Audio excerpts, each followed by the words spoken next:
Alright, let's talk for a sec before we, like, continue.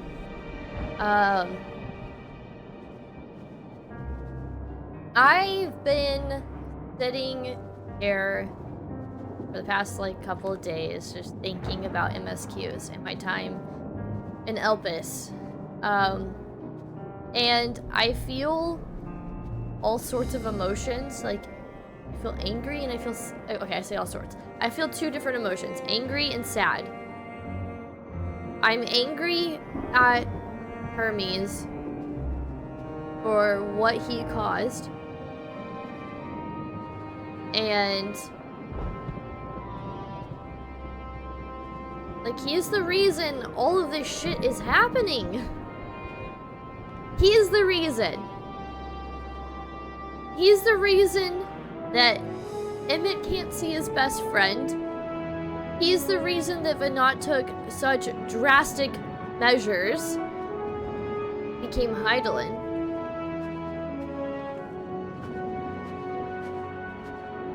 He's the reason that we're currently suffering. And I keep thinking of, like, ways to bring back Pithy, and we can't. I mean, he gave himself up for Zodiark.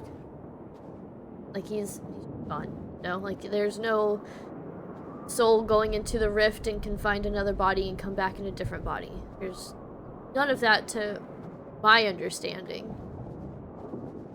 Anyway, we can't bring back Emmett. We trapped him in a white aura site. That man's really long gone. If there is a way, I will be truly shocked. And I wouldn't be opposed to it.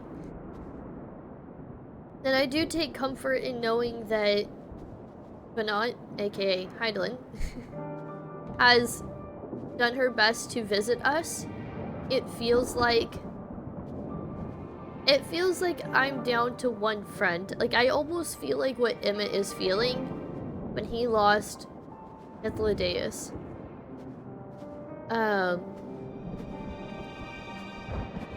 And while I was spending time in Elpis, I don't know if anyone else feels this way towards the game. Sometimes I kind of feel like I might be alone in this opinion.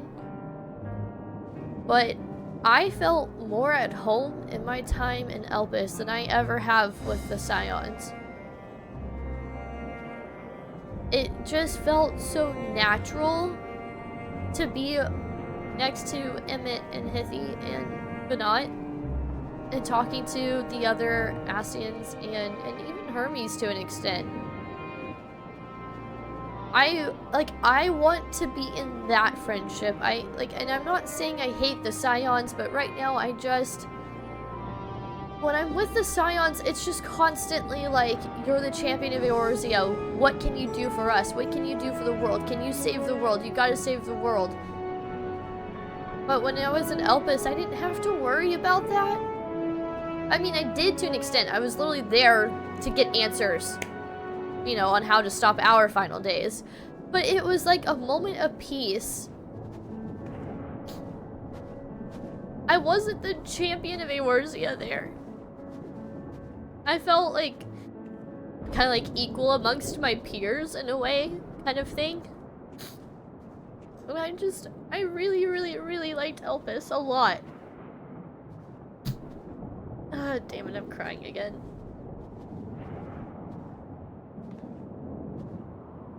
I just feel like the Scions are constantly meddling in other people's business, trying to save the world when none of these people asked. And maybe they thank us now, but what was it all for? And they drag us into it. Like, we didn't have a choice. The game makes you go and do all of these things. And then I keep thinking about how, like, what if Hermes hadn't erased Hithy and Emmett's mind? Like, their memory in that moment. All things could be vastly different. Or if Emmett just remembered who we were sooner or throughout the game. how much different the game would be. And I really came to understand the Ascians. I don't blame them for not wanting to listen to Venat. You know, they knew a world of peace. And it almost seemed like a perfect world, and on paper it was a perfect world. And I don't blame them for not wanting to bring in sorrow and hatred and despair. Who wants that? Nobody wants that. But to Venat's defense, it is necessary to have that balance sometimes. But at the same time, ignorance is bliss, right? Just everything in Elpis was like wild.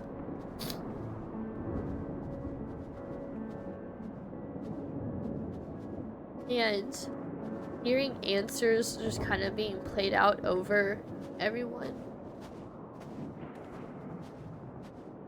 It's like the time for me to play Endwalker could not be more fitting than during the Rising event, when I go to one of the starting zones and I just hear answers being played. It is so eerie and so calming at the same time, and very scary and very intriguing and hopeful at the same time. So many emotions jumbled up when I hear answers, and it's just crazy to me because I'm in the middle of the final days as answers is literally being played amongst everybody in the starting zones. I couldn't ask for a better time to be playing Endwalker. I didn't plan this. Just how everything lined up. Really fitting.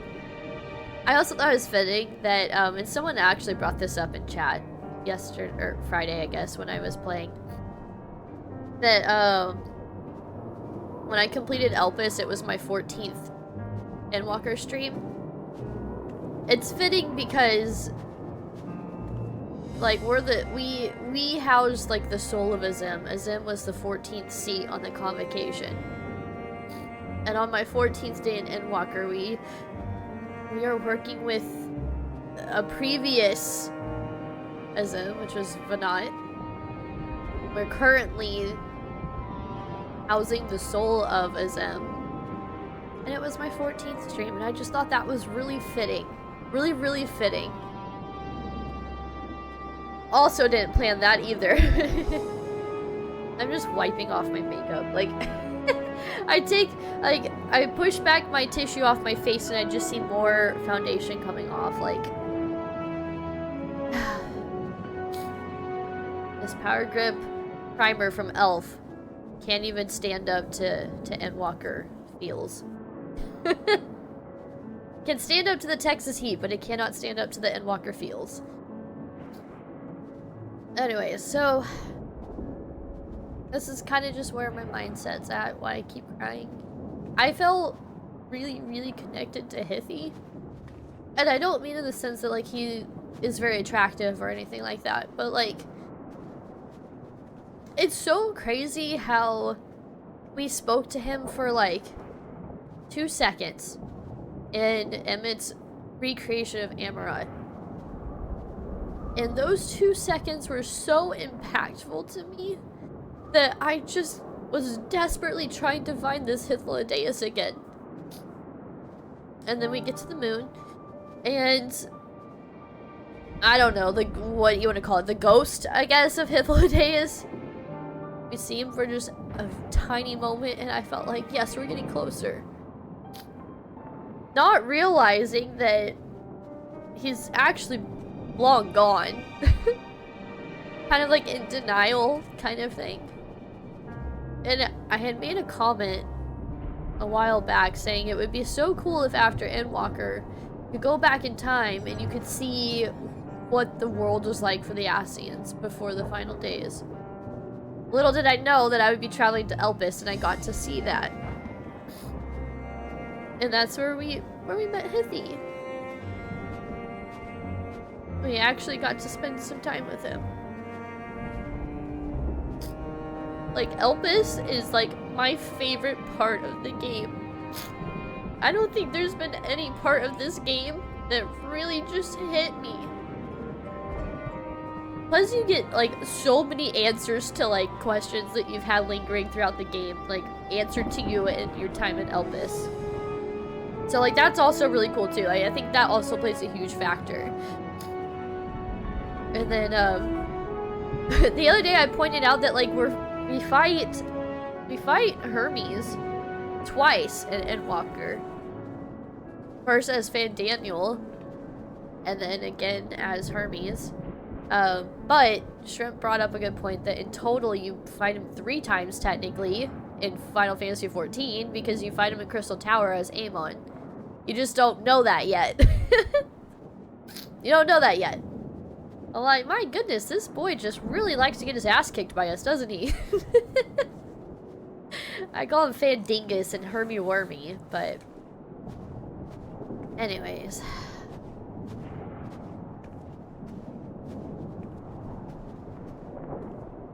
Generational ass beatings, basically. So, I've been really emotional, really connected to Elpis. And a part of me just doesn't really care what happens next or what's to come. Because all I care about is just going back to Elpis and, like, essentially vibing in Elpis and remembering my time that I had with Emmett and Vanat and Hithy.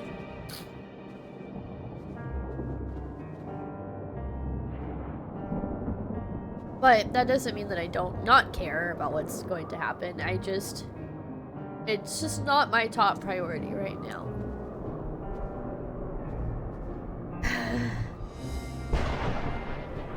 I hate crying. I hate crying in front of people. Like freaking waterworks over here. So, I left off with picking up the first level 88 quest on Friday, just because I desperately wanted to know the state of the world, like while we were away in Elpis, and Kryl gave us some insights as to what was currently happening. So the final days, you couldn't tell, have officially reached Garlemald. So if that doesn't look menacing, I don't know what does. Like, oh. Get like that full view here. That is so menacing. Like, I thought that looked menacing before, but this is a whole new level. And yes, I did just take a screenshot because why not? Why not?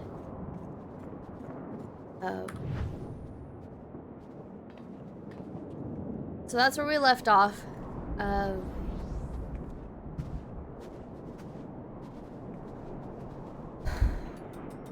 Alright.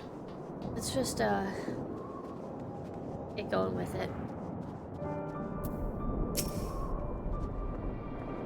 Gray, and not a moment too soon. The skies over Garlemald are ablaze, but it's even on the ground that concern me. Oh, events on the ground. As you will have heard, your fellow Scions arrived ahead of you.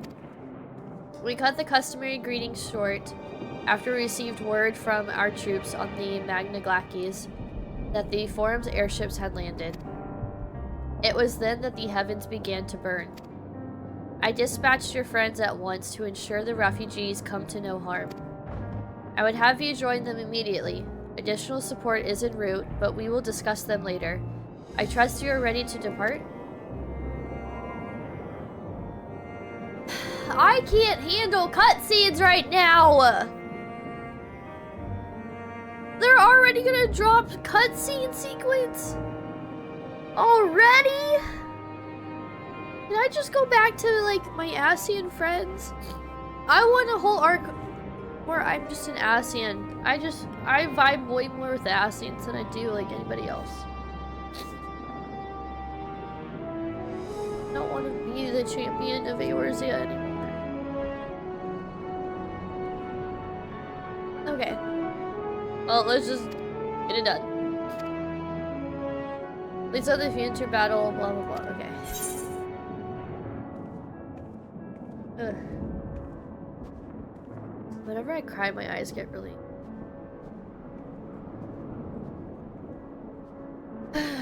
Okay. As the heavens burn. Anything to read?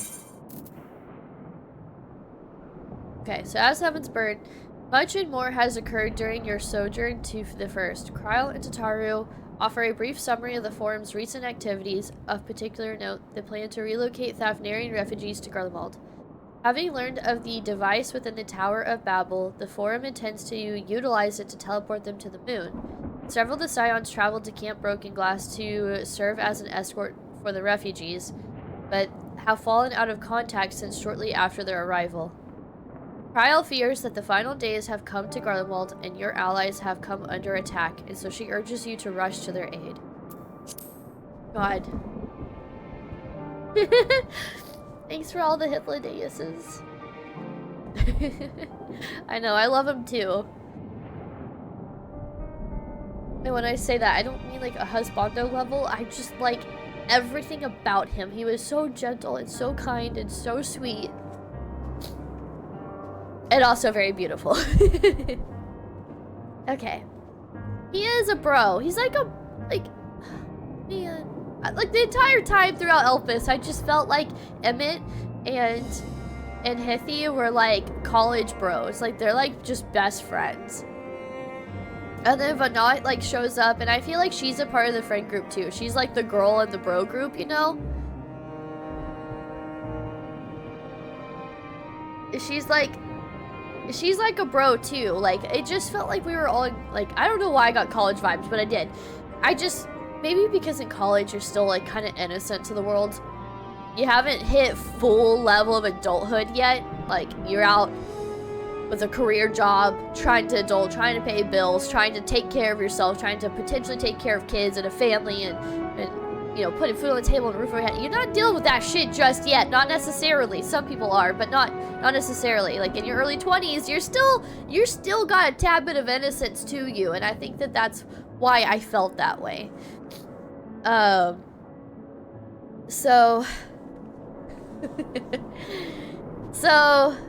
I felt like they were all college bros.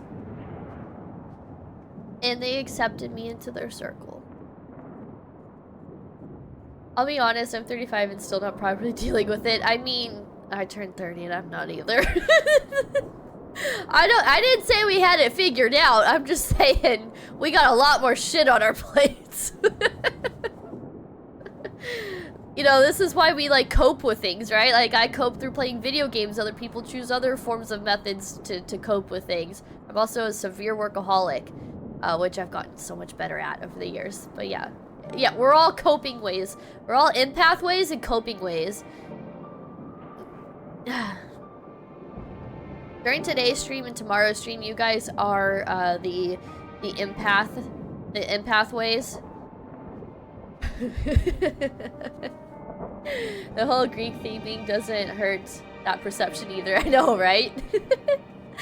Okay, so funny thing really quick before we actually hit proceed. I'm not stalling. I'm not a stalling one. There's a guy on my server who hangs out in Limsa, and his name is Empath Hermes. But I hadn't, like, I've been seeing him hang out in Limsa for a very long time. I guess obviously since Endwalker. It had to, obviously since Endwalker came out. I mean, it's not like he would know this prior to Endwalker coming out. But their character's name is Empath Hermes. And I hadn't yet put together that it was pronounced Hermes, like the Greek god kind of thing. And so I remember telling Shrimp, hey, this guy's name is Empath Herms. So for like, it's been this reoccurring running joke the past couple of days here at our house, just saying Empath Herms. And so I logged onto the game yesterday, And I actually ran up to him. I ran up to Empath Herbs, and unfortunately he was AFK, but I tried to message them and I was like, hey, I've been seeing your name around town for a while. I just finished level 87 quest and now I understand your name. Lol. And unfortunately they were AFK, so they never got my message. But Empath Herbs. I feel so dumb, but yeah. So it's not Hermes, guys, it's Empath Herbs. Hey Jay, how's it going? Welcome to the stream. Hey Quadrathes, how's it going? I'm not doing that great. I'm doing good, but I'm not doing that great. I've been crying like all stream. And I haven't even started MSQs yet. Jay, I need to get you your second cupcake. From when the bakery was closed the other day. So go ahead. Okay, Jake, go ahead and redeem your second cupcake. That way we're all on track. Not the Loporrits with a gun! Empath Herbs! Y'all are the empath chatting way ones. Empath chatting way ones.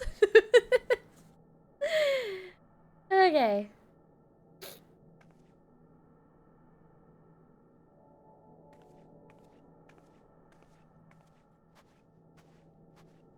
Here's my empath flower. My Elpis flower. I need to get a watch battery. I don't have a watch battery for it. I need to get a watch battery to put in so it'll light up. Thank you. Thank you, Aiden. I appreciate it. There is actually a command hug, if you guys want to use it, because I have a feeling I'm going to need the command hug. By the way, if you play 14, tomorrow will be the Endwalker finale. And if you want to be there for the finale, please coordinate with Shrimp Trips, aka Himbo Joestar in Final Fantasy 14. If you want to be a part of the finale. Just letting y'all know, okay? And I think it would be fun if there is time. Afterwards, we go to like a club or something in the game and we just kind of hang out. We dance, we vibe, we celebrate that your girl finally beat Endwalker 2 years later. Oh, I'm sorry, Cog. I tried so hard to make Sunday be the finale day, and I just couldn't with work and everything I had going on. I really tried. But I have tomorrow off, so I'll be streaming early in the... I say early in the day.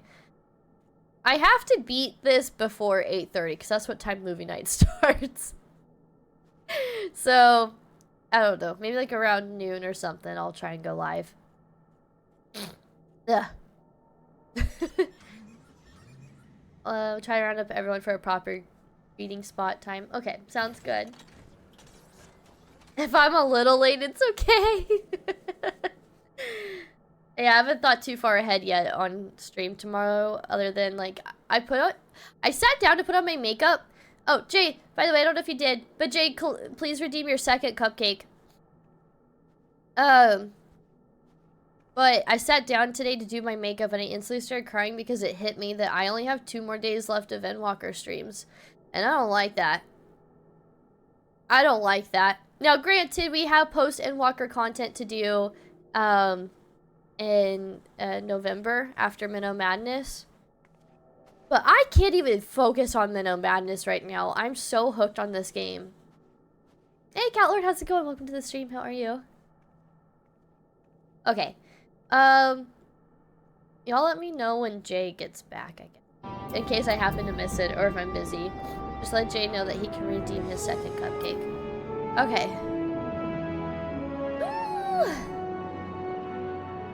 Let's proceed. Enough stalling. Earlier on the Magna Glackies.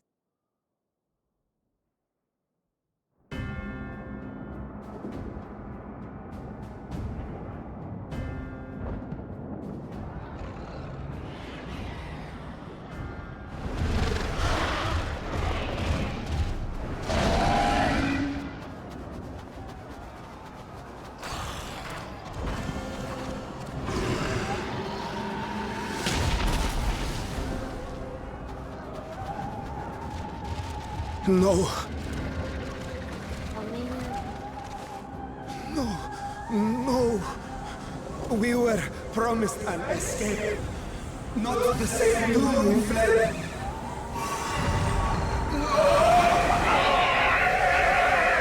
Oh, snap. I've seen these monsters, like, out and about in the world. I shall not meet my final days here in this blasted waste. Calm yourselves. Your panic is our greatest enemy. Come, we must build a line of defense.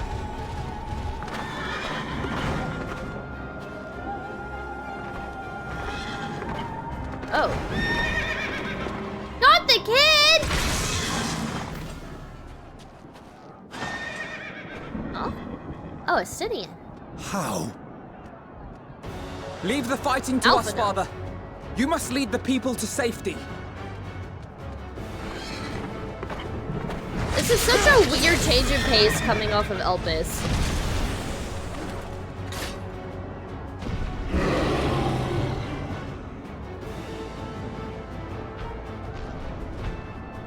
I feel like these monsters are getting bigger.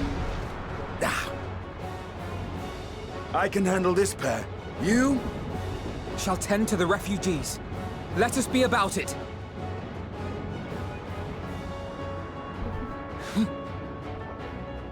Yeah, that's right. Alfie grew up. My little lord! Stop! That really was a badass Estonian moment. Estonian's so cool. Like, everything he does is just a badass moment. Oh man, you're gonna make me play Sage! I unlocked it, I just don't know what I'm doing. See to the wounded! Restore target's HP, restores own HP, then nearby party, restores target's HP. Okay. So... I just gotta keep them alive.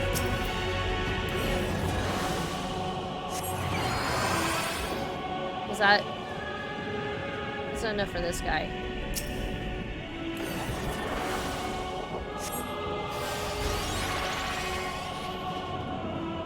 Why aren't you healing? I don't know what I'm doing.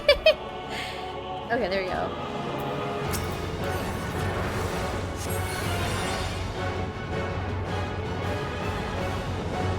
Is that it?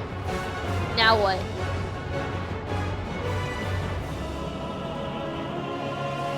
Oh, force my oh shit heal. Oh. Oops. Oh, he's not fully healed.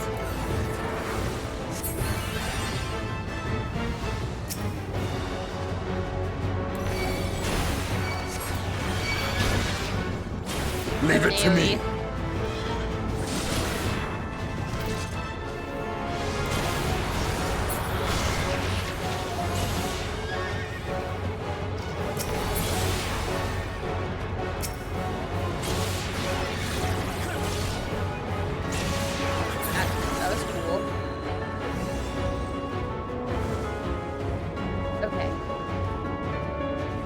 Oh my gosh, guys, stop, you're turning. Are you kidding me? After I just saved you, you're gonna turn on me? Those who can stand, come with me.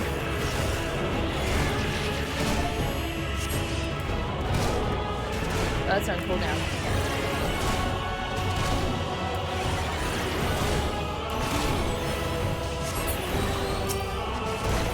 I feel like Sage actually would be really cool.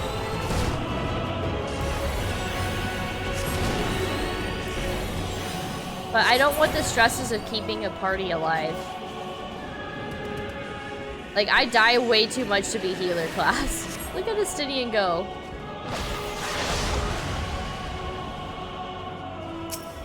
You're safe now. That's cool.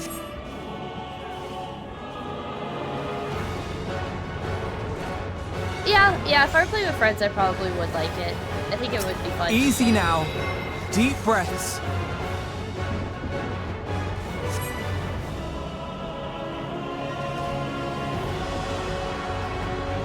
Worry not for the refugees, but for yourself. What refugees? Oh, this one? No, that's a Stydian. Look at the Stydian go. Can I heal him? Yeah.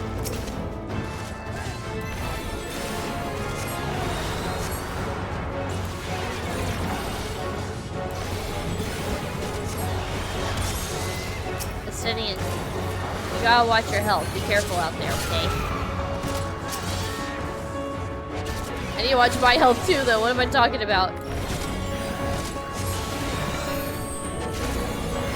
It is odd. It's always weird whenever they like have you play like one of the characters. Can I target myself? And then... Oh my god, Stydian's about to die.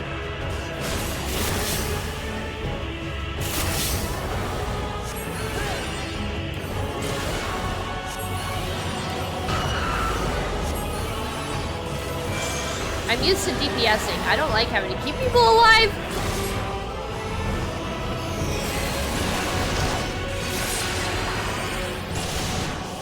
Did I do things right? No! Stydian! Fuck! Stydian died. This is hard. I'm not good at healing at all. It always breaks the immersion whenever you fail.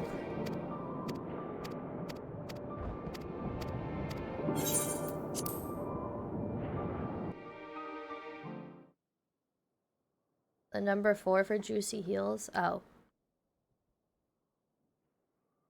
I forget.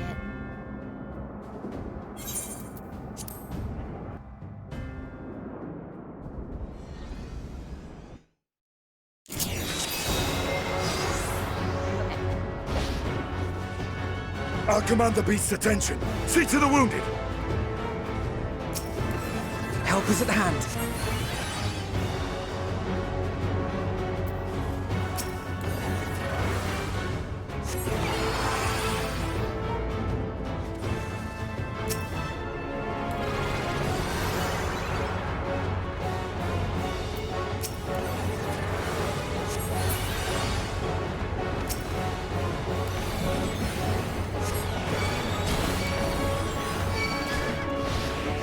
Leave it to me.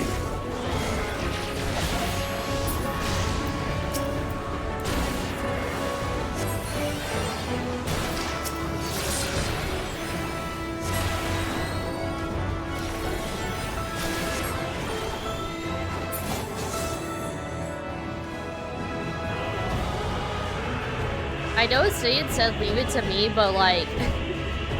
I can't not DPS. I'm used to DPSing.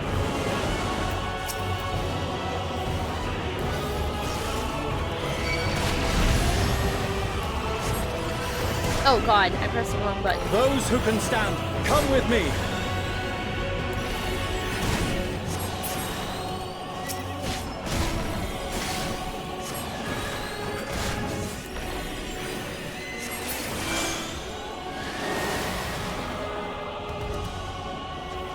Everyone's turning, all is lost. Easy now. Deep breaths.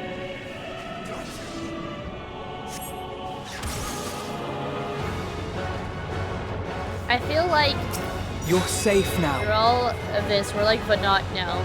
Just trying to keep everyone calm.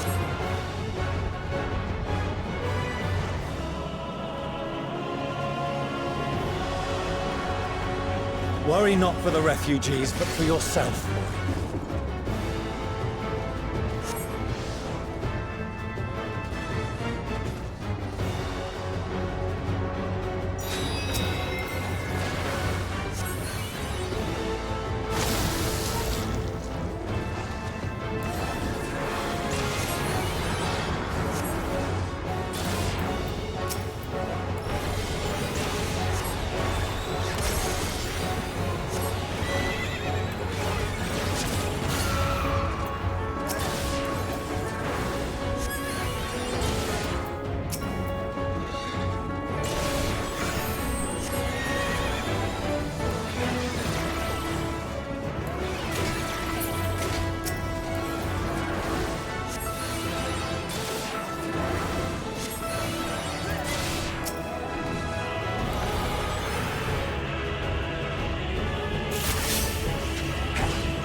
Oh, I hate having to cast spells because you can't keep moving around.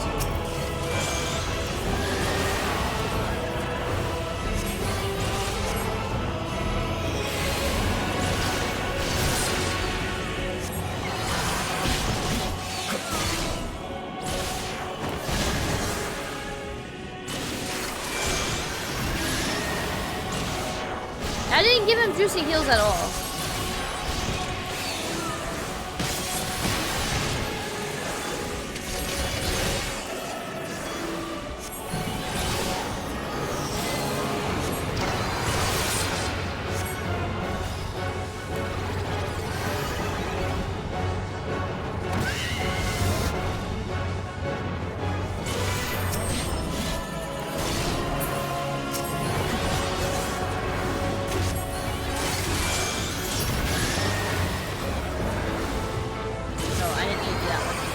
Okay. I'm clearly not a healer. He hadn't noticed.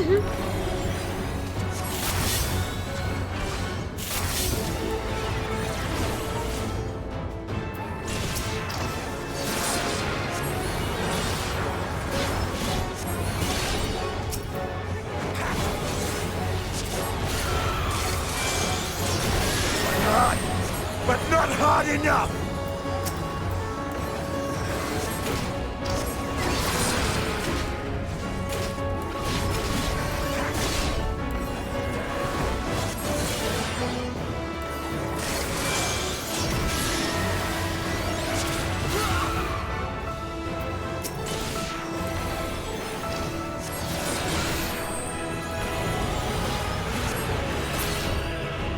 Yeah, that's right. I did that. I killed him. I kept you alive and I DPS. What were you doing, Astidian?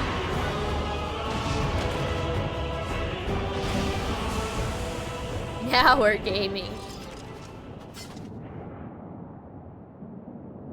I'm surprised Fortuno hasn't commented on the fact that Alphino is using his Help! Someone, please! his sage gear. Oh, Shania.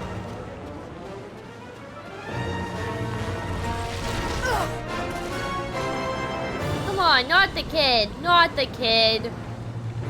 No. Don't. I don't want to die. Forward! Let not a single fiend escape!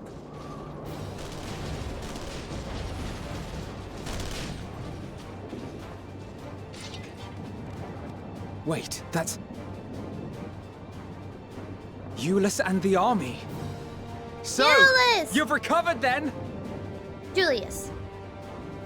In time enough to be of aid, for once.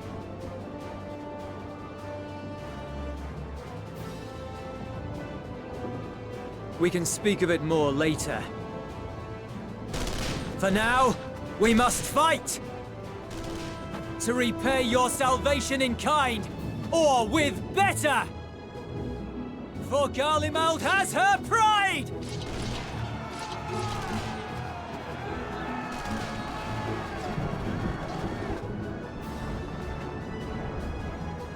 Of that I've no doubt.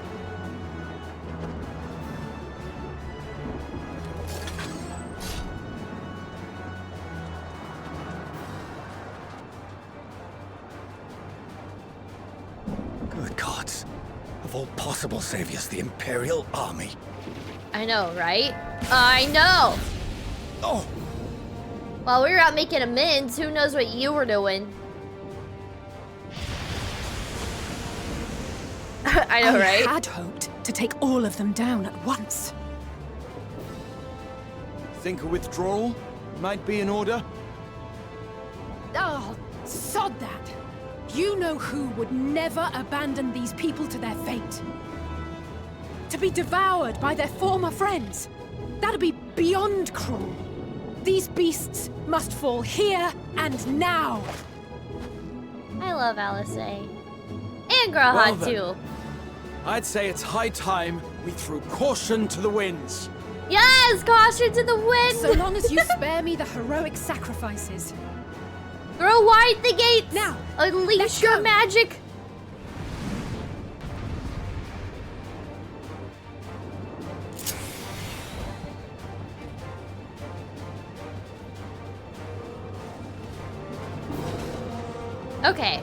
It's been a while since I played Red Mage.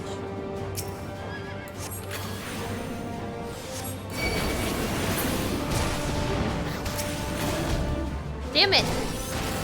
I'm so used to running and like fighting and doing things, not just standing still. Is this?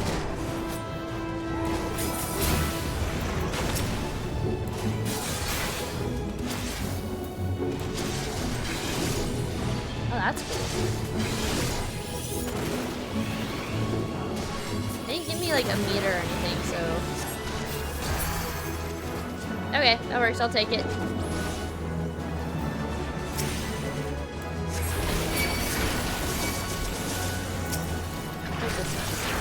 Oh, nice. Oh, that's on a cooldown. Okay.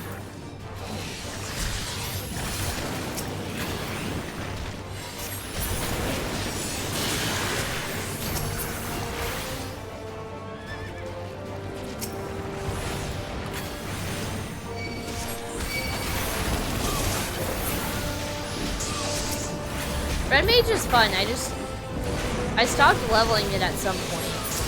I got caught up, I guess, in MSQs.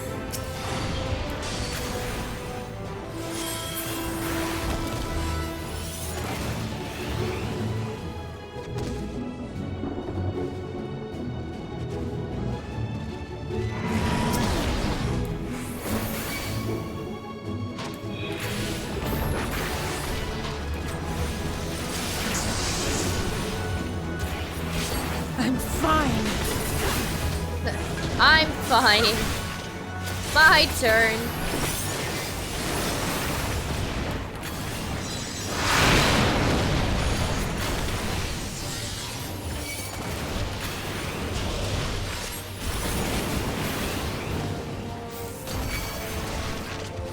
Oh, I'm dying. I need heals.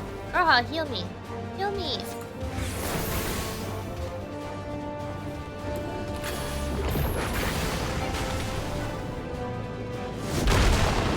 Not today. Not today.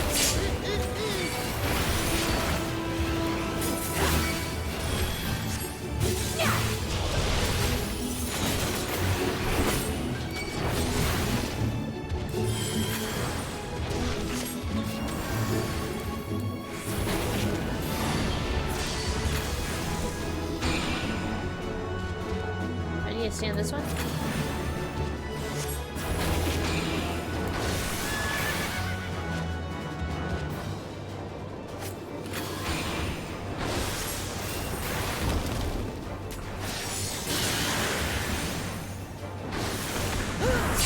Oh boy. Heal me, heal me.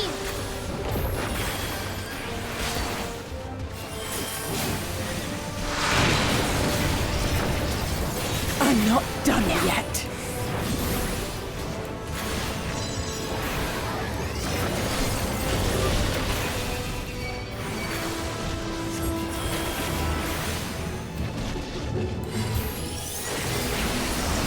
None to worry about.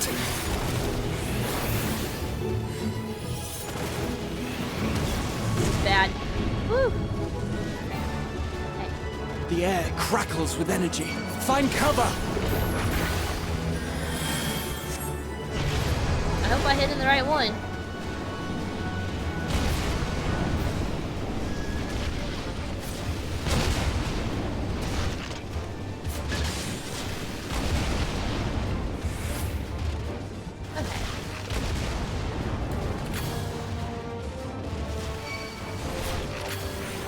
As they say, turnabout's fair play.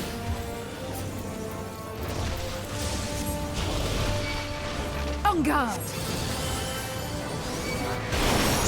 That's cool. I guess. Yeah, that was a limit break. It didn't do the limit break noise. I was expecting it to go. That was really cool though. I liked that. I never really paid attention to Red Mage LB before. There's not the barest trace of ether. Maybe there really is no way to bring them back.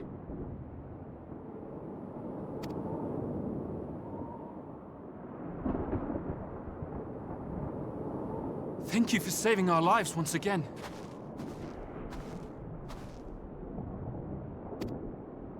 I remember you, from Purusha. You helped us there too, didn't you? Ah, you're from Palaka's stand. I'm glad you're still in one piece. No. Or you will be, once I see to that injury of yours.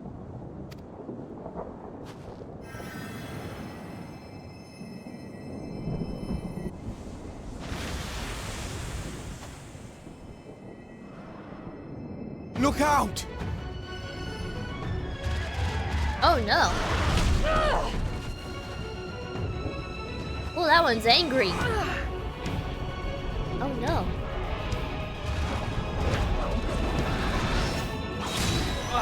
Honestly, always gets hurt in that one spot. Ooh, that's Get out of here. cool. Quickly! Wait, did Groundhog just change jobs all of a sudden? I won't lose them. Not a one. This will be a brighter future. I won't let a madman's apocalypse ruin everything we've fought to achieve. What? Where did this come from?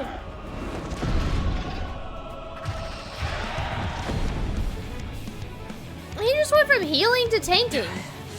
Get it together, Alize. You're embarrassing yourself. And in front of Father, no less. Oh, don't be so hard on yourself. You're doing You great. might never measure up to our champion.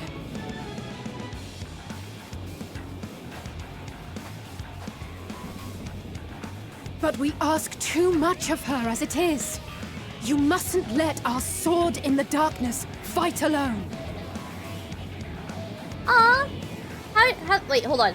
I said aw because I was gonna say, aw, hi, how's it going? And then I realized that aw is actually in your name. Aurelu? Is that how you say your name? Aurelu? Hi, welcome to the stream. How are you? Yes, Catboy is being Catboy. Oh, Wow, we look cool.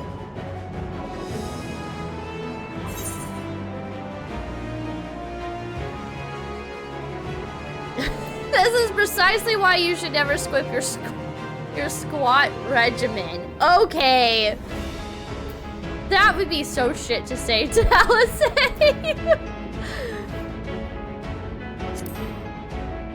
I'll go with the second one.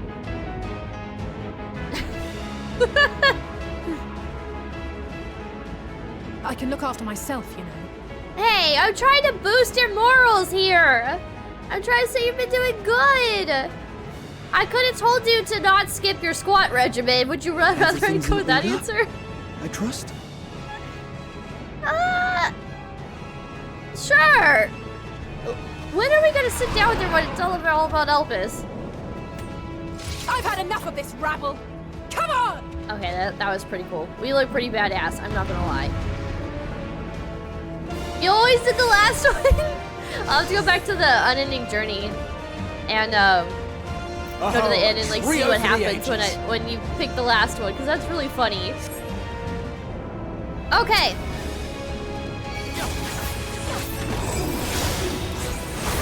Finally, a class I know how to play.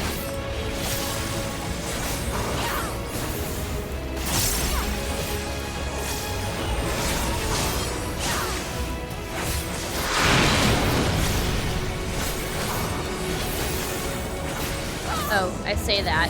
I'm already messing up. There we go.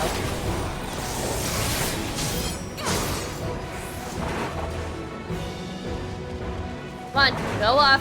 Go off. Just the beginning.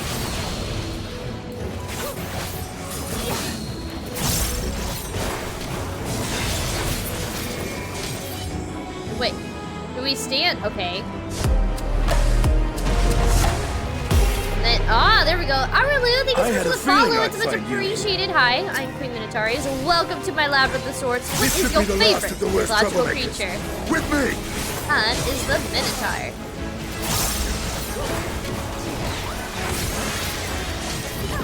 I assume you play 14, right?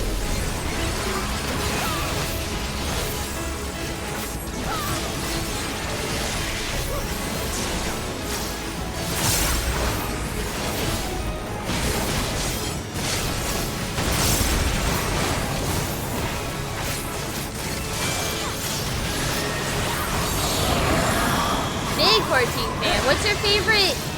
What's your favorite expansion? Oh, I guess I'll stand here.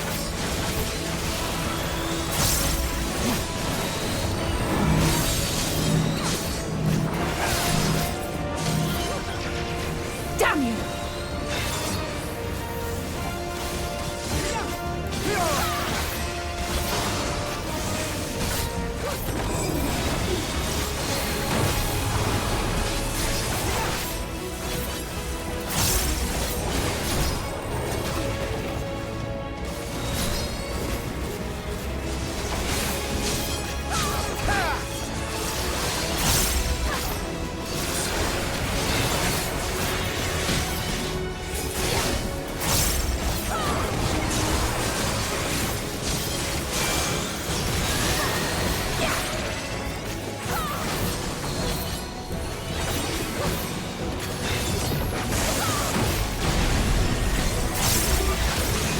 A hard question to answer.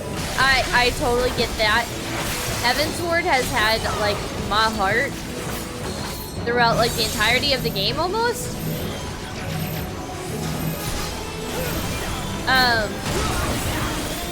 But then after I beat Shadowbringers, I realized just how much I really enjoyed Shadowbringers. But I've loved every single moment of Endwalker, and so now Endwalker's my favorite. I don't know, it's really hard to say. Each expansion has like their pluses and their minuses. Where were we? Ooh, Justinian. Hello.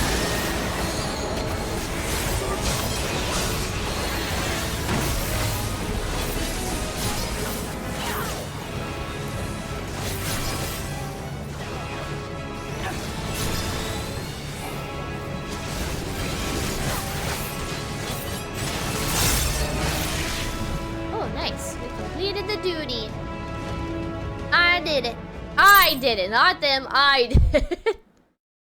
I'm kidding. We had a good fair amount of help from the Scions.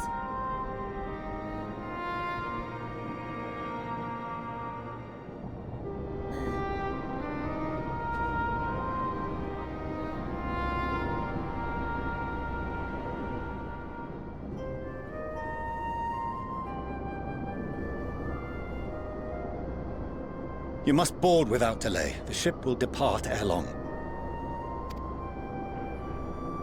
Your offer to host us in Sharlayan is most appreciated. But will the final days not soon fall upon it as well? Your hesitation is not unwarranted. The satrap entrusted me with your lives, yet I have failed your comrades. Nor are you wrong to fear that this corruption will continue to spread. I cannot promise you complete safety, even in my homeland.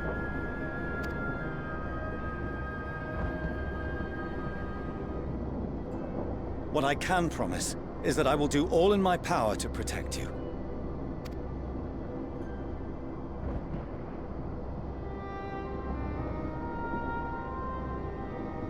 That power is not inconsiderable. Even now, my countrymen are preparing the vessel that will deliver us to a sanctuary on the moon. Join us on our journey there, and beyond, to new horizons. Come to old Sharlayan. Please.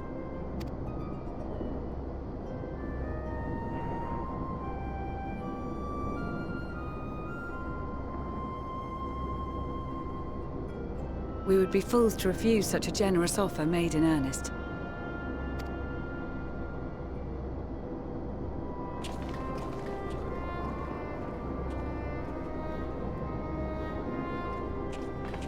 It seems they've a new destination. So they're going to Old Sharlayan then. The people of Radzat-Han have known too much suffering. The march to Garlemald will only bring them more, short though it may be. I quite agree. Fortunately, they have you to look after them. It's nice to see them Yes. like in good terms Well, now.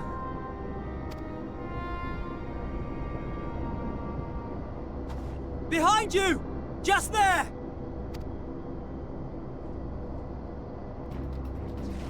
Oh. Whoa. What is this abomination? This is crazy looking. More of them. Where are they all coming from?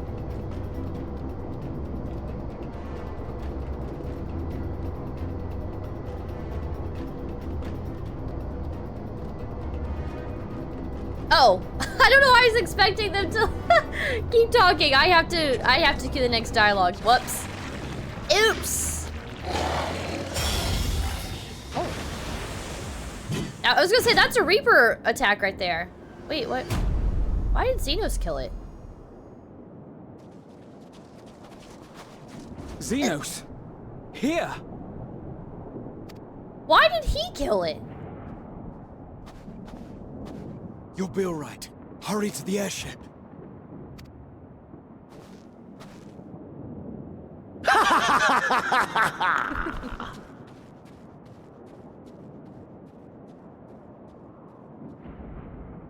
I'm not ignoring y'all's chats. I'll read them in just a second. Please bear with me.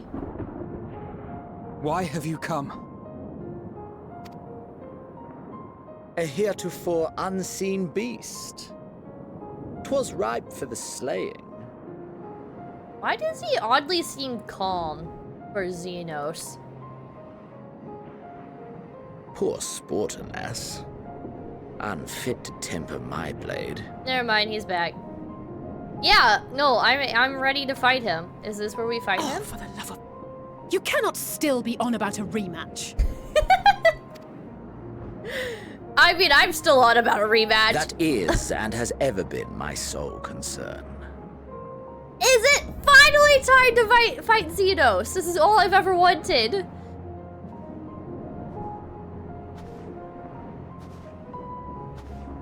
You, on the other hand, are fixated on a different quarry. No, no, no. I want to fight you, I promise. Your passion pales before mine. Yet neither hate nor despair seem sufficient to recapture your misdirected bloodlust.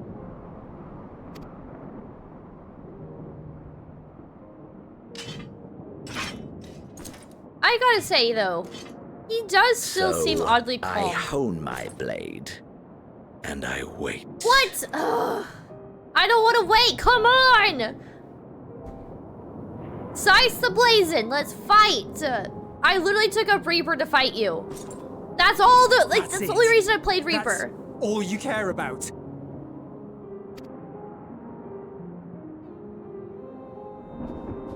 Oh, Billy is asking the real questions here.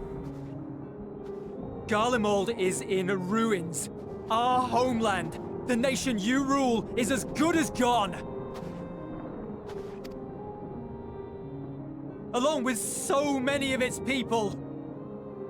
Not just soldiers like us. Not only those who fought and killed for power and duty.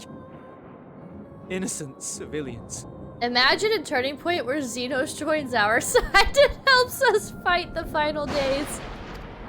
Wild.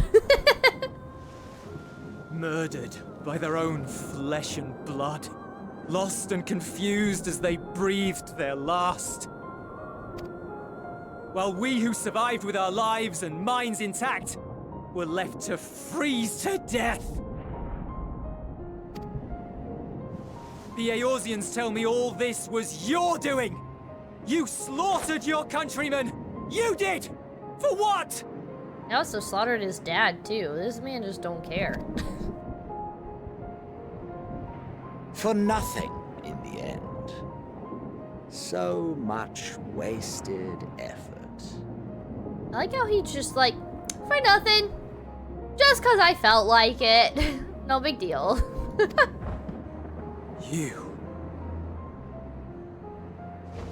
You bastard!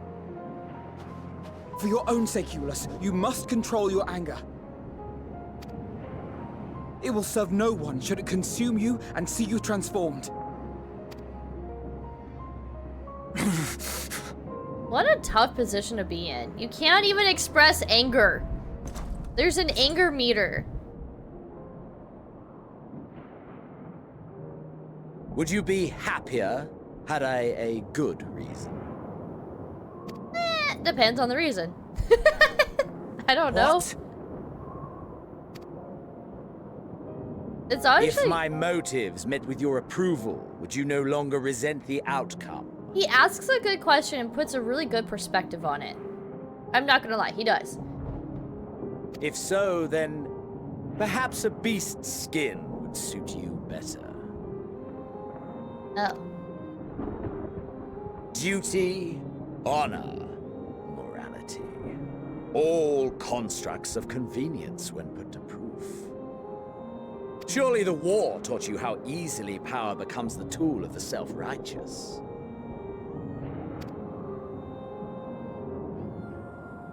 How the people's justice was merely a means to their ends? Yet you would ask me why. Ask any creature of this star and those above for answers, and they will tell you what suits their fancy. And they would be right to do so. What meaning there is to be found in the petty vicissitudes of your existence must be gleaned by you, and you alone. What's interesting, the previous comment, he was saying, like, you know, essentially, like, what do you live for? I guess, is, like, the best way to kind of, like, simply put it. And that's kind of what Hermes, or Empath Herms did with Median. He sent Median to go out to these other worlds and find out what it is that these other people live for. If there exists a reason that makes you happier about the outcome, what's the difference? A social construct? Yeah. I guess so. Such a tease. No, he really is. Take him in the junk. Man, his stuff is... Doing that would even phase Xenos. He's too strong for that.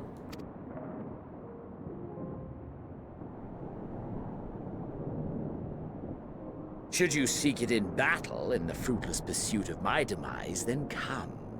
Assume your rightful place as a notch on my blade.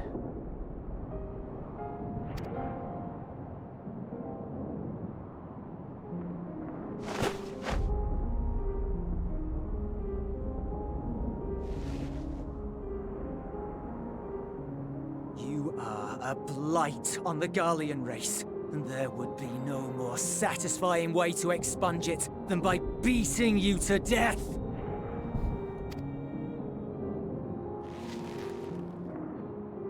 But I will not be party to another tragedy. I refuse to lose anyone else because of you. They're not even gonna try and kill him?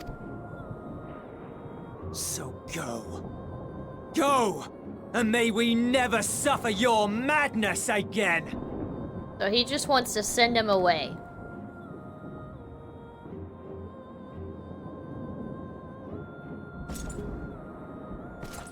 Xenos!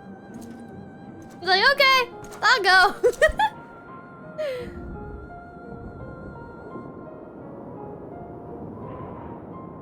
Perhaps you found meaning in living this way.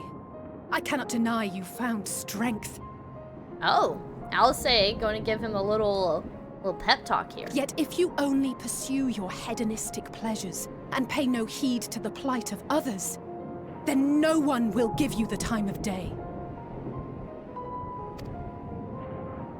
You will never get what you want, not even the battle you pine for so dearly.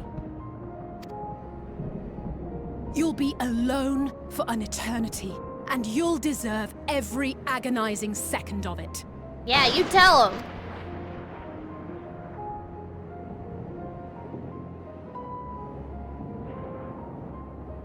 Unfortunately, I don't think he really cares. I don't think there are any ounce of words that could actually get through to Xenos.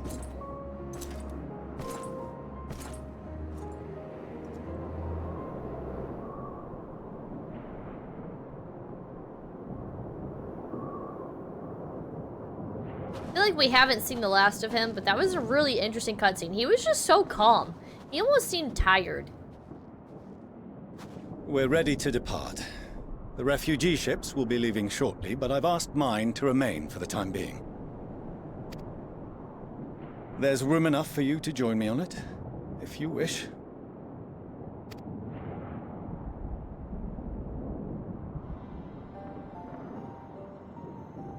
Do contain your surprise.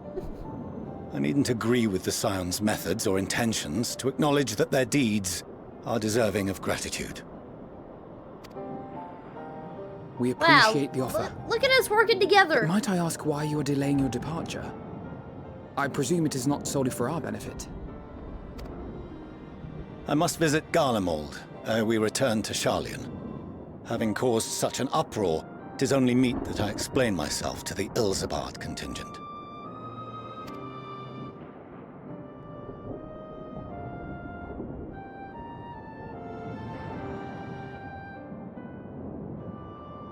Allow us to accompany you then. We should be glad to facilitate, given our familiarity with all concerned. If you would like to join as well, Eulus, we can speak of recent events on the way. Nod or flight? The classic nod. Like turn, nod.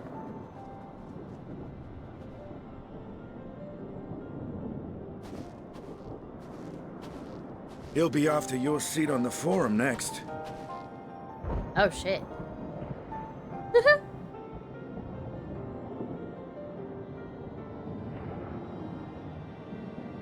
Did not expect to hear that from Estinian's mouth.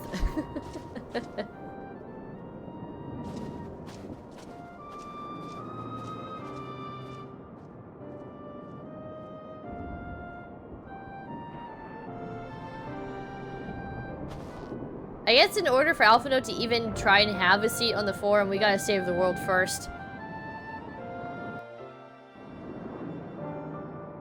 Okay, that cutscene was not as bad as I thought it would be. I was like, man, we just started level 88. They're already gonna drop some cutscenes on us? Okay, let's get caught up with chat really quick. But why was that lightning flash so good at that moment? Oh man, I missed it. I don't know which moment you were talking about. Eulus, I call him Julius, but Eulus used to look up to Xenos, and now he can't stand the thought of him. It's interesting because so many people did. A lot of people, like, really, like, a lot of Garlands really trusted their empire, and then the veil came down and they realized that they're the reason all of this stuff is happening. That's gonna be really hard to deal with.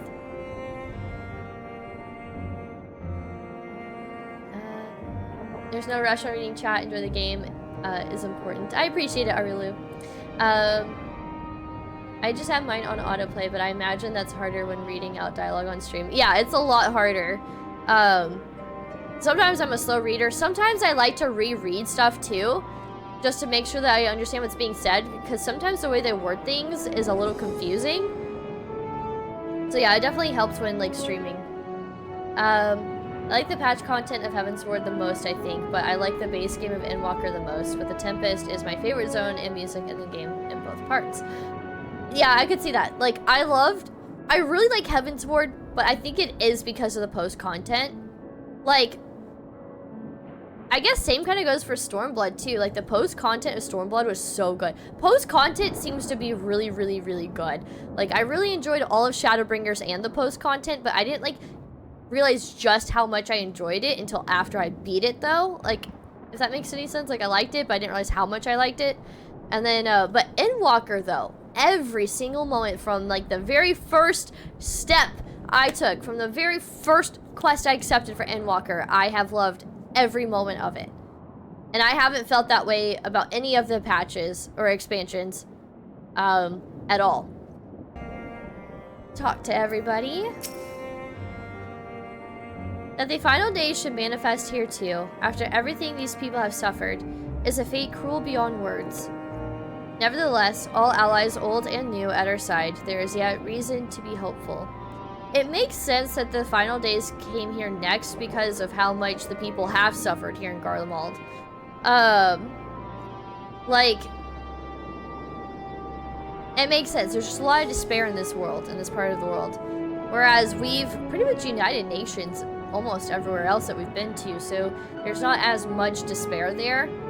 But like Thavnir, we had just gotten there, so like we didn't have a chance to even like make the people feel happy or positive towards anything or fix any problems that they had, so there was just naturally despair there. Okay. Wait, thanks for what? Thanks for the memories? I don't know, I just love that song.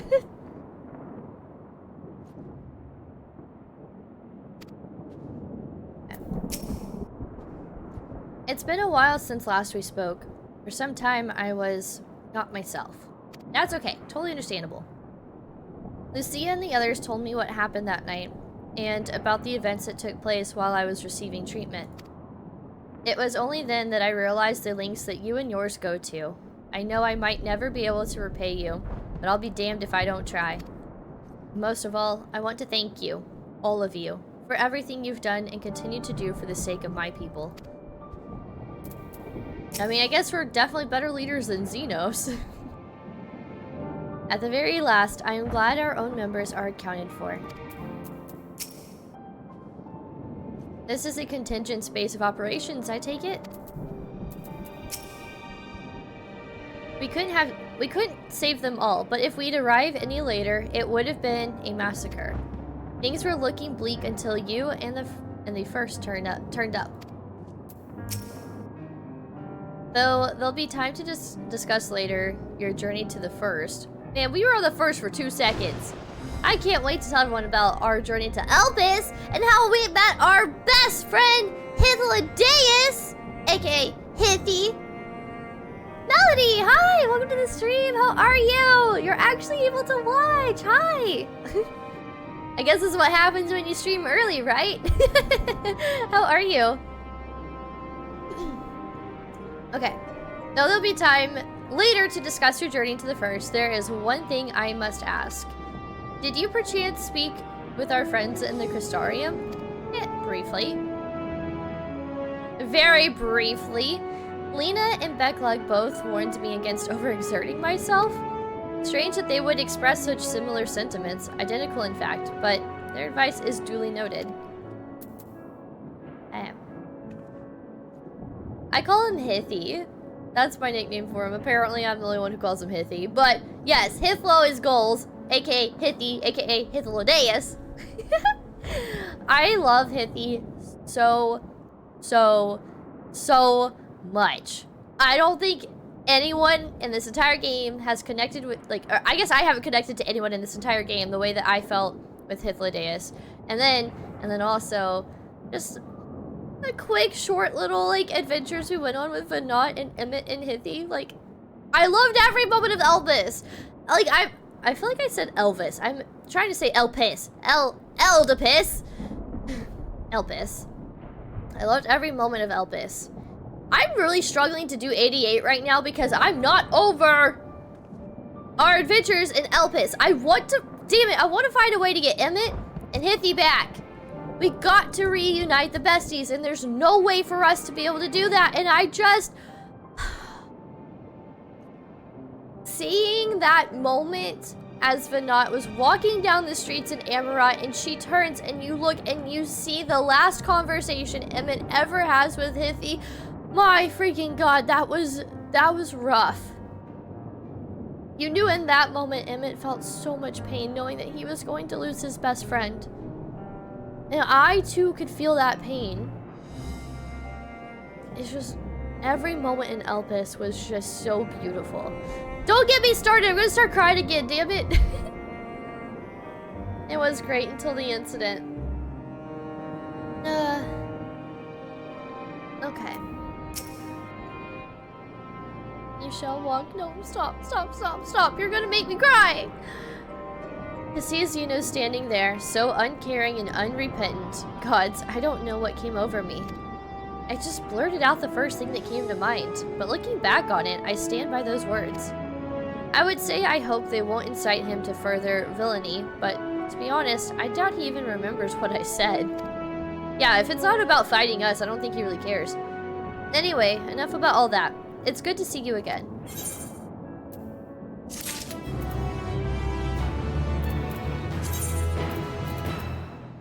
So... what level is this? 545? We're currently rocking. Oh, okay, yeah. It is better.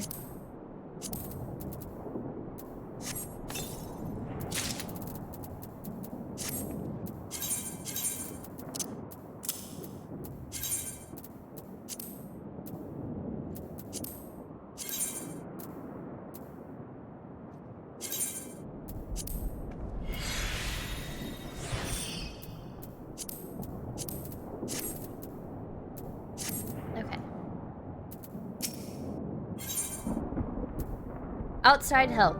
Lucia is taking stock of the present situation.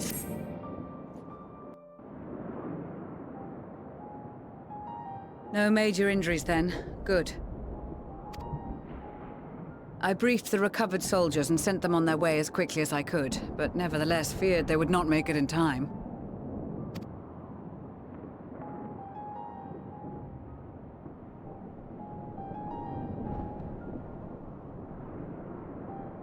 The additional support was invaluable.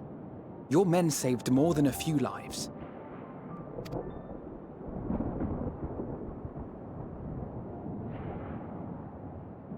Though not all, I regret to say.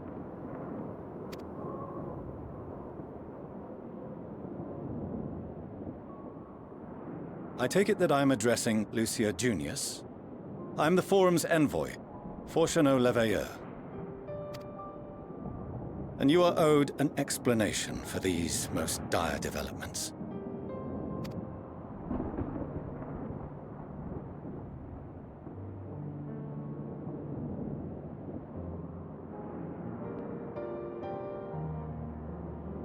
Another trial wrought by the final days. I was beginning to suspect as much. You doubtless feel some consternation having been forced to abandon your original plan. But trust me when I say you were right to send the refugees elsewhere. Beasts have been sighted within the capital. Perhaps it was a stroke of grim fortune that the population was decimated beforehand, as they've yet to appear in any great number, but in time. In any case, Maxima leads the remainder of the contingent in an effort to cull the creatures and evacuate the populace as we speak. Once the airships have taken to the skies, I pray your men can be persuaded to join him. You'll permit us to retain our weapons? I wouldn't have sent you after the Scions were I expecting you to stab them in the back. And I, for one, would not consider past transgressions more relevant than future contributions. Regardless of the circumstances that saw us at odds before, we need men of courage now, more than ever. Yes, Lucia. I love Lucia so much. Lucia and Lena. They're so good. I love them both.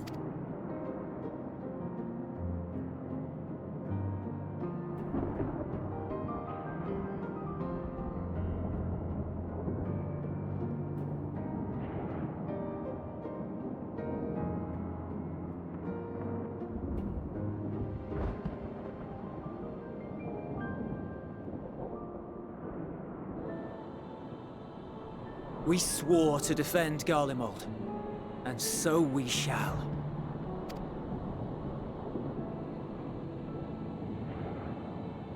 It seems you have everything under control. You will excuse me then, for mine own duties await. A moment, Master Fortuneau. You did desire to express your appreciation for services rendered, did you not? I did. Though if you intend to again ask that Charlian alter its course, you will find my gratitude insufficient. I don't know who's emoting to me, but I can't see right now. I'm sorry, I'm in a cutscene. 'Tis nothing so onerous. I wish to hear the details of this grand endeavor of yours.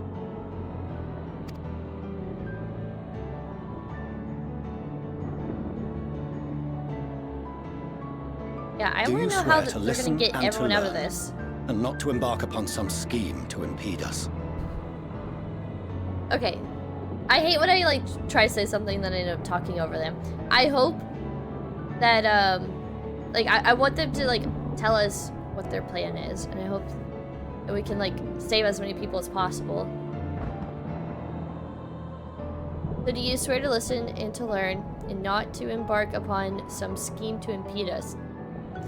I mean, I don't have my fingers crossed behind my back, but, like, you know. No guarantees! The soundtrack has been fantastic. There's only one song so far I've heard that I just did not like. It was in Labyrinthos. But aside from that, like, every moment, or every song, has been really, really good in Endwalker. I swear.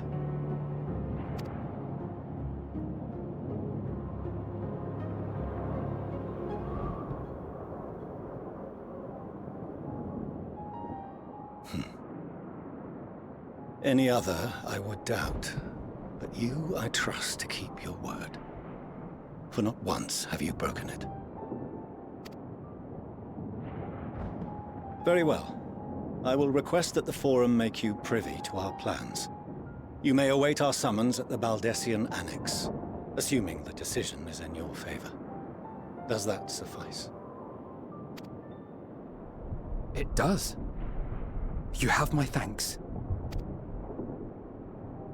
Excellent. You can regale us with tales of your most recent sojourn to the First while we wait. Oh boy, where do we start about our journey to the First? His little ears perked Did you up.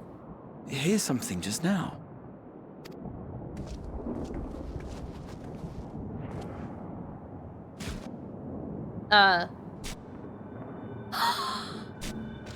Shut up!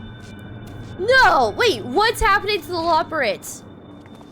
Why are they like that? They're like in a zombie state. Pudding way?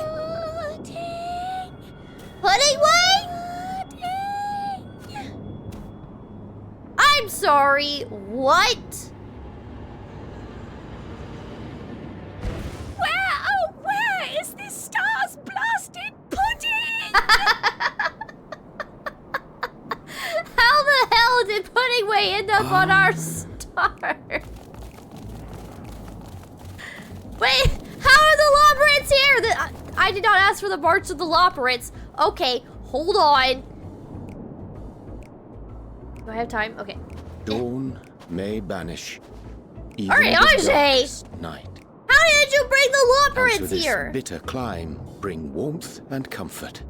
And why? What? 'Tis heartening to see such an assembly upon my return.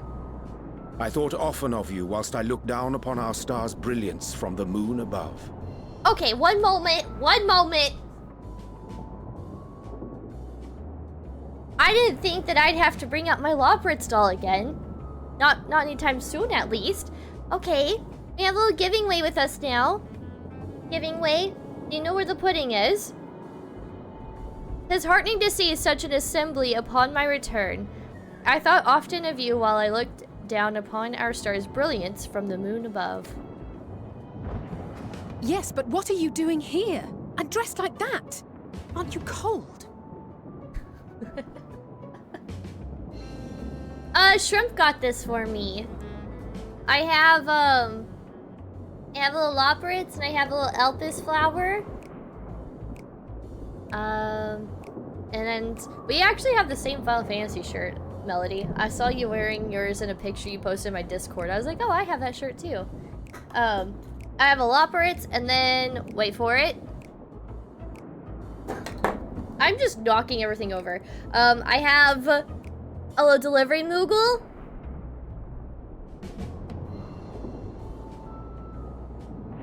And then...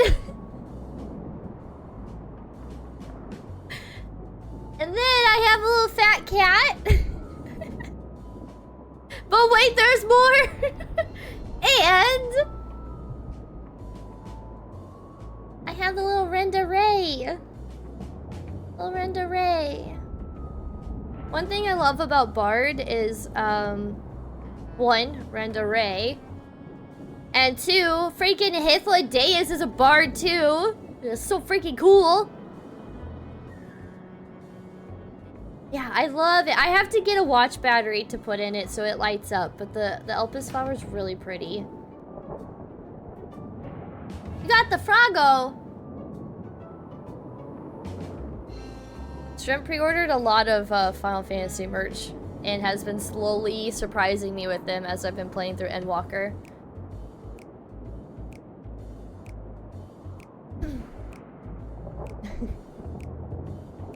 Alright. Aren't you cold? Verily. I fear for my health should I proceed to expound upon our purpose ere I procure more suitable garments. He's shivering!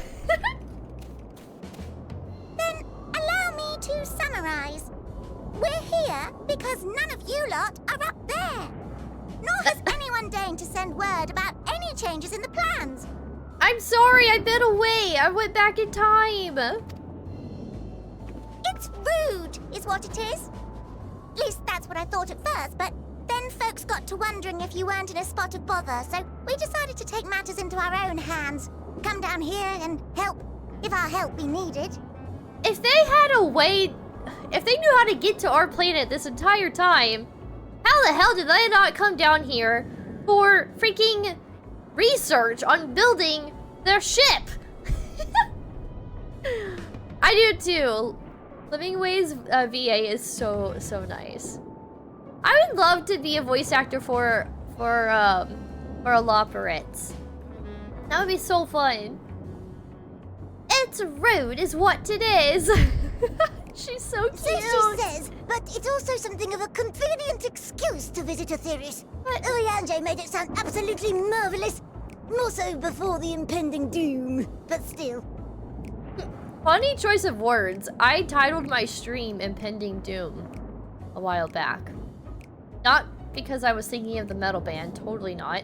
And it was also fitting for Thavnir. But yeah, that's interesting choice of words. Where is my giving way? Where's giving way? And it's not like there will ever be a better time. What with the aforementioned doom? Marvellous, they say, yet not an ounce of pudding to be found. I must suffer Urianger's inferior works no more. This is literally you guys. Maybe consider when the bakery's closed. Company before you go blathering on about pudding and doom. When you guys can't find a daily cupcake to redeem and the bakery has to be closed, that's literally you guys.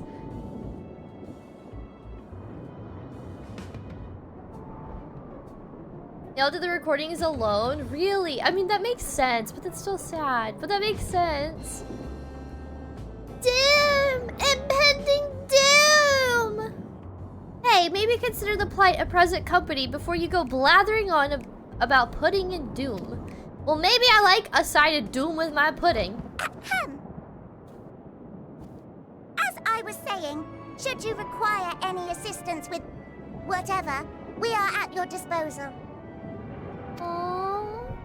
We were born from Hydaelyn's love for the lives of this star, so naturally we would much prefer to see them continue. Twiddling our thumbs up on the moon is hardly conducive to that, though, is it?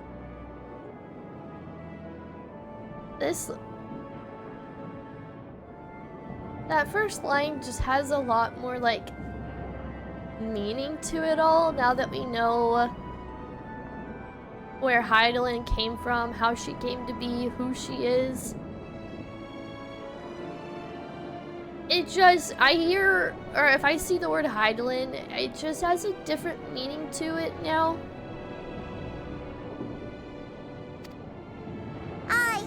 Not when you've all got such precious thoughts and feelings and hopes for the future deserving of more active preservation. Speaking to Urianger made us realize that while we've carried out our duties to the letter, we've failed to fulfill them in spirit. Oh, they're so cute! I can't handle this. I really want Tataru to meet a Loporrits. I don't know what it is. I just feel like Tataru would lose her shit looking at a Loporrits.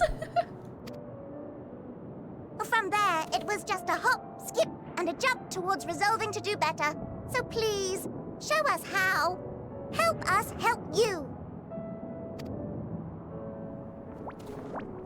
Oh, stop! That's so cute. Forgive me, but are they... Thy distant collaborators, indeed. Yep. Hail, fellow. Well met. You'd be a member of the Forum, would you? It's an honor and a pleasure to meet you at last. Aww. I'm Livingway, Hydelin's right paw. That last bit is very important. As am I, if I may humbly say so myself. She's just so cute! And she's Hydelin's right paw. You gotta protect the Loporrits. Bid you welcome to our star, Livingway. On behalf of the Forum, I thank you for traveling such a distance to meet us. As you have surmised, preparations for the Exodus have not proceeded as smoothly as we had hoped. I should be happy to personally escort you to our headquarters in Sharlayan, where you may advise us as you deem fit.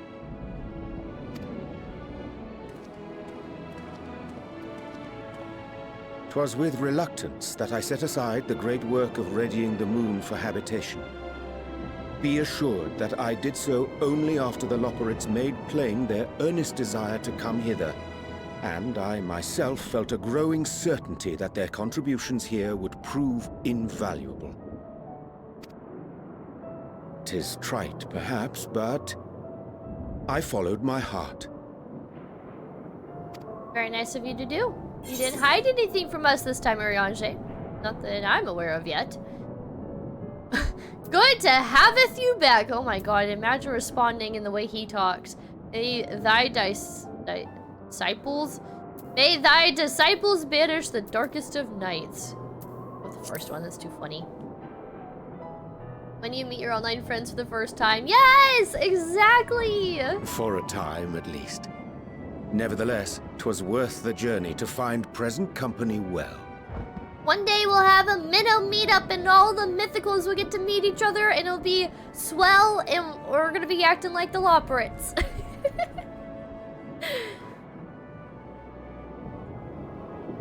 She'd try to box it up and ship it back to the moon. Yeah, actually. Yeah, true. She would start a merch line too, though.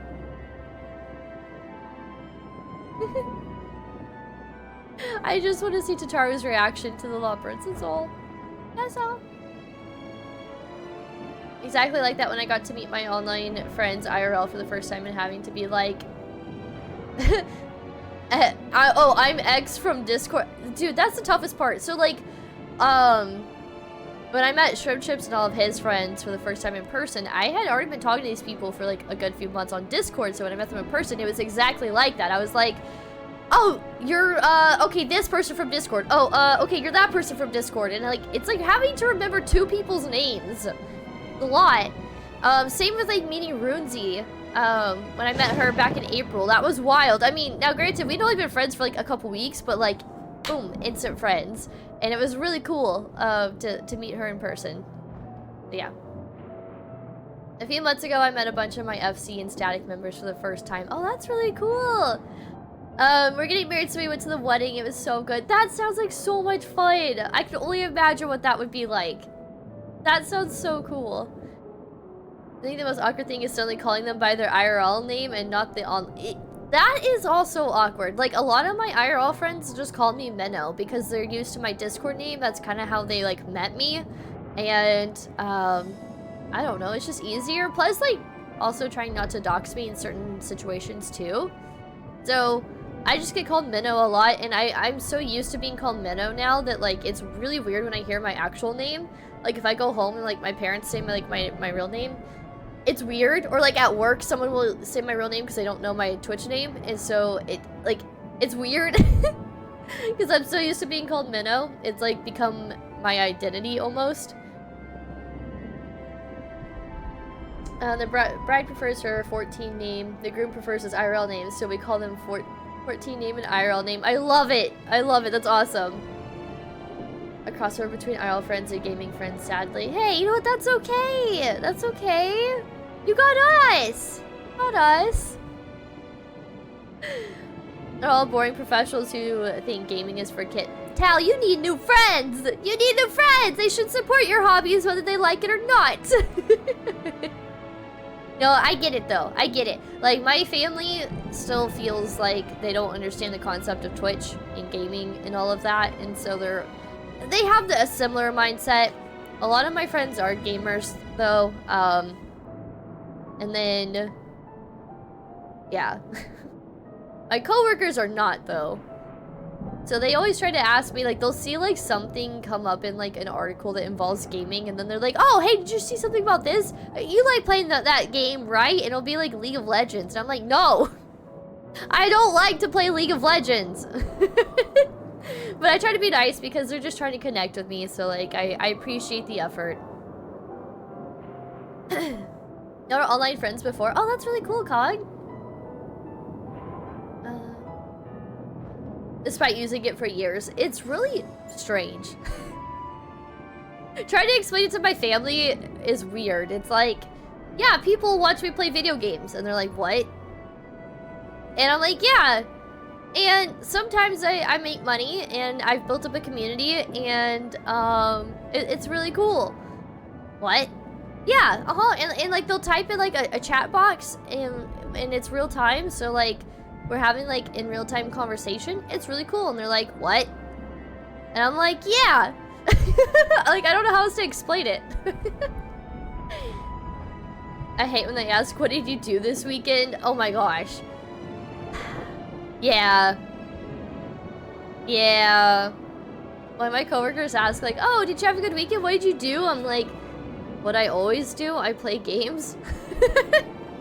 On occasion, I do something different, like I go out to eat, or I'll go to the movies, or go to a concert, or something like that. But like, for the most part, I just spend my time playing games. If I'm not streaming games, I'm just chilling in my room playing games. Like, that's how it be. It's what I like to do. All my partners by their online names and vice versa, so we don't accidentally dox each other other than when working together. Yeah, I totally get that. Like, for the most part, like, I call my IL friends like by their Twitch or Discord name, just to not dox them as well. But then, like, if we're in a social setting where we're not on the computer or anything like that, I guess I'll call them by their actual name. But it depends on who it is, because some people, it just feels wrong to call them by their real name. True, it is the internet. Okay, let's get back to Urianger here. For a time at let's try this again. For a time at least, nevertheless, 'twas worth the journey to find present company well. Will thou attend us at the forum and lend thine own wisdom? Little pudding way in the background. If that's all quite walk settled, around like can a we zombie. start moving before Urianger catches his death? Even I'm freezing out here. Oh, I dare say you'll warm up quickly once you're aboard the airship. Sat shoulder to shoulder with our fur-covered friends. Don't get weird. Look how cute they are. Yeah, that's right. Oh, I was gonna snap a screenshot. It started fading. I'll have to go to the unending journey and like get a better screenshot. That was too cute. Wait. It didn't capture the screenshot! My computer is busted! It didn't even get the screenshot. Lame. Oh well. In this group at least, I like everybody here for the most part, I'd say. I mean, don't ever feel pressure to dox yourself. Start over, new character, I know, right? We gotta start all the way back over in ARR.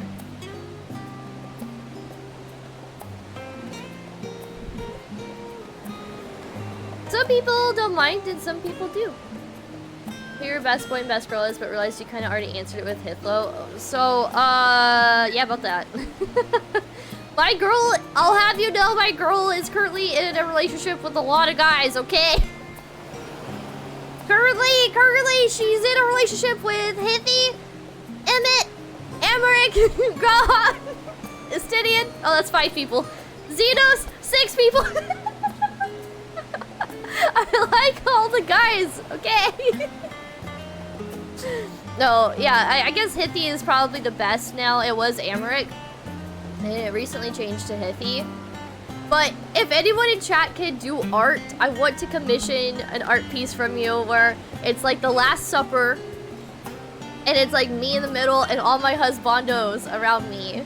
And we're all eating, I guess it would be fitting to eat cheeseburgers for Graha. But I feel like that'd be really cute. Oh my god, cheeseburgers and bunny girl wine, because that's what Xenos drinks. While Xenos was, Vandingus was in the process of trying to overtake my body, I happened to notice that they drink bunny girl wine. So in this art piece, I need all of my husbandos around me with cheeseburgers and bunny girl wine. The thing is like, I'm not even a poly person in real life, but like my girl, apparently she is. And that's okay.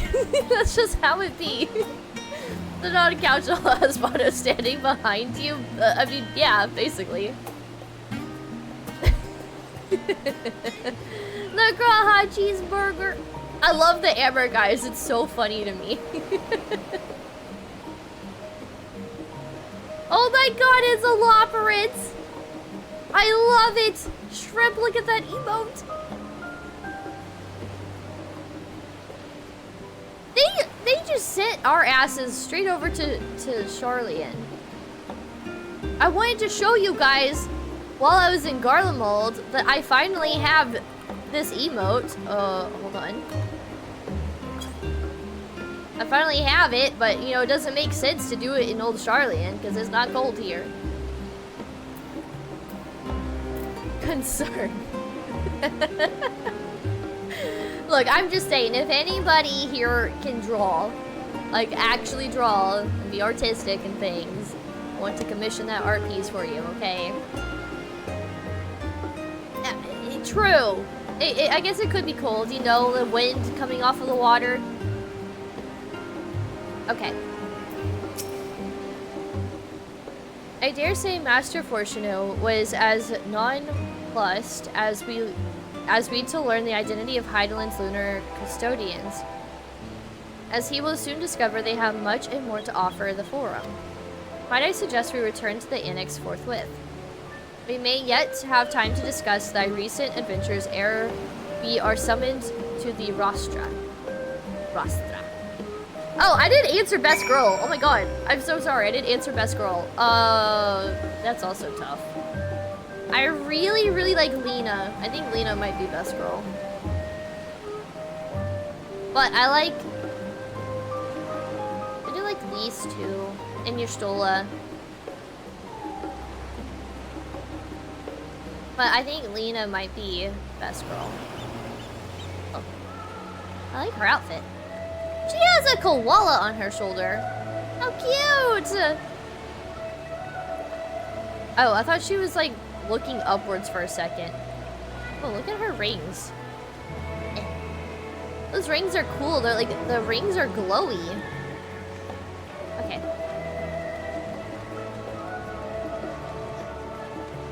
Hilda. Wait, Hilda. Oh my god, fucking Venat! Oh my god, Venat's Best Girl. God, sorry y'all, I just met her, okay? And Gaia!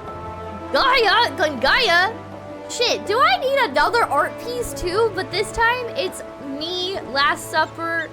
No, it can't be another Last Supper piece. We gotta have a different one. We should...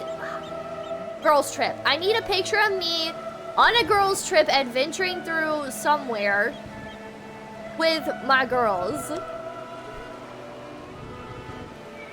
What? No, I love Lise. I just said she was in my top 3.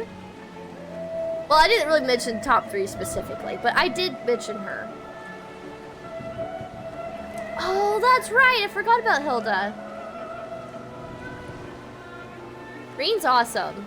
I do like Green. I would really like a girls' trip with all my girlfriends, and it's like Lena and Lise and Reen and Gaia and Tataru and Kryl and Y'shtola and Vanat.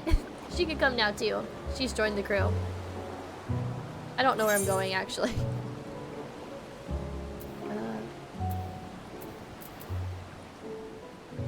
That is okay. The Baldesian Annex. I think I said that word wrong, but it's whatever.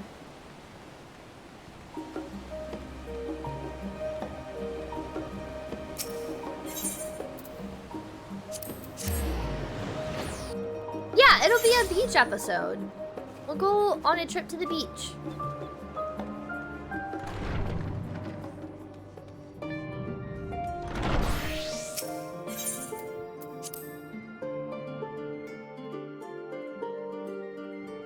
The Sky Pirates were really cool. It was so cool to see Kate Sith and Elpis.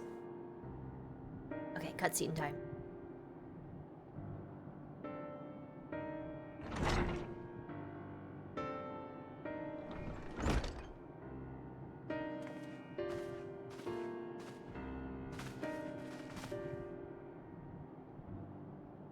Not that I'm complaining, Urianger, but I wasn't expecting to see you quite so soon. Nor I thee. And extolling the virtues of Etheirys, I did inadvertently awaken in the Loporrits a desire to avert our beloved star's demise. Kryl tells us you have obtained new knowledge that may aid us in our ongoing efforts. I've news to share regarding our study of the ethereal sea, but your findings are certain to be of greater interest, so I would rather hear them first. What revelations did Hydaelyn's Elpis flower lead? That's a loaded question.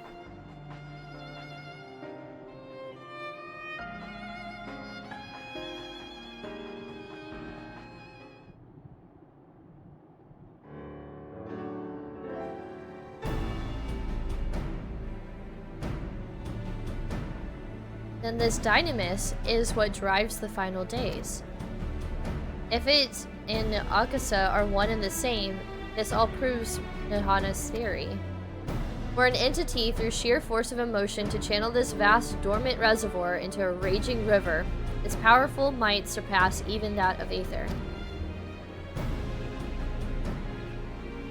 But if our star is so replete with Aether, said entity would need to be outside its influence to effectively manipulate the dynamis of great expanse.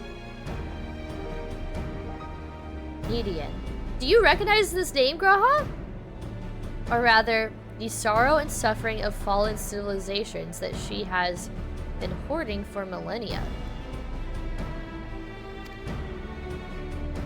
Untold anguish and fear and hatred drawn from every corner of the universe, all for a single purpose: destruction of Etheirys. Then our foe is no longer some unknowable calamity. We have but one aim: to defeat Median. So, I forgot to mention this. I was conversing with Shrimp Chips, I guess it was yesterday. And we were talking about, you know, how, like, well, we always thought it was Hydaelyn saying hear, feel, think. But Median also says that, and I feel like that's also Median possibly talking to us. Like, we can hear Median's thoughts, remember? So, you know, maybe we can still find Median. Oh my gosh, are we gonna fight Median? Are we gonna get Herms to come out again? No, wait, Herms is dead. Just kidding. Hermy Wormy dead.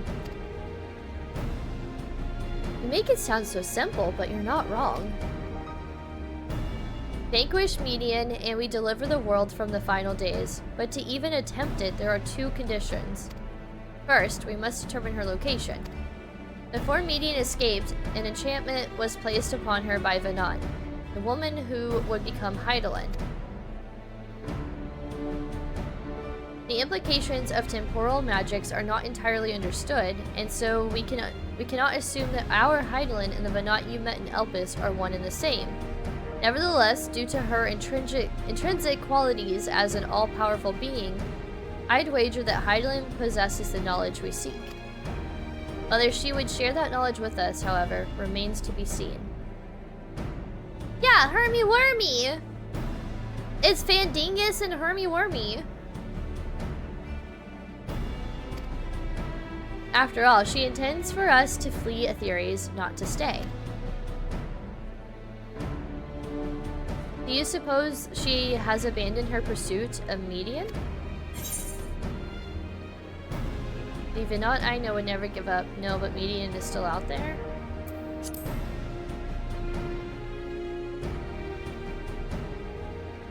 That's my impression too. Otherwise, she wouldn't have used me as a conduit for her will, or provided clues such as the Elpis flower. I believe she has been waiting for mankind's answer to Hermes' question. Oh! Oh! Wow! Kryle is a smart cookie! Sickness must be purged!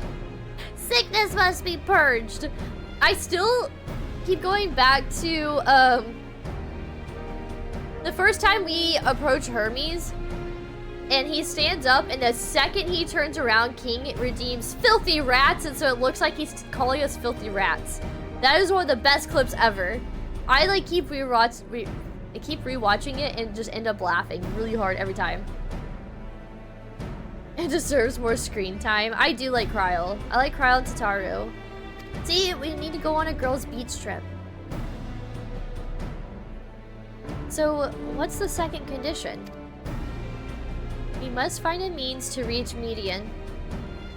Naturally, our chosen method will depend entirely upon wheresoever she has made her nest.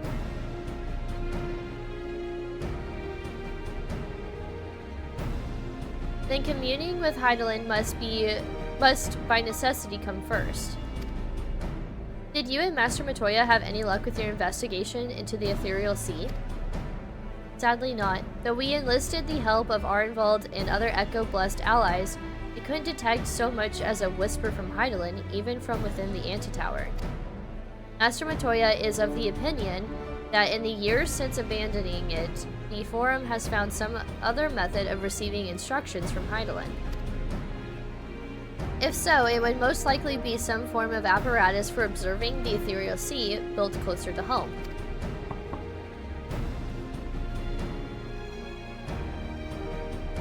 Sorry to interrupt. We've just received word from the Forum. Your presence is required in the Rostra, where they intend to discuss the Great Exodus.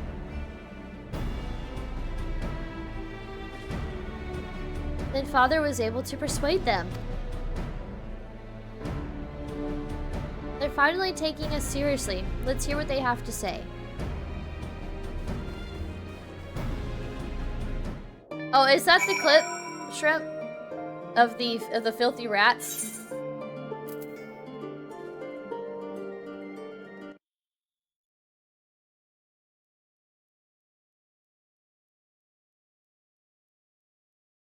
We're gonna watch it again. We're gonna watch it together.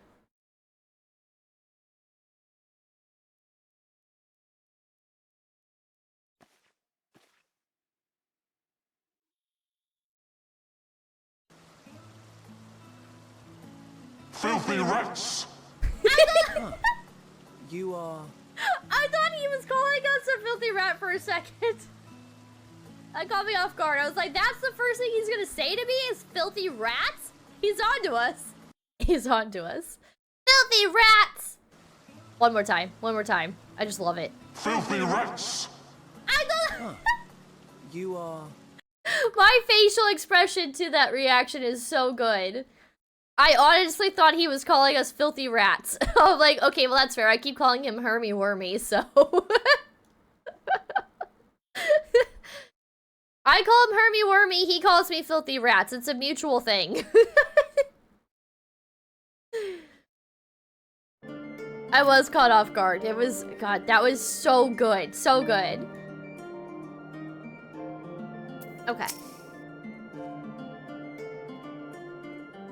'Twas Hydaelyn's commandments that in the event Zodiark should perish, the Loporrits were to deliver the people of Etheirys from harm.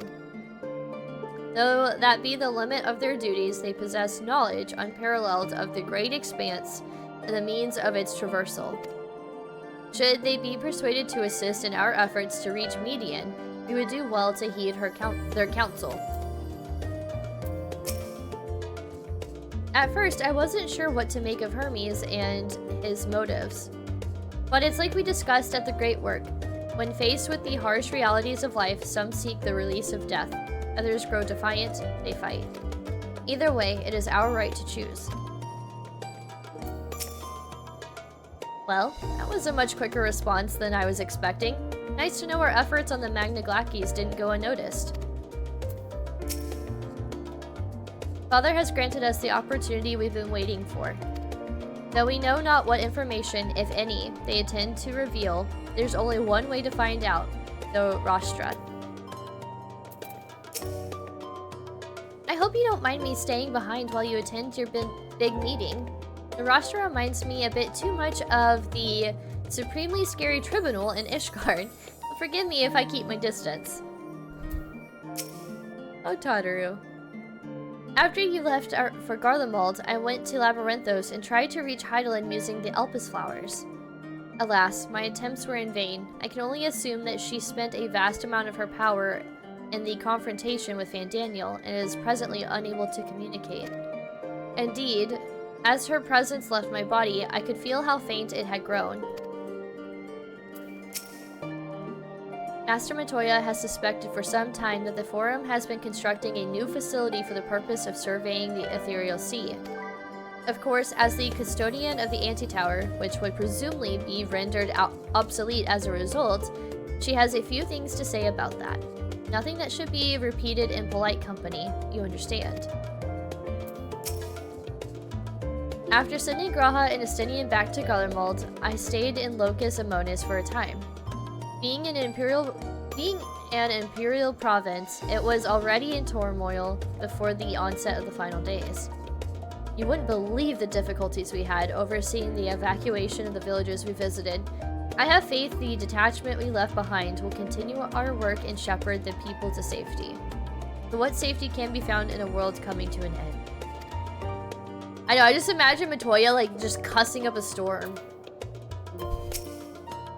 Which I could actually see doing. To think the Crystal Tower of the First is capable of such feats as sending one's souls into the distant past. The events you witnessed and helped shape may yet hold the key to forestalling the final days.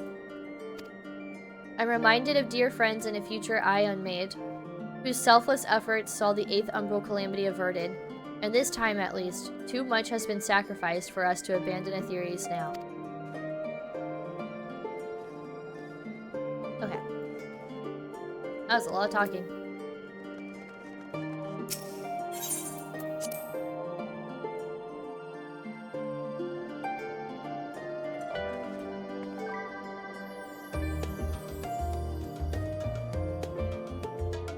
I like the way this person looks. They look really cool. I like their outfit.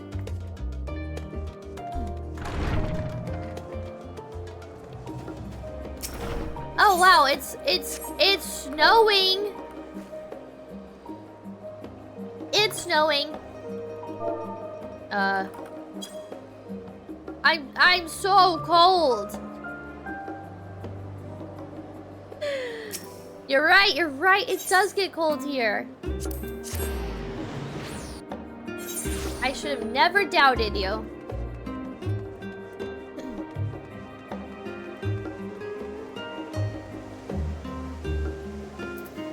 Guys, I'm so cold!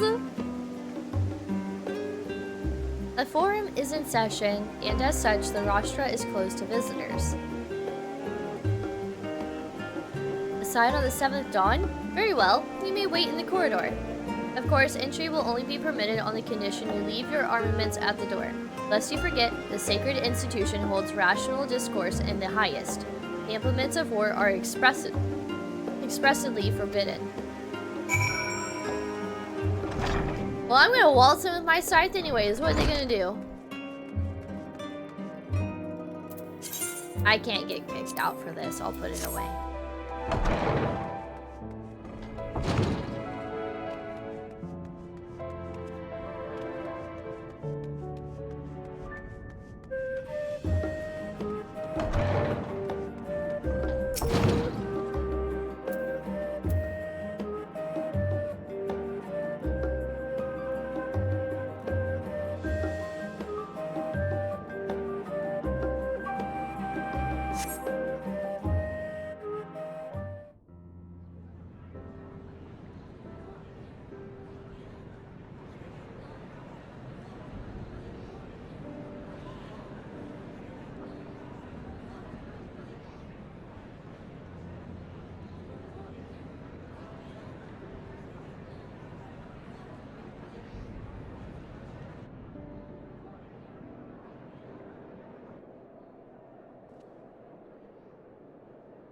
There is a matter I wish to raise with you before we enter.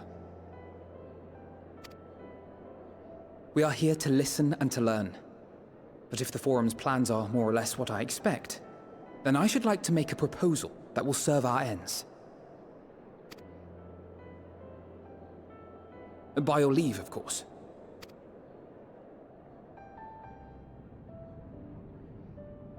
I don't see why not. Your words and wits have gotten us this far.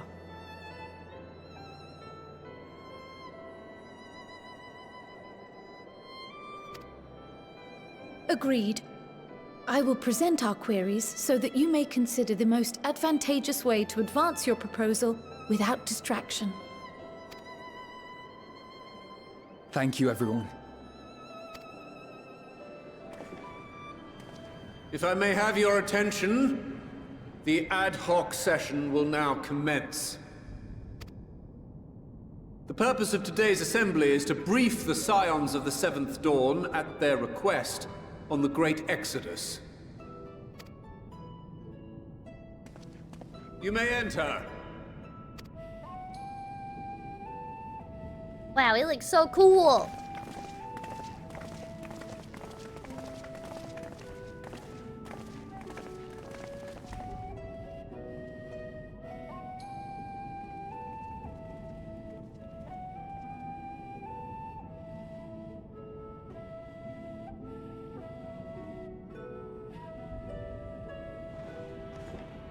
On behalf of the Forum, I commend your heroic actions on the Magna Glaciers. We shall not soon forget your service to us and the people of Radzat-Han. The Satrap, whom we have informed of the refugees' new arrangements, sings your praises as well. As an expression of our gratitude, we will endeavor to answer your questions as fully and openly as we are able.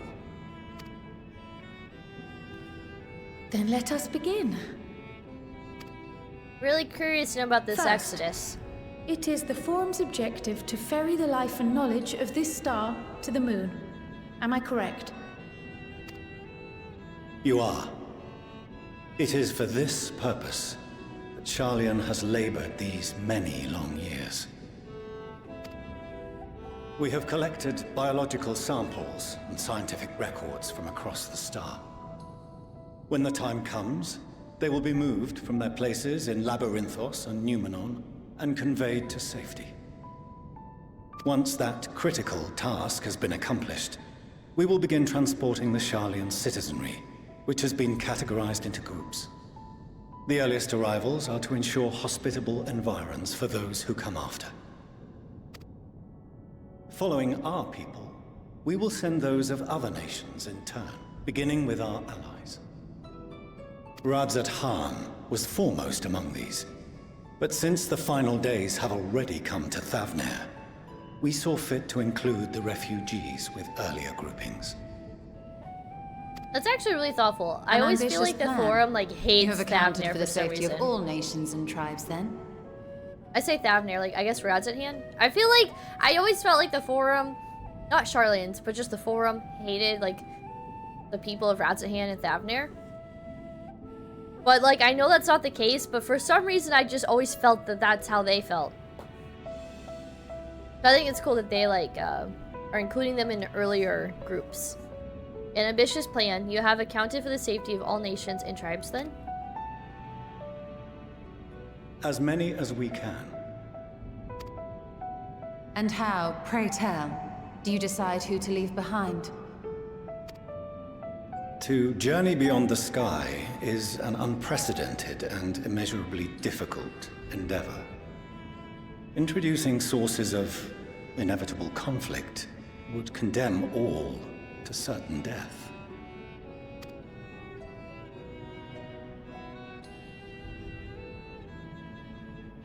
Questions as to the validity of that approach aside, are your plans proceeding apace? We're under the impression that your primary means of celestial transportation is incomplete.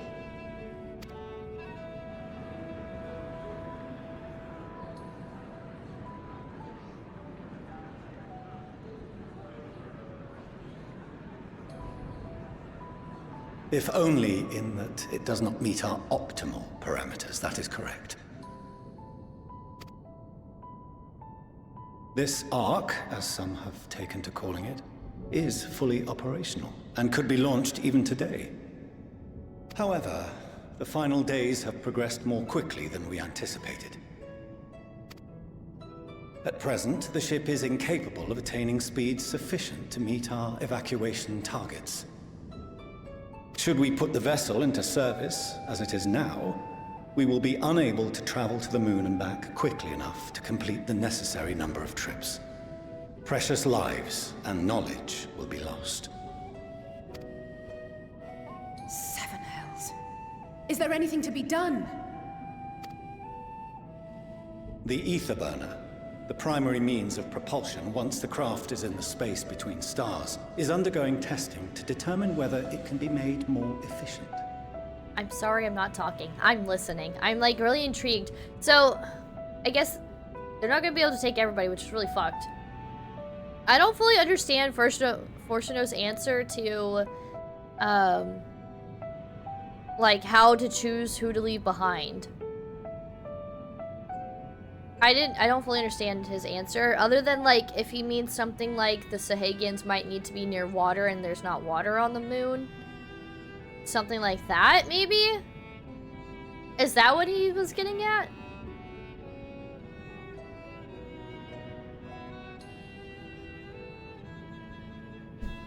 Though cargo is being loaded for the initial phase of the Exodus, we are prepared to continue our experimentation up to the day before launch, should it prove necessary. Okay, when is launch day? What if the Scions were to solve your problem?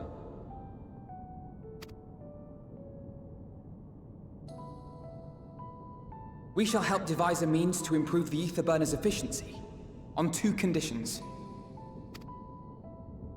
If we succeed, you must allow us to meet with Hydaelyn. Oh. Oh. 'Twas simple enough to deduce. You have a Concord, and so you would never have abandoned the anti-tower had you no other means of communication.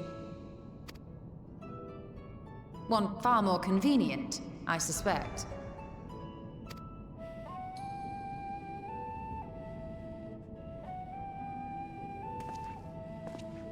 The second condition, also to be met upon our success, is that we be permitted to propose another use for your Ark. Another use for the Ark? Alfie, what do you have in mind? So you meant less peaceful tribes don't get... Okay, that also makes sense.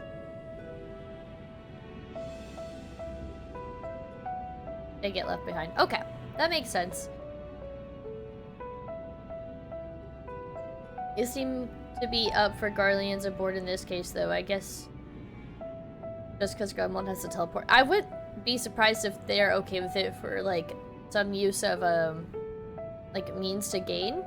But at the same time, some of the Guardians are willing to come with us, too. Like, they've kind of let the past be the past.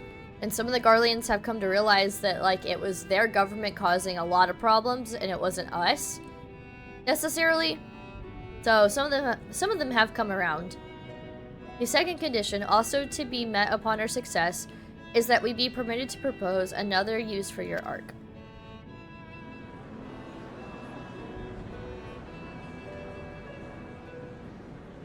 We would be at liberty to refuse this proposal. Of course. If we cannot prove its merit to the 99 here, who are we to stake on it the lives of all peoples of this star?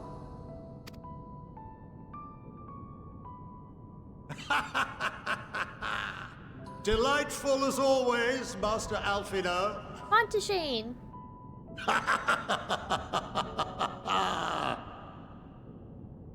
Oh, we couldn't have asked for a finer plan. Allow us to solve this complex engineering problem of which we were entirely unaware until moments ago. What could possibly go wrong? The satire writes itself. This guy's cool. Yet, what field has not benefited from a change in perspective?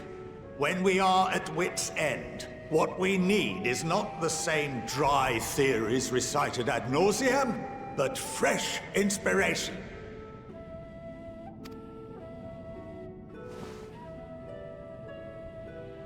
I, for one, have faith in my erstwhile students to provide it, and I find their terms to be perfectly acceptable.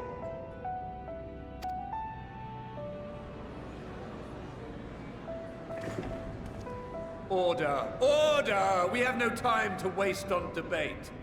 I call a vote.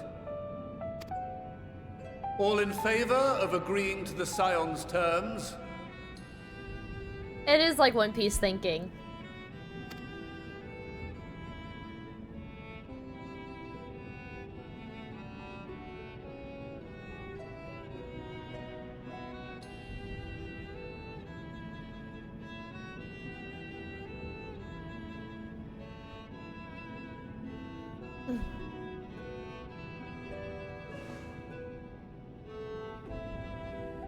"71 in favor, 28 against.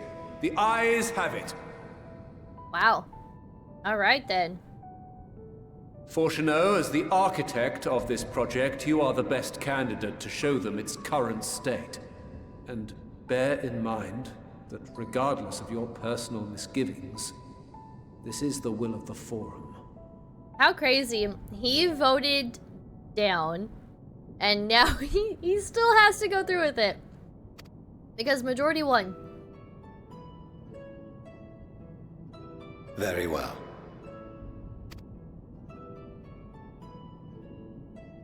I call this session to a close. Return to your tasks with urgency.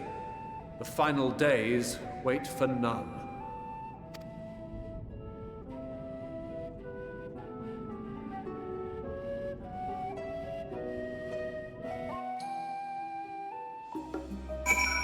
Dad.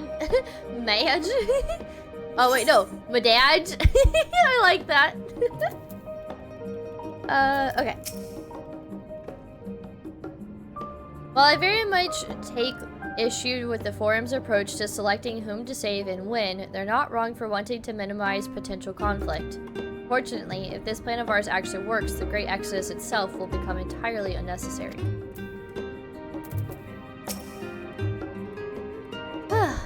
I'll admit, bringing up the issue of the Forum's incomplete arc was more than a little daunting. They were, to their credit, quite open about the current state of affairs. What was even more surprising, though, was when they took Alphino up on his offer. I'm a little vexed that we've yet to learn of the Forum's replacement for the Antitower, though I expect that in time they'll share that too with us, and with Master Matoya, if they've any sense. The further we pursue the mysteries of the universe, the more I struggle to comprehend the fortuitous nature of time itself. We measure and quantify it based on an observation of celestial bodies, such as the sun and moon, but from your account, it is unclear whether the ancients viewed time in a similar manner.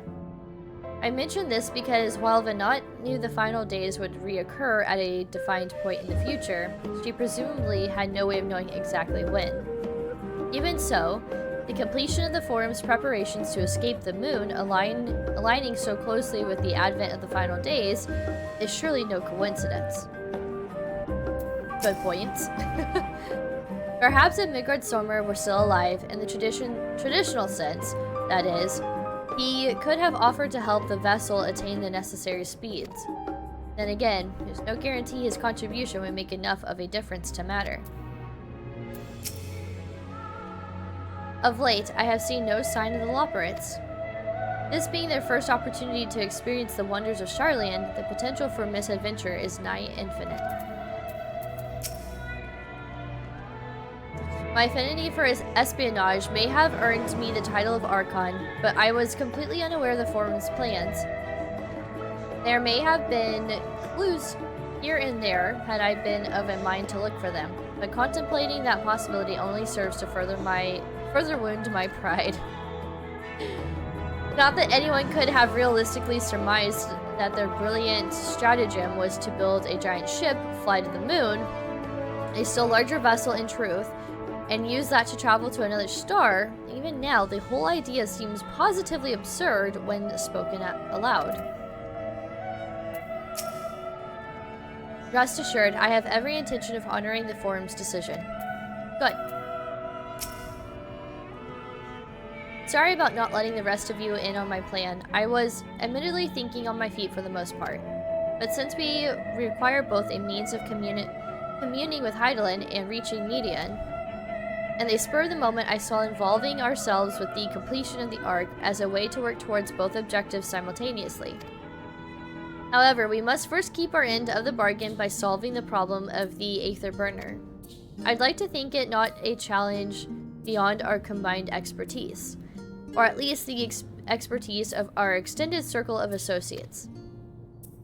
It might behoove us to learn how an Aether Burner actually works before we attempt to improve it, though. Wait, we offered to fix it, but we don't even know how it works. Okay. Sounds about right.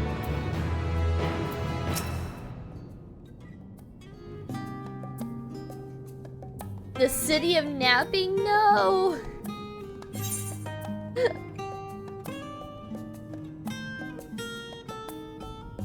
Going under. Portiono's ability to maintain a stiff upper lip is being sorely tested. As instructed, I shall take you to see the Aether Burner. Meet me outside the Archaean. I trust you can make your own way there. So, the Ark is being built in Labyrinthos. Hardly surprising. Where else could they conceal such a massive undertaking?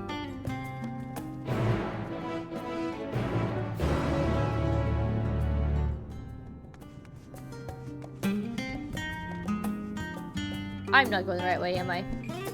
Nope.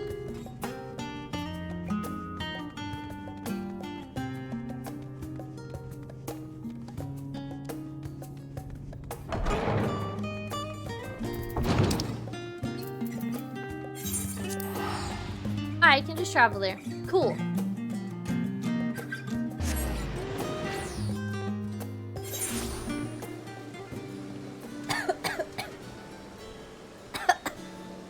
Oh my gosh. I have a pumpkin spice cream latte. Or chai latte, I guess. And some of the cinnamon went to the back of my throat.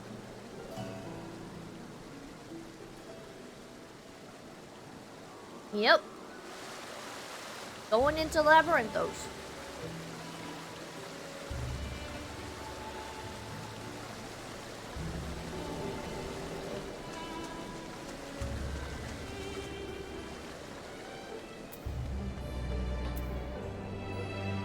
Hell no, I will not be doing the cinnamon challenge.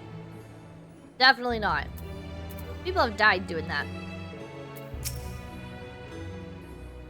Do they intend to carry everything in the Archaean to the moon? They said they started loading scientific records and biological samples, but do they really need all of it?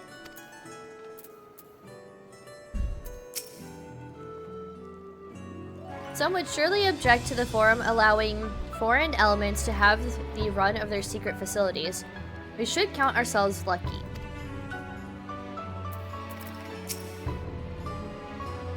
It seems so long ago when we first set foot here. It has been many moons since I last visited Labyrinthos.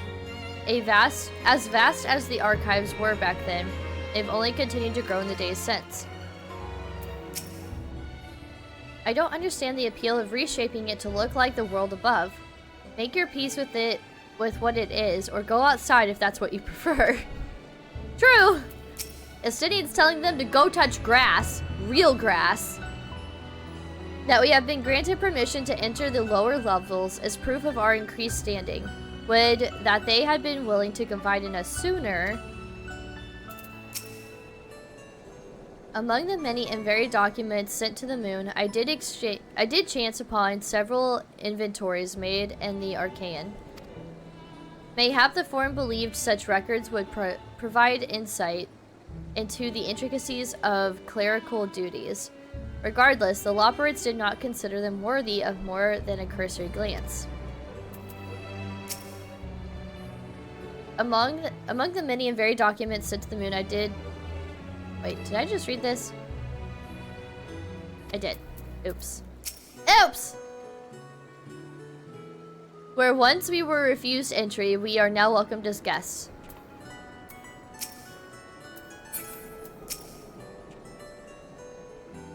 Our destination lies in the lower levels.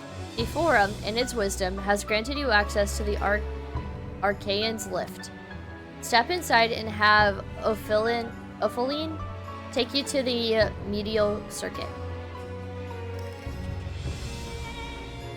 You like your basement grass? I mean, if you're okay with the basement grass, then more power to you, I guess.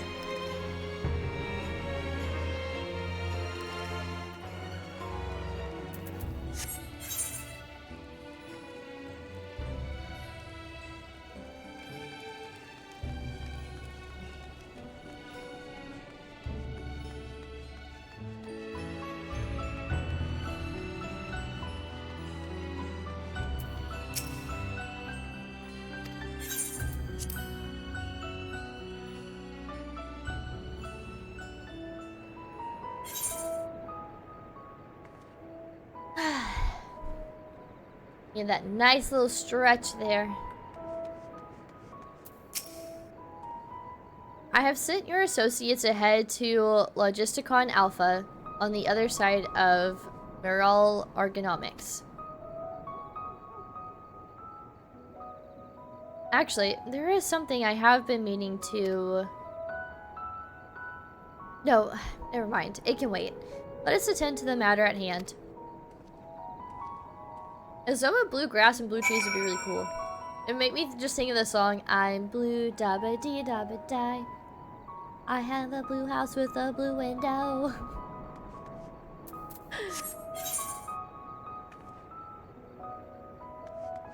Wait, where am I going? Speak with Alpha now. Well, where's Alfie? Oh, there's more to unlock here. Okay. I kind of want to get out Granny, but fat black chocobo.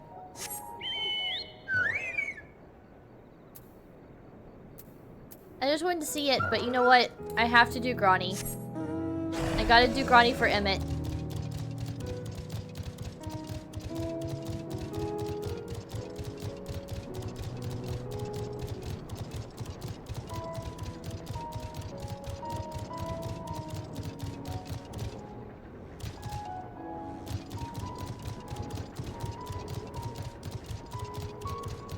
I'm not going the right way.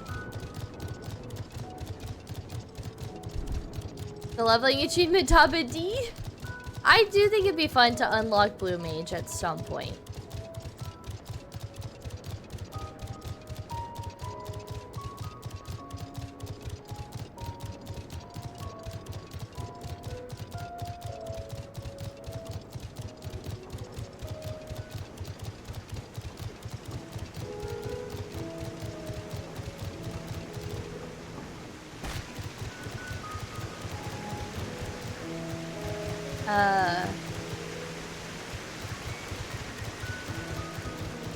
Okay.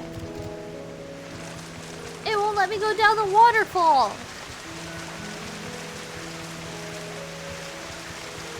Lame!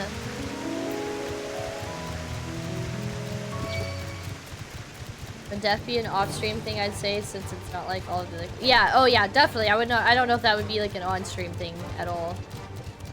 I do think it would be cool to unlock it. Dabble in it a little. I feel I have gone... Oh, there's a door. Like, I feel like I haven't gone the right way. Shrimp.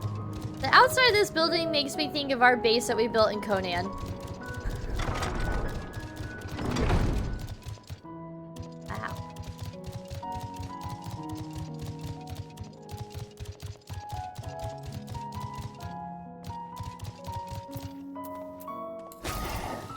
I was asked to adjust the temperature in here. Apparently, I concur. You might want to do something about the humidity too. Wow. They're complaining about the temperature.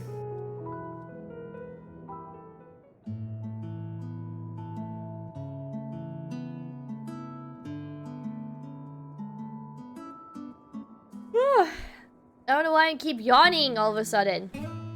We are to wait here while our father arranges for us to use the next lift.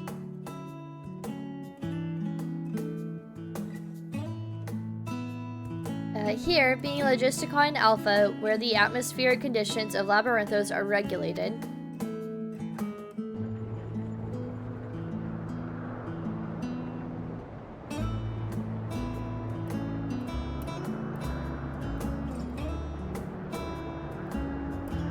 Sorry, I had to eat some candy corn. It's too good. All challenges in spell hunting just do the friend power level to get past the boring level. Oh. Yeah, I'll look into that later. Water is drawn from underground and dispersed as vapor, stimulating the formation of artificial clouds and rain. By manipulating the temperature and air circulation, they are able to create the ideal environment for the growth and preservation of the biological samples kept here. Hold on, how do you know so much about it? Why, Father brought me here as a child. What? And left me behind? Actually, you're the one who left me behind when you went off somewhere with Grandfather. The night before, I'd been asking Father how clouds are made, so he decided to show me. It was fascinating. I prepared him with questions the entire time. It's all too easy to take for granted the many interweaving aspects of the natural world, to grow inured to the wondrous. But having gained an understanding of the complex mechanisms employed by the Loporrits in recreating a similar environment, I have come to view such process in a new light. The subterranean gardens of Labyrinthos, the lunar prison forged to contain the ancient Zodiac, the inhabitants built for all mankind, neath the moon's surface, each unique yet undeniably similar. 'Tis no mere coincidence.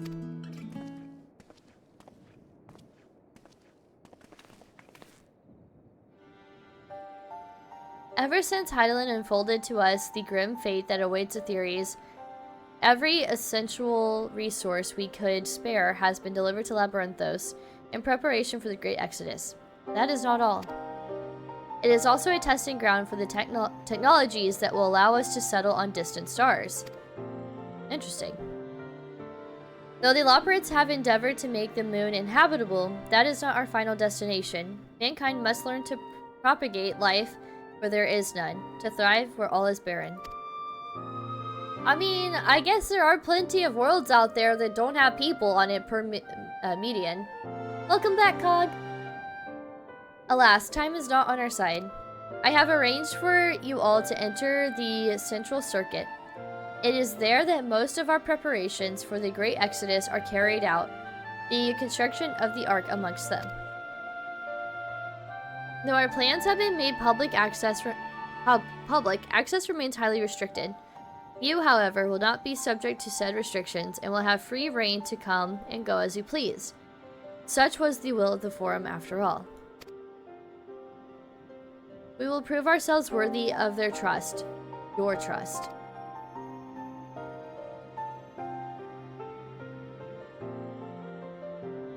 Then let us proceed.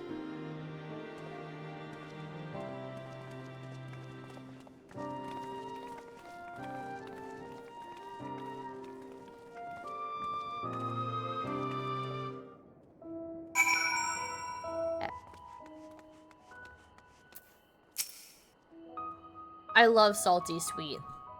I love like, and then a little bit of savory. Arlu, thank you so much for the sub. It is much appreciated. You were officially mythical. Thank you for the sub. Truly. Not only do you get to view my Endwalker playthrough ad-free, you also just helped contribute to my PC building fund, so it is greatly appreciated. So thank you so much.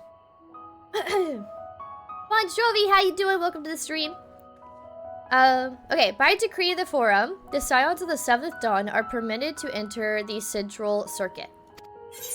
Party! I like that the little Pepe. That's cute. Party! He's just like, ah! I love it.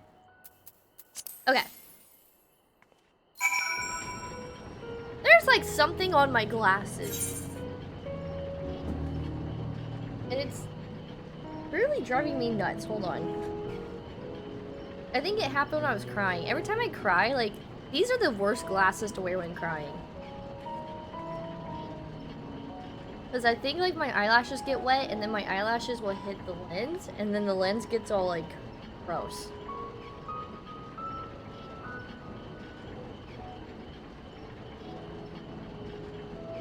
Oh no, you slept through your weekly raid! That sucks. At least there's always next week, right? But no, that sucks. I missed out on my, not that this is as big of a deal, but I accidentally forgot to go check the gold saucer for my jumbo cactar ticket. And I missed out on it. The Aether burner is being constructed not far from here. Overseeing the work of Dankcole. This place is Dank? Alright. Overseeing the work of Dank, after whom the forge is named.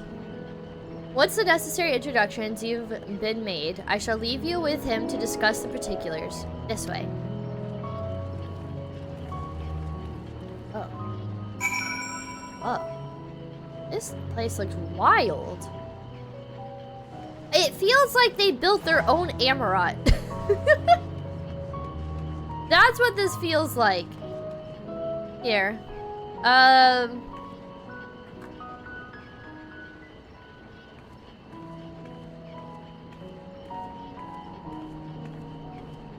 Little RP walking moment here for y'all. This is crazy looking.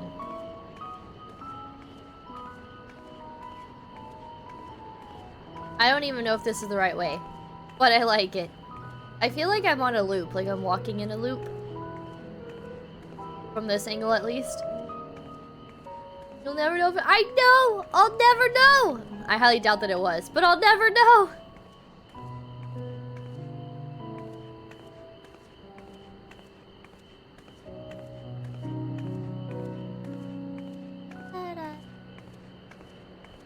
You have to get all angles. Still walking. I'm still walking.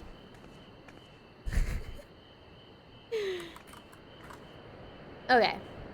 Where do I actually need to go? Is it this? Oh, no, it's way out here.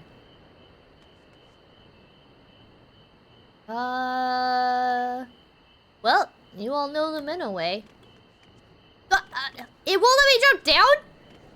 That's the Minnow way. How else am I supposed to get down? I can't.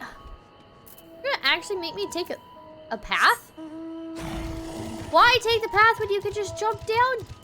I don't even know which direction to really go.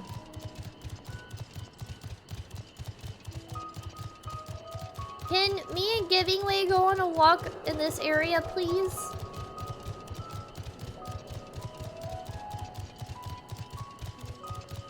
I like to parallel Elpis, Azzy's Law, and Labyrinthos in my head. Yeah, no, I 100% agree. Same.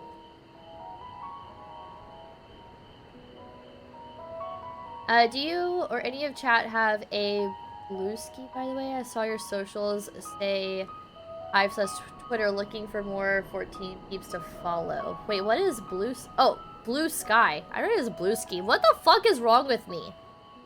It's like going injuries and blue ski. I swear I know how to read, but apparently I don't. I have never heard of blue sky, but I do have Twitter. Yeah, Jacob Brewskis with the broskies. There's Twitter. I would do command socials, but my social is not like... These are the two places I'm most active. I have like Instagram and TikTok and all of that.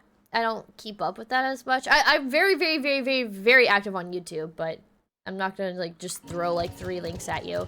Unfortunately, the links on my, what's it called? The links on my card, some of them don't work, so that's why I threw out those 2.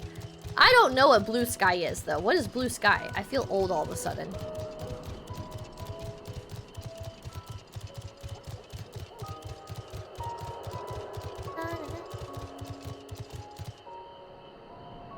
You can actually watch all of my gameplays on YouTube. All of them. I have, my, I guess, Elpis Day 14 ready to go on YouTube. I just gotta hit that go live. So I'll do that after stream. Oh, I feel like I should talk to everybody. Well, now, who is this? No, been there, done that. Damn near lost me eyebrows. I love that he has a mohawk. Think, Coco, think! We'd be well on our way to paradise. Visionaries patting themselves on the backs for their grand accomplishments if you'd only think. I like Yes, this guy. that does sound rather lovely. Yeah! I mean, Master Force, you know, what a pleasant surprise. We're not blasting off already, are we? The schedule remains unchanged, for better or worse. Which is why the Forum has elected to accept assistance in resolving the Ether Burner conundrum.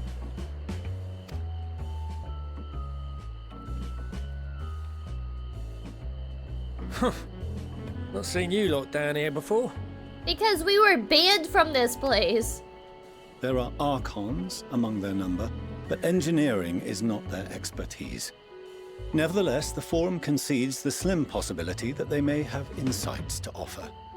If not, you are at liberty to return them to the surface, by whatever means you see fit. What does that mean? You saying he can just kill us and sit us back up? No. I assure you that won't be necessary. Now, about your troubles with the Ether Burner.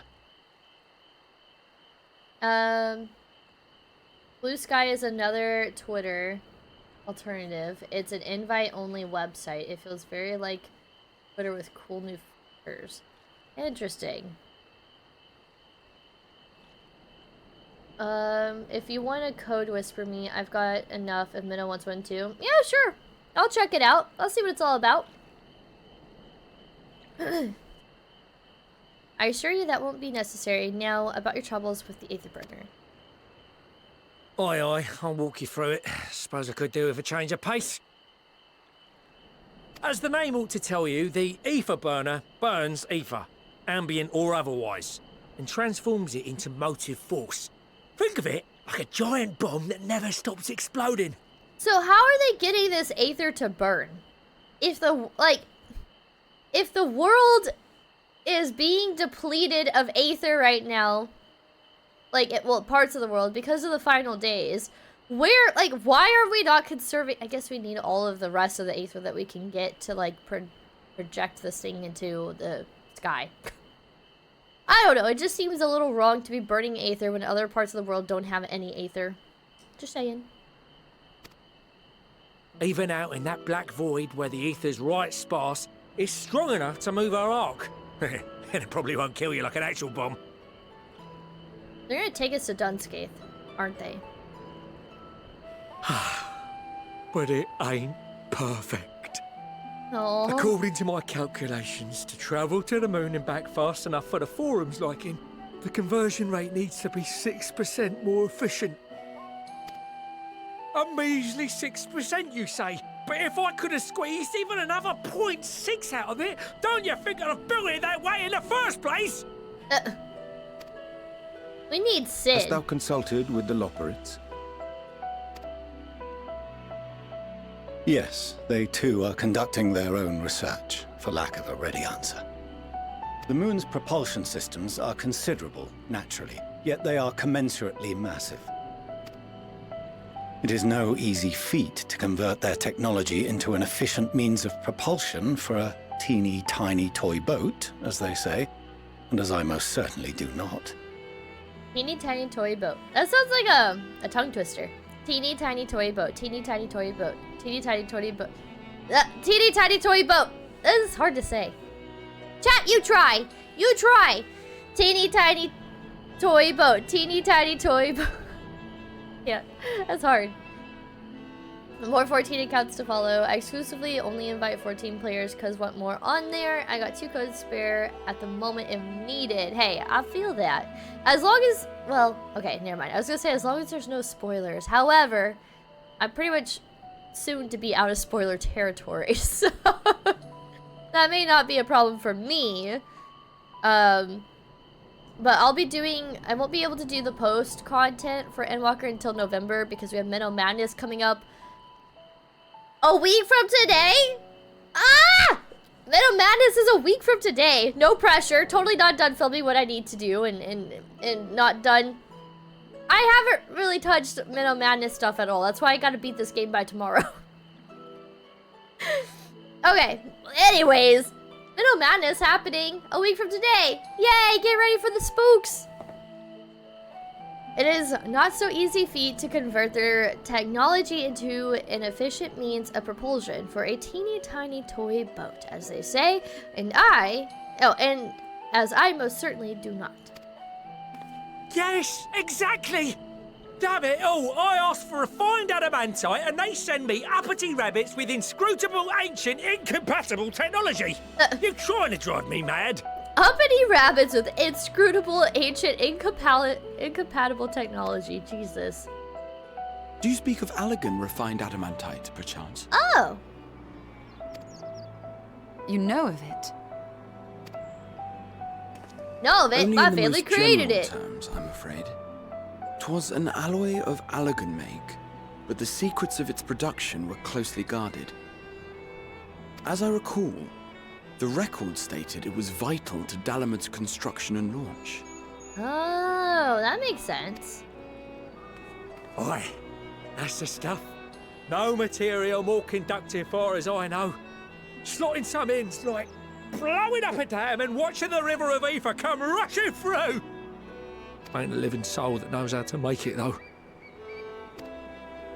We were fortunate enough to salvage some for the ether burner, just a wee bit, mind, from a chunk of Dalamud that came hurtling into the Northern Empty during the calamity. With more, well, that extra 6% efficiency would be child's play. It's a crying shame that we've no other sources. Surely the many shards of Dalamud scattered throughout Eorzea would suffice. Why not get the refined adamantite from them? Oh, we tried, believe you me. But only a few specialised pieces would have had any in them to begin with. Interesting. Drive calls from Ragnarok class internment hulks. Those are the prize bits we really need. According to the Gleaners, getting to them means delving deep into the shards. And the defences are still very operational and very eager to blow them up. I like the way this guy talks. He's cool. It's rough going in there, even for the cream. Not sure they'd make it out alive. Weren't we near that part of the Ragnarok when we went to destroy Bahamut? Want me to go and fetch the Wotsit? White Raven's ghost, it haunts me. A job for someone else? Yeah, basically. Let somebody else do it for a change. That may be for the best, though you doubtless find the task too dull for your liking.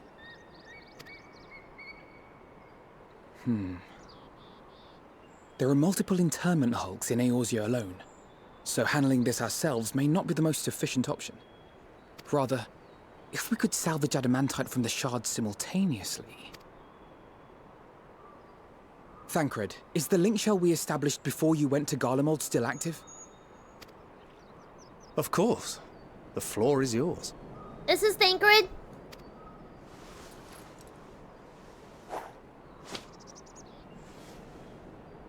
This is Alphino. What's all this? Gathering firewood, so to speak. We alone can accomplish little, but joined by others, we may yet build a bonfire to carry us heavensward. This heavensward reference gives me life! Gathering firewood, so to speak, we alone can accomplish little, but joined by others, we may yet build a bonfire to carry us heavensward.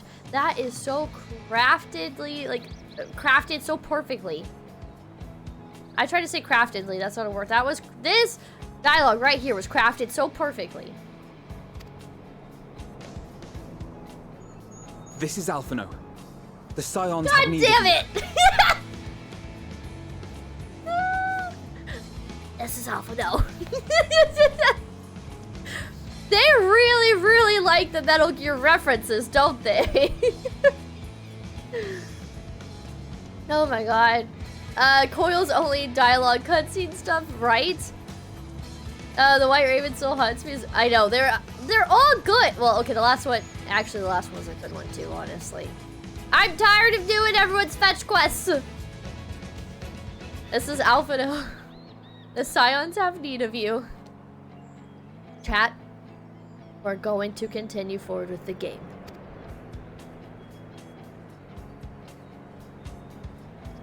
Is this Grey Parsing E-Girl? Understood. I will contact the Lord Commander and dispatch our finest at once.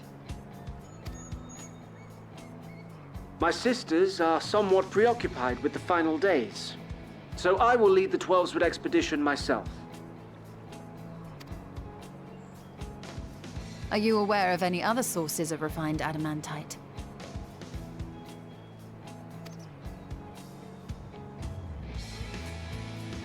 Logically, such an invaluable alloy would have been utilized solely where absolutely necessary, in components intended to conduct or collect surpassing amounts of ether.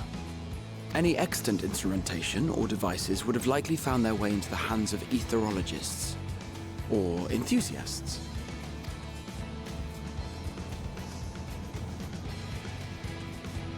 Magical artifacts of Allagan design? The Eastern Alliance will send word to one and all. Are there other ways we may offer aid? No shards of the Lesser Moon scar our soil, but our stake in this cause is no less for it. Is there anything in Othard that might be of use to you? What did you say? Oh, you got friends in far places, lad. Anyway, if you're offering, I wouldn't say no to one of those Far Eastern sacred relics. Some of them can hold enough ether to summon a whole damn primal. Combine a source like that, the ether burner, and 3, 2, 1, kaboom! Kaboom! I gather you heard his explosive enthusiasm. Might you secure us a suitable relic? It shall be done. I know little of machines, but I promise we will do our utmost to gather the materials you need to finish your starship. I am glad for the work, in truth. Better to busy oneself than wait and fret over disasters foretold. Wait, what's Noah? Then why are we all still standing about yapping? There's plunder for the taking. And I'm a born plunderer. I'll be an old Charlian before you know it. Start mixing the grog. I'm certain that can be arranged. Thank you all, and do be careful. Just like that, Aye, just like that. Our refined adamantite is on its way. Wow, we did that fast. Now let us consider our next steps, shall we? There's yet much to be done.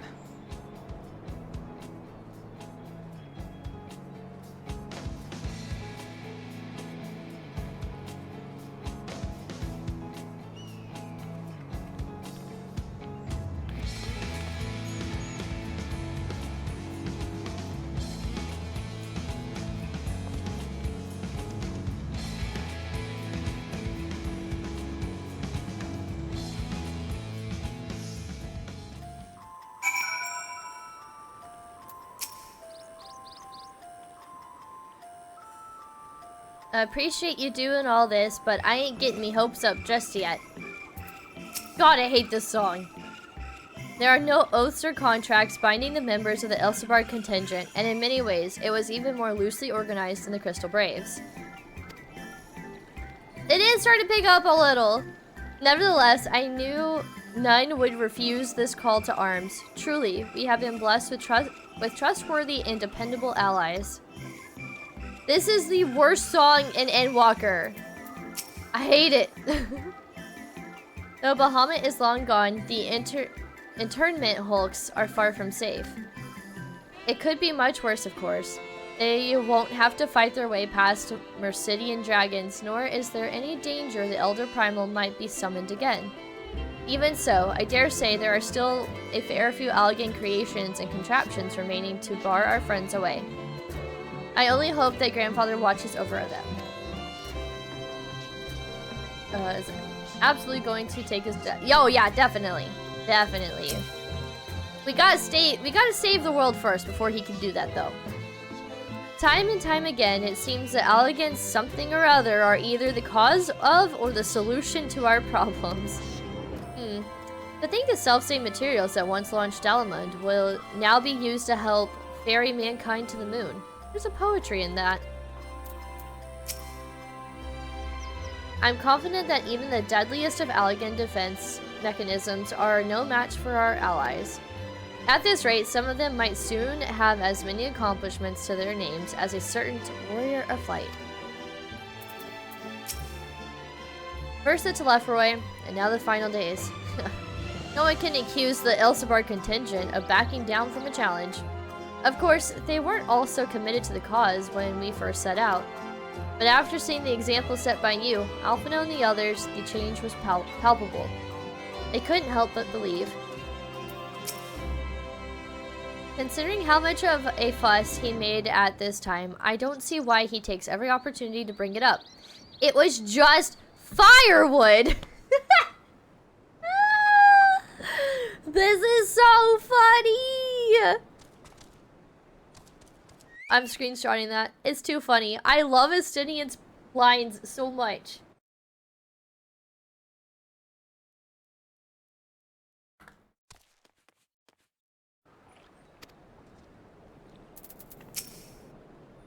What serendipitous irony that the remnants of the 7th Umbral Calamity would become the keys to mankind's salvation. Never more certain have I been that Master Louis Swall watcheth over us from the ethereal sea.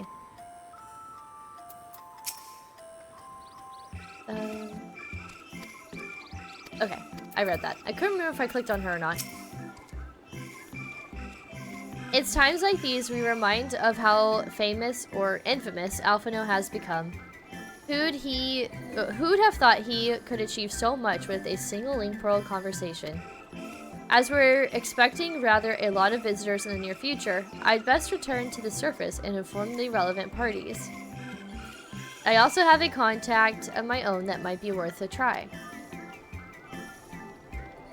Oh, and who might that be?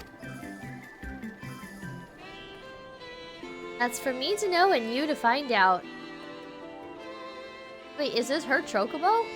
Did Cryo bring her own chocobo? And on that note, I leave matters here in your capable hands. Best of luck! Oh, no, that was not Cryo's chocobo!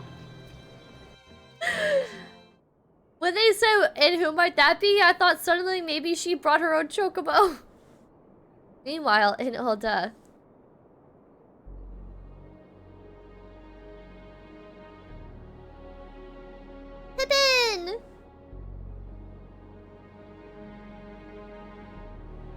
An animal. Our course of action is clear. We must harvest refined adamantite from the shards of Dalamud and procure arcane relics of Allagan make. Summon the best and brightest of our immortal flames and form an expeditionary party at once. Call upon the Sultan Sworn and Brass Blades for support as you must. Papashan, send word to the guilds. We will require the expertise of master artisans if we are to have any hope of identifying and recovering these elusive materials. Etheirys, we have need of your stone torches. They are to assist the immortal flames in scouring the ruins and to help secure the surrounding areas. I trust I can count on your support. As commander of the Stone Torches, my son Zimberk will personally see it done. But Dad, I don't wanna! I would have you lead the raiding party. Assemble your finest, and with Tizona's blade clear the way. Lord Loporrits, I pray you take charge of the search for Allagan relics. Surely you know of some being traded on open or clandestine markets, or sleeping in collectors' vaults. Of course, I ask not that you do this out of the kindness of your heart. By all means, profit on the transactions. I wish you the joy of it. She's literally saying, go make monies.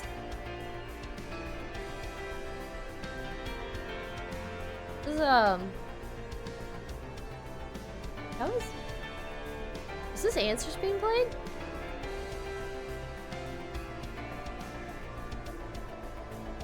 The Bahamut version of Answers. Yeah, this is really interesting. I really like this. Caught me off guard for a second. The final days descend upon our world. If circumstances are truly as dire as they say, Uldar's best efforts may be for naught. And yet, when we Eorzeans rose from the ashes to rebuild our broken realm, did we not learn one simple truth?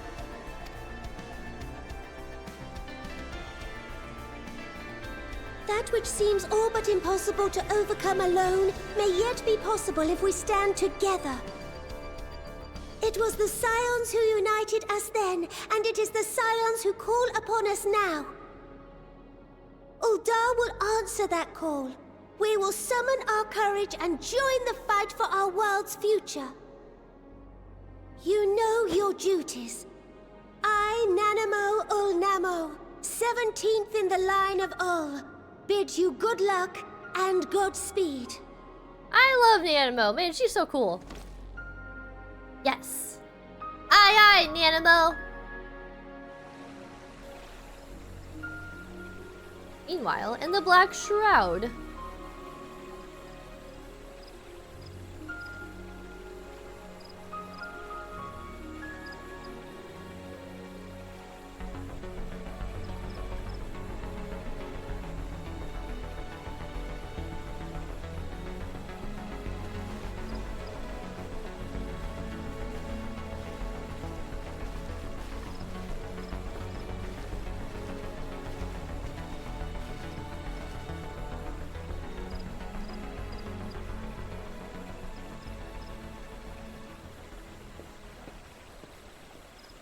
We fielded a goodly number, but our ranks are heavy with healers, and an abundance of restorative magics will be of little help in destroying Dalamud's defenses.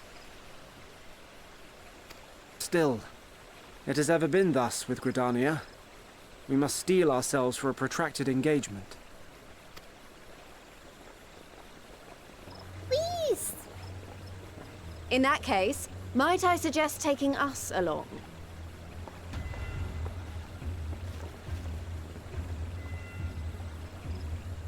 Commander Hext, what are you doing here? Is that None of the really shards Lisa's in last name? Garabania are big enough to hold an internment hulk. So we said to ourselves, why not lend our neighbors a hand? We thought you might be short on people with a talent for breaking things.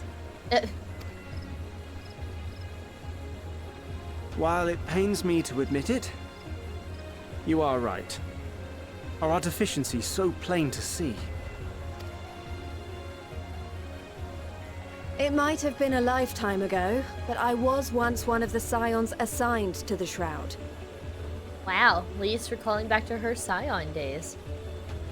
I didn't know that that was her last name. All enough, remember when all 3 cities didn't want to do any part or help with any sort of the call at— yeah, no, I remember. It's just so crazy how far we've all come. And now it's like, whatever differences you may have in this given moment, you've got to set them aside because the final days are coming. And if you don't set it aside, you're going to be dead. So, it might have been a lifetime ago, but I was once one of the Scions assigned to the Shroud. I know this forest well. I know your people. And I know we will be stronger if we fight this fight together.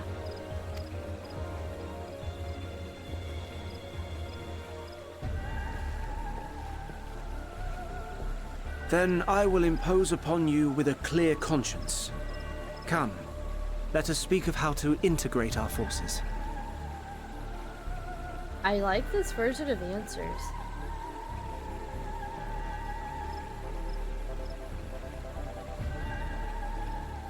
Very operatic. I love it. Then I will impose upon you with a clear conscience. Come, let us speak of how to integrate our forces.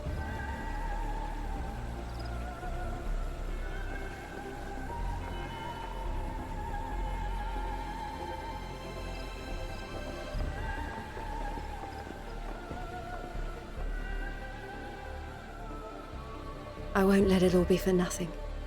I promise you, Papalimo. Oh, Papalimo. Oh.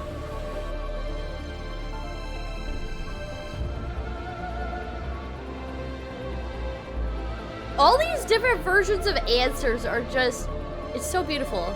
Meanwhile in Korthus,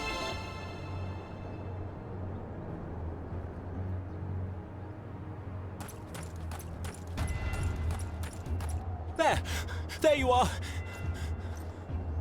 We've no time to waste, brother. Everyone has already... Ah. What Harsha-font? It is!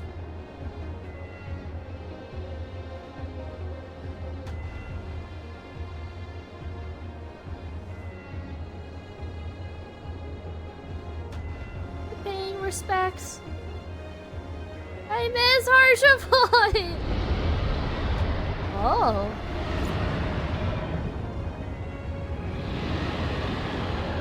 Why does it look like Ishgard's like rally? That was a roar! A dragon's roar! Oh! Who is that? Is this Tiamat? Because it's been way too long since we've seen Tiamat. Meanwhile, in the Ruby Sea, we're all practicing.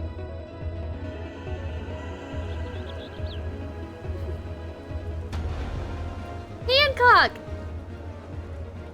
And so, in summation, the Eastern Alliance, as well as the Honorable Lord Loporrits himself, reached out to me for assistance in procuring these treasures of the divine, and I, in turn, do beseech the Confederacy for aid.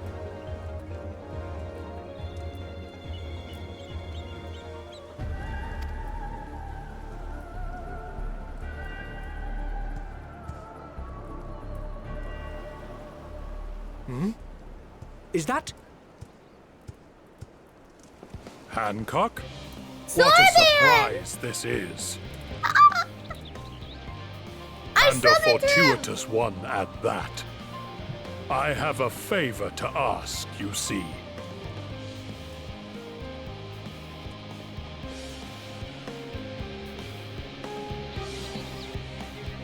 Huh?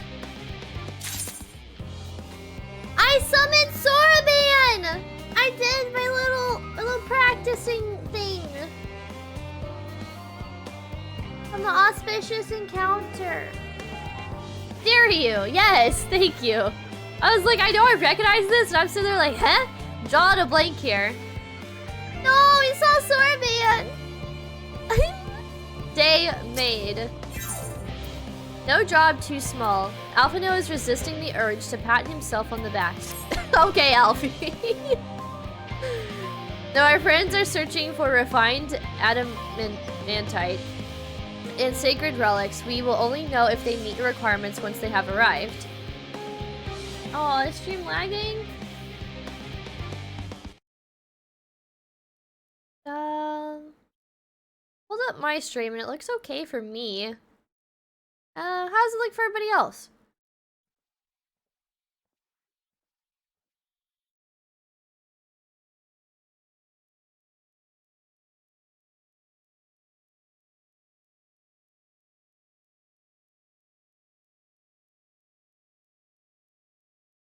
Is it okay? Is it fixed? Is it still lagging?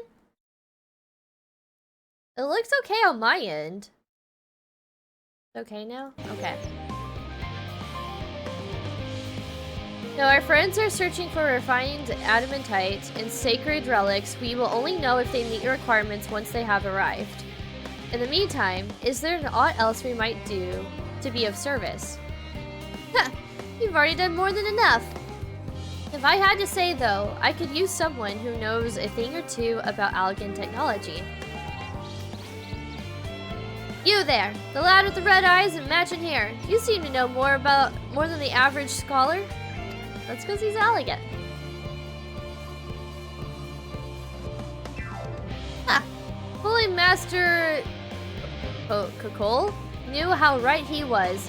While he and Graha establish a rapport, why don't we help with preparations for the Great Exodus? Indeed, this would mean going above and beyond the terms of our arrangement, but I propose this not to curry favor. As confident as I am that we will succeed, we must be ready for every eventuality. This would also be an opportunity to familiarize ourselves with the logistics of traversing the Great Expanse. And if nothing else, it beats twiddling our thumbs while we wait for the adamantite.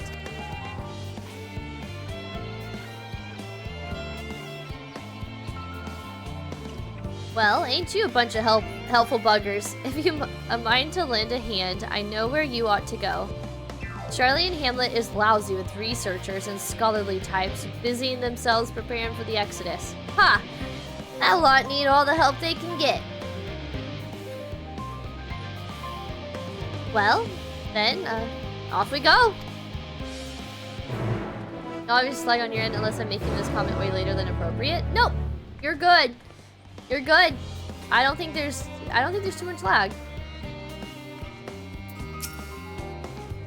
I shall endeavor to provide Master Kokol with whatever information he should require. I'll admit, without refined adamantite, I ain't got a bloody clue how else I could get the Aether Burner performing any better. If you lot don't come up with the goods, we're buggered. Okay, no pressure. No pressure.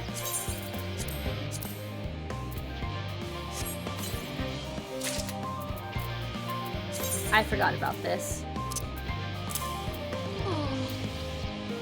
It's like the same dress, but it's still pretty. Still pretty!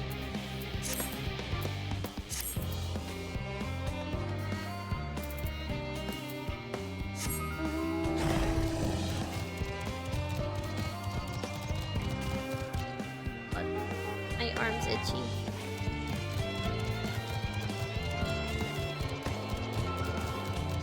This place is so cool looking.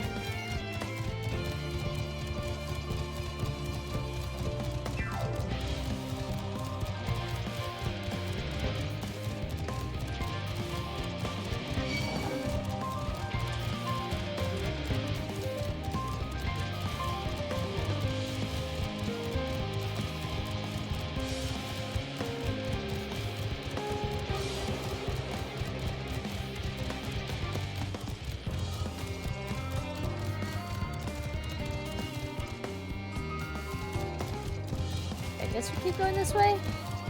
I guess.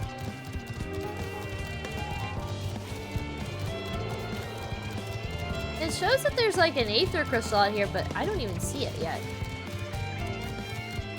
Maybe around this corner?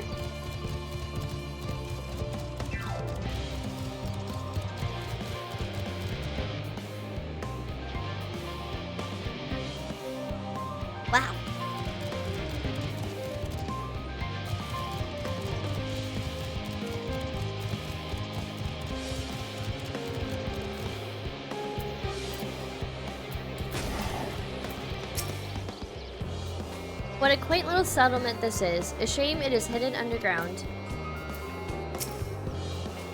I don't mind a bit of heavy lifting, but I draw the line at paperwork. So much as wave a sheaf of documents at me and I'll put my lance through it. I could totally see him doing that too.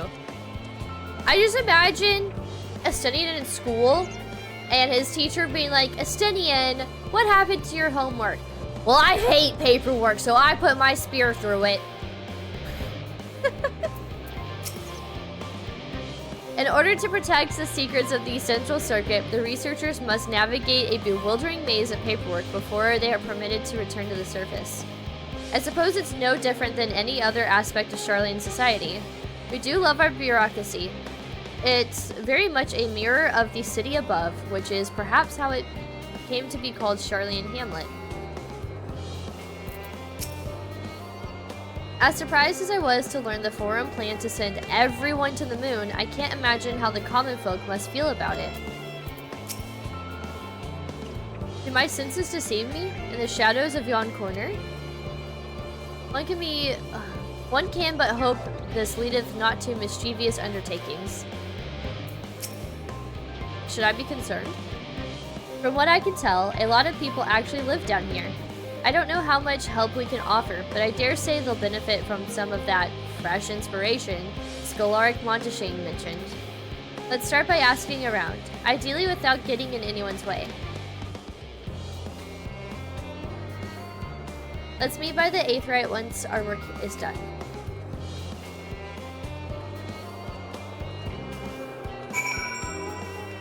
Can I just jump over? No! Lame. This kind of makes me think of Elpis. Like, maybe they would do a lot of research and I don't know, creation stuff here. Maybe. Gives me that kind of vibe. Wow, they got stairs to take you up to this Etheirys. Ah! It's in the water!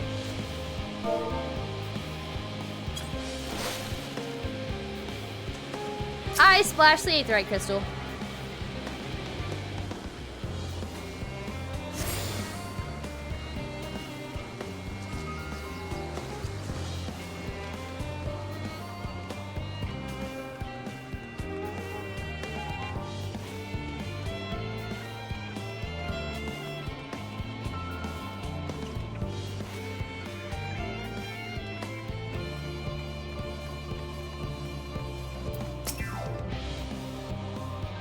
Helping with the Ark, even with all the power Master Kukul's managed to squeeze out of the Aether Burner, it's still not enough, apparently. And now I hear the final days have arrived? Horrible creatures running rampant all over? Ugh, if only we'd begun the exodus sooner. People are dying, and there'll be no end to it if we don't fulfill our duties. But we will. We've spent years preparing for this moment. Believe in the plan, and all will be well.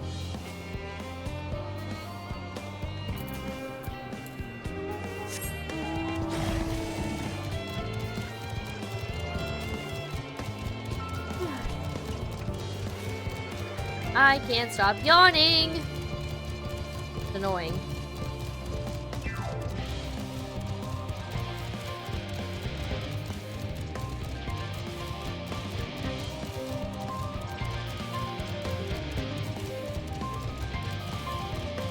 Okay, so I guess we need to go somewhere in here. Look at the little froggo! Look at him go! He's going to work.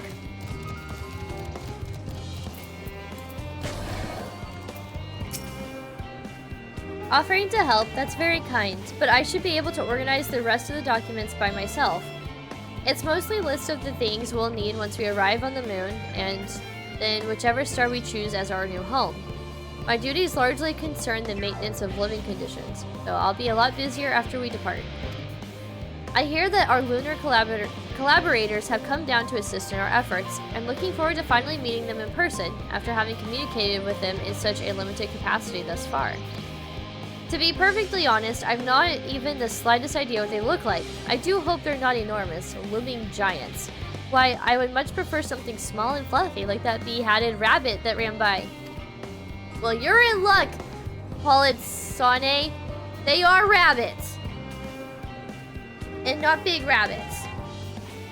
I almost died because Lily was laying on the stairs. Oh no! Oh, I thought you were talking about in the game for a second, and I was like, what? I'm glad you're okay.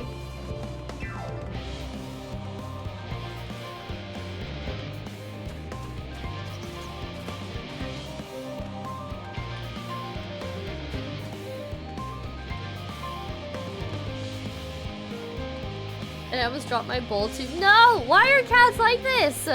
My cat, if he sees my glasses on my nightstand, he'll like jump up on my bed, swat them off, and then just leave. He hates my glasses when they're on a nightstand. It's so weird. Oh, hello. Are you one of the new helpers?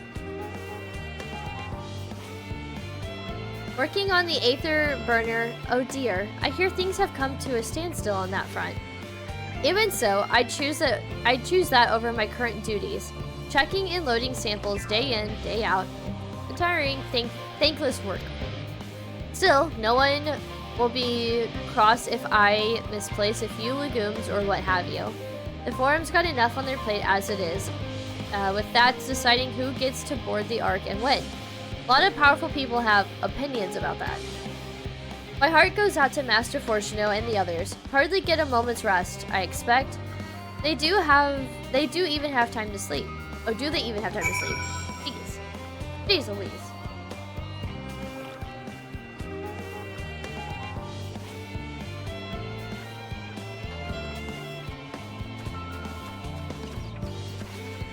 One, two, three, boom! Wow, look at that, guys. I jumped over the bushes.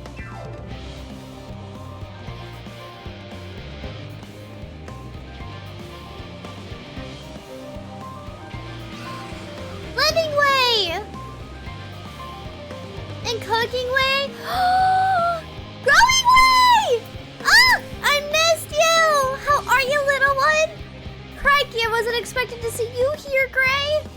I'm sorry, I didn't have a chance to say goodbye, and for, having those other Loporrits attack you. Terrible misunderstanding that.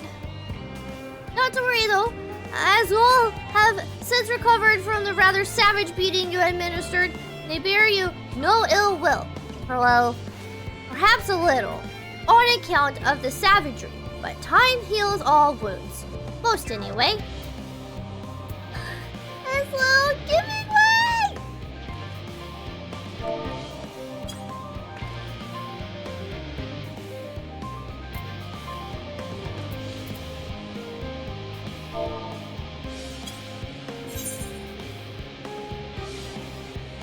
I gotta get a picture with Giving Way! Oh, my heart! They look so cute! Sure. So... Ah, it's too bright. All these are always so bright. Guess I could, like, tone it down a bit. Oh, purple for Hithy. Yeah, that's a little bit better. Okay. Oh, wait. I'm just, like, staring blankly. Let's give we gotta get a little emotion. A smile.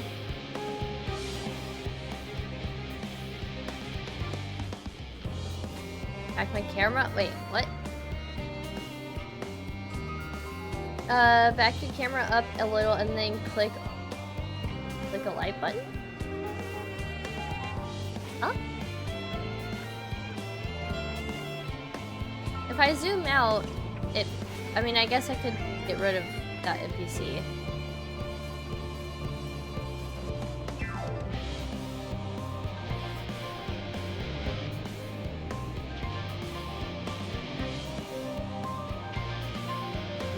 Oh, I think I figured it. I don't know. I like this. I'm just doing a quick G pose. I'm not trying to get too fancy here.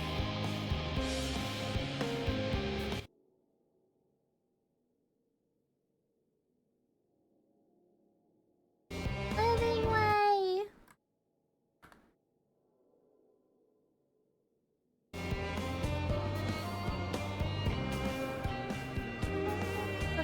other little Loporrits with living way? Okay. So, can I...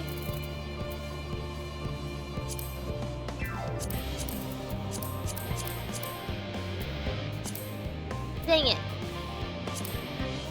I just wanted her gone. That sounds mean. That sounds mean. Whatever. We'll get a little picture like this too. So happy to see living way! Or, no, sorry, giving way! Giving way! Giving way! Also, I like this picture of me.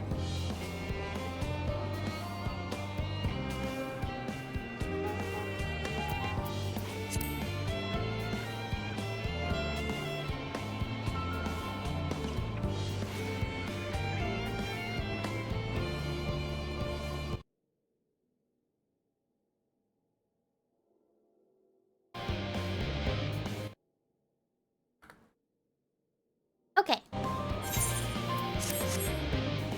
Giving way, I'm so excited to see. Not giving way. God damn it. Growing way. Growing way, I'm so excited to see you.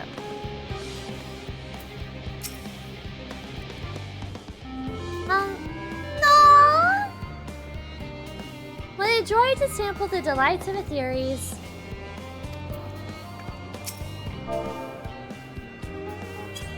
I'll hug with you.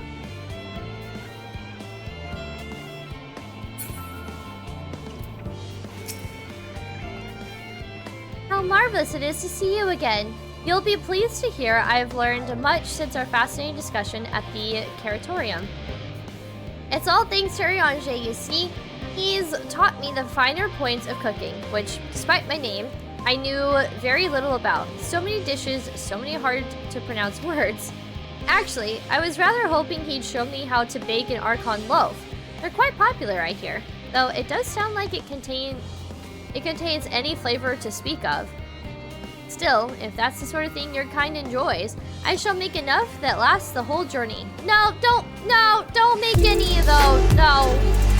Yo, Tatron! How's it going? Thank you so much for the raid. How was your stream? How are you? I miss you. We haven't talked in forever. How you doing? Welcome, raiders. Hi, I'm Etheirys, and this is my labyrinth of sorts. And we're currently playing Final Fantasy XIV. And we are almost done with Endwalker. Tomorrow will be the grand finale. And I expect more tears to happen. I was sobbing at the beginning of stream because of this game. It's such an emotional playthrough, but I'm loving every moment of it. You're alright. I just played some D&D. Ooh, I've been playing Baldur's Gate 3. I say that. I haven't played in like a month because I've been busy with 14. But I did start playing Baldur's Gate 3, and I've been having a lot of fun with that, and that's the closest I've ever gotten to playing D&D. And because I don't have a D&D background, it's been a very chaotic playthrough. It's been fun, though.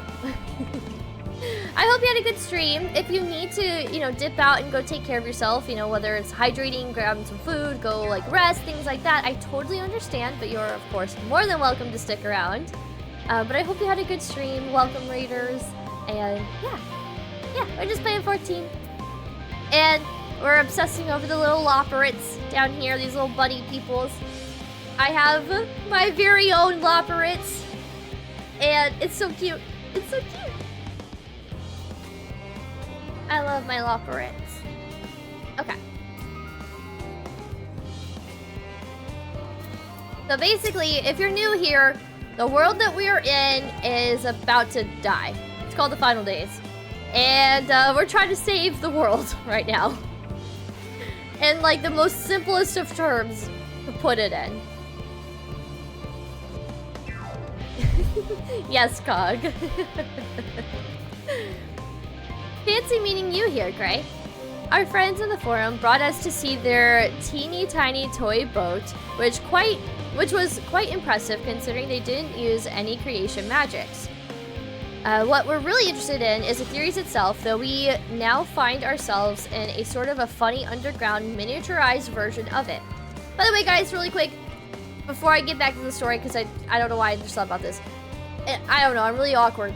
But chat, please go follow Tatron. Tatron is one of my really good IRL friends. I'm pretty sure he's the first person I ever met in my entire life, kind of thing. Like, we've known each other since we were babies. So please go give Tatian a follow. Super, super cool. And yeah, so shout out to Tatian. Thank you, Cog, for the shout out. Oh, look, there's somebody else here too, also doing quests. Or not. They ran away so fast. Okay then. What we're really interested in is Etheirys itself, though we now find ourselves in a sort of funny underground miniaturized version of it. This is miniaturized? This place is huge. I mean, Etheirys itself is huge. We were hoping the forum would give us a guided tour, but it appears they're rather preoccupied. Honestly, all that time to prepare and they're still not ready. I suppose we'll just have to show ourselves around, or at least that's what we were planning to do until we chanced upon Urianger and your good self. Since you're both dawdling about, engaging in idle chit-chat, perhaps you should show us a few points of interest. Won't that be fun? First of all, there was not idle chit-chat, okay? It was important conversations about Urianger stabbing papers with his... Sorry, about Astidian stabbing papers with his spear, okay? That is true.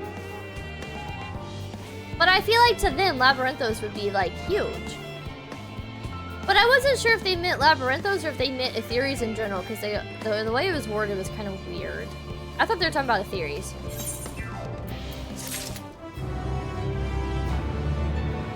Throwing way! Rikey! I wasn't expecting to see... Oh, that's all you gotta say? Okay, then.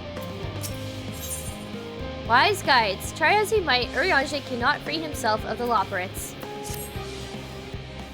A tour of Labyrinthos? An unexpected yet prudent suggestion. Given the similarities betwixt this artificial environment and Bestway's burrow, it would be in our best interest to have the Loporrits acquaint themselves with those conditions deemed optimal by their Charlian collaborators. That actually makes a lot of sense. I fear, however, that continued reliance upon my limited knowledge would risk narrowing, rather than broadening their perspectives. Mayhap thou art better suited to lead this venture? I just got here. How am I supposed to give a tour? What a marvelous idea. Might we begin with that great big what's-it over there? Or over yonder? Ah yes, the what's-it. I shall leave its explanation to Gray. Why are you chuckling? Whenever I see a what's-it, it makes me think of, oh my god, what's the name of that book? And movie? I can't think of it! I just had it and I lost it! No, not Cat in the Hat. It's, oh, there's Mrs. Who, Mrs. What, Mrs. When, I think? No, what? Oh my gosh, what are their names? What are their names? This is gonna drive me insane.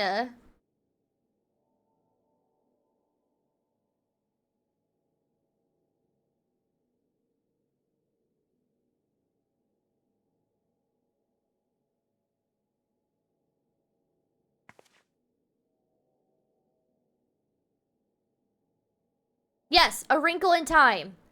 A Wrinkle in Time.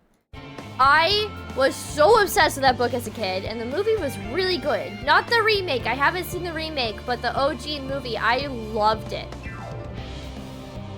Why are you having Tide Pods for dinner? No, Shrimp, stop!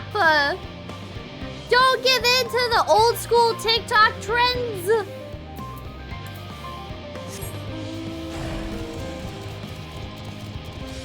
Wait, Shrimp, are you suggesting that you're hungry and it's dinner time? It's interesting, their name kind of is spelled similar to like the Amalja.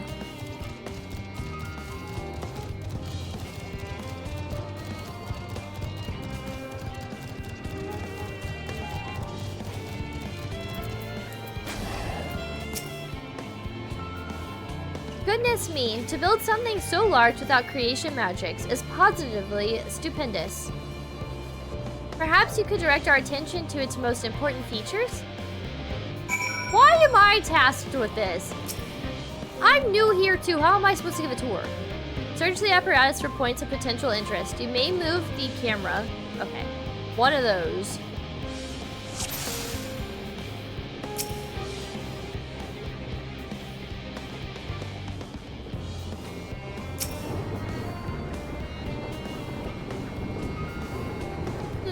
It's a little hard to see from here, but is that a golden pipe connected to the top of those tanks?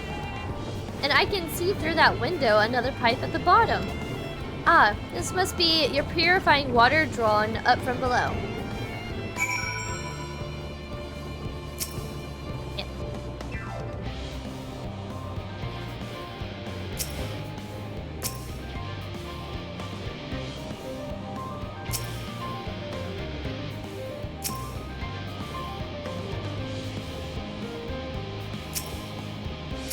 I don't know what looks interesting.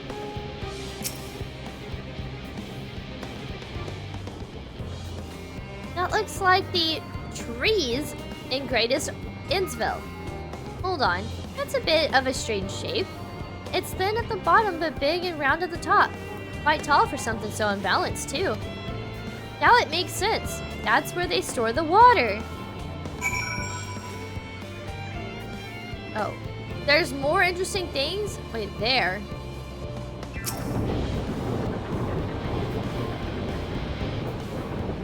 Is that water I hear from inside that great big tube? It must be because of those cogs and that gigantic wheel at the top. Oh, I see. That's how they draw up the water. There's probably some sort of spiral-shaped mechanism inside it, too.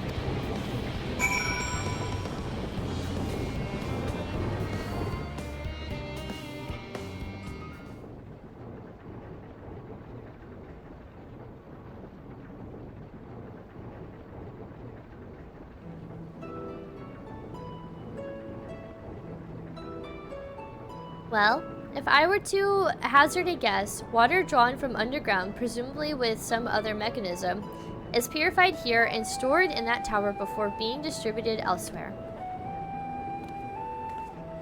I'm right, aren't I? I knew it! A design brilliant in its simplicity. I dare say it would take only a moment to install in even the harshest of environments, for us Loporrits, that is. Indeed, securing a reliable source of water is of the utmost importance for any fledgling settlement. We have read, however, that peoples of Etheirys sometimes make their homes in arid deserts and such. How are they able to survive? These summits in Thanalan are built near an oasis. Areas near waterfalls are common sites for villagers and Sure. So, wherever you choose to live, you're never far from water. Oh dear. I worry we won't be able to procure the necessary amount. We can provide enough water to keep them from drying out completely, but it would appear they rely on it far more than we'd anticipated. A few adjustments may be in order, once we've calculated the average rate of consumption per individual. It may also be worth learning more about how exactly they obtain their water in the first place. Master Alphino spoke of the machinery responsible for that feat during our journey through Logisticon Alpha, did he not? Mayhap the Loporrits will share this appreciation for engineering marvel. Oh yes, that sounds absolutely splendid. We must journey beyond the sanctuary of Charlene Hamlet. I shall lead the way. You mean we'll have to brave the untamed wilderness? A valid concern indeed. We could not help but notice the many dangerous-looking creatures with big, nasty teeth lurking beyond the safe confines of this settlement. We were not escorted here by burly custodians. I dread to think that what would have become of us. Regrettably, to many a hungry predator with the aforementioned big, nasty teeth, Loporrits may appear to be a potential and rather appetizing source of sustenance. Might I impose upon thee to assist in securing safe passage to Logisticon Alpha? For my part, I shall act as escort to Living Way and Cooking Way. I entrust Singing Way and Growing Way to thy care.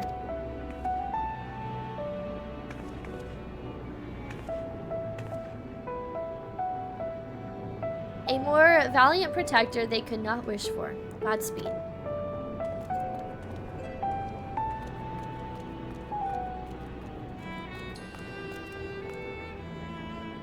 If it's all the same to you, I'd rather not be eaten by some horrid beastie. Come along, Growing Way, to the water extraction... What's it?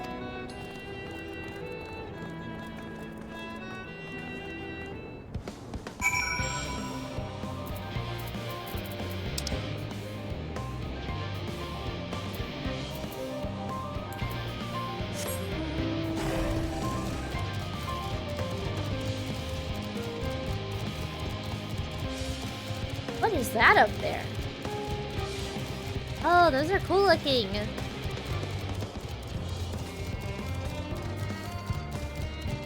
Wow. Center and olive.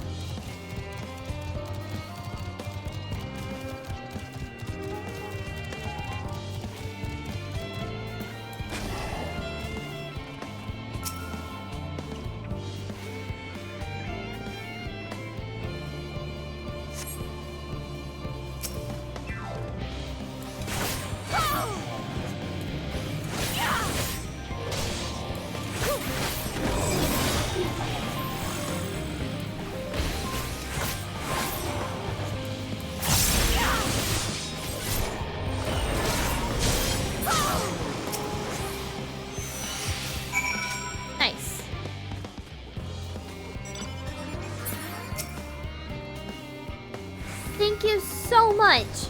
I really hope this water extraction is worth these harrowing experiences.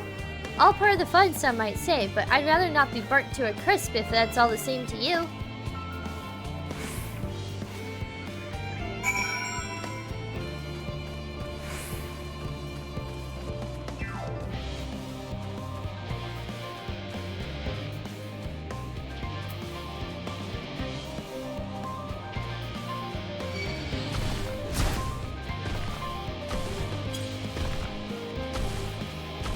If I can outrun it.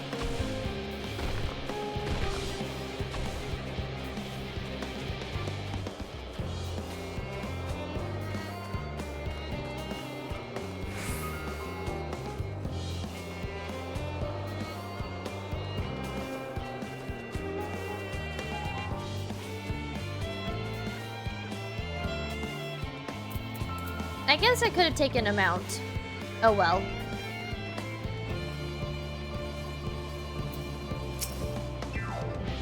My friends, I bid you welcome to Logisticon Alpha. Our destination doth lie at the lift's top. Pray follow me.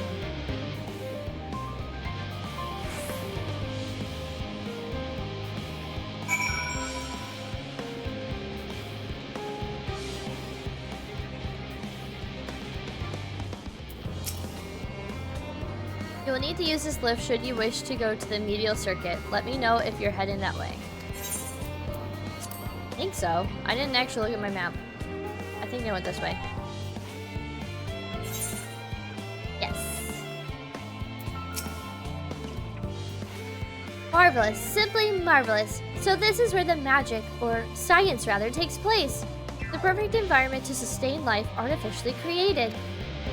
The knowledge we'll gain here will be essential when we start looking for new starts for your kind to inhabit. Apparently, most of them don't even have air for you to breathe. You're all very lucky that Etheirys just so happens to provide everything you need to thrive. Or did mankind turn out the way they are because of the available resources? I wonder. Either way, it's not short of miraculous. I cannot wait to see more of it.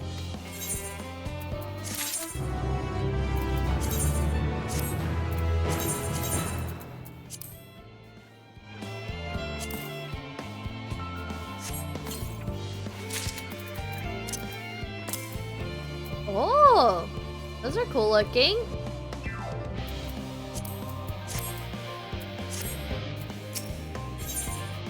Agricultural shop. Cooking Way is eager for a change of venue, or at the very least, a change of what's it. This is all very wonderful, I'm sure, but I was rather hoping to learn more about your nourishment provision faculties. In other words, where is the food? I believe both the knowledge and consumables you seek may be found at Aerial Agronomics. As I imagine Singing Way and the others intend to study every conceivable facet of this apparatus, wouldn't thou be so kind as to escort our visiting culinarian? Yes, that sounds much more interesting. Hopefully I'll be able to see firsthand some of the delicacies Urianger was telling me about. Even his incredibly vivid, if a bit too verbose, descriptions cannot compare to sampling them myself. Not to mention Etheirys will soon be no more, so I must learn all I can while there is still time. Let us brook no further delay.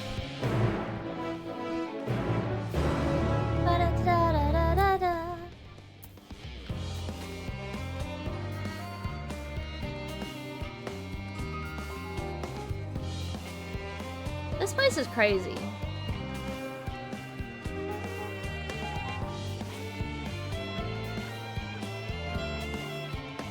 So I guess, like,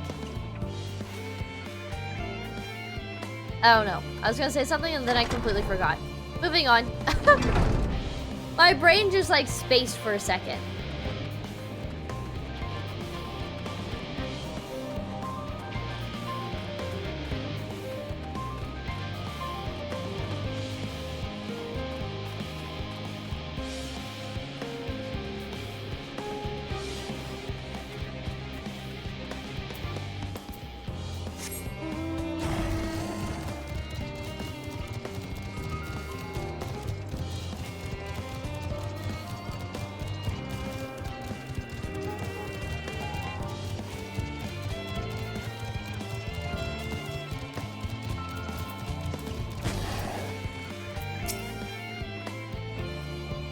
This is the place, yes?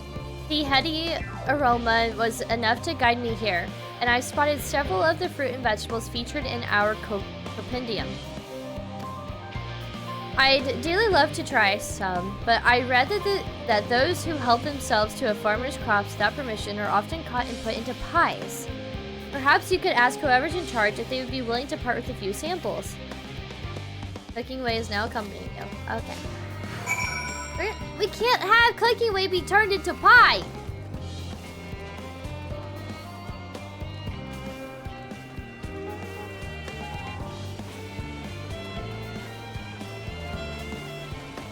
Confirmed you cannot go up that ladder.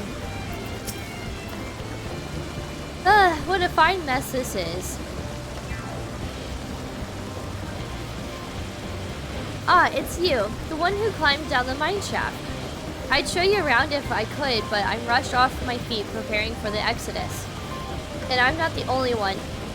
We've all got to find ways to do what we can down here, up there. First on the moon, then on whichever star the Forum decides will become our new home. It's all so sudden, so unreal. Don't you want to go to the moon? Well, it's better than waiting for the final days to claim us. But no matter how carefully it's all planned, we'll never be able to take every variety of flora and fauna with us. Even the ones we can take may not survive in their new environment. So many species doomed to extinction. Sorry, that's not what you came to talk about, is it? Nothing quite so dire, I assure you. We merely wish to sample a little of your produce if we may. By all means, help yourself. Much appreciated, my good fellow. So, where to begin?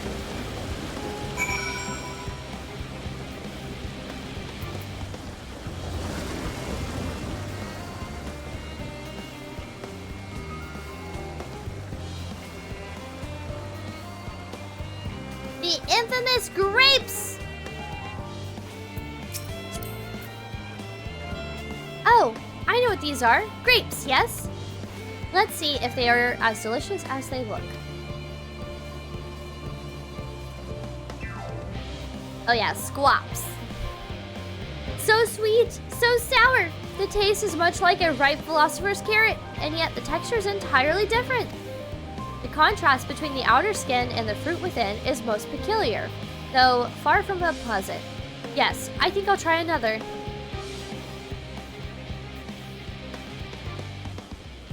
Well, that's certainly given me food for thought, though in a far less visceral manner than the philosopher's carrot. But tell me, what is your opinion of grapes? I'd brave an erupting volcano for a choice bunch? Man, honestly things I never... I guess the first one, because I like grapes. Yes, they are rather Moorish, aren't they? And for what I've read, quite versatile too. Something about people stepping on them to make intoxicating beverages, as I recall? Yes, Bunny Girl wine. For Xenos. Anyway, that's enough about grapes for the time being. On to the next treat.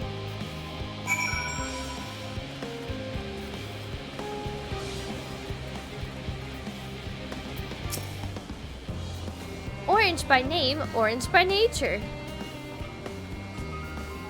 What came first, the fruit or the color? Who cares? Let's eat. That's actually a really good question that I never thought about.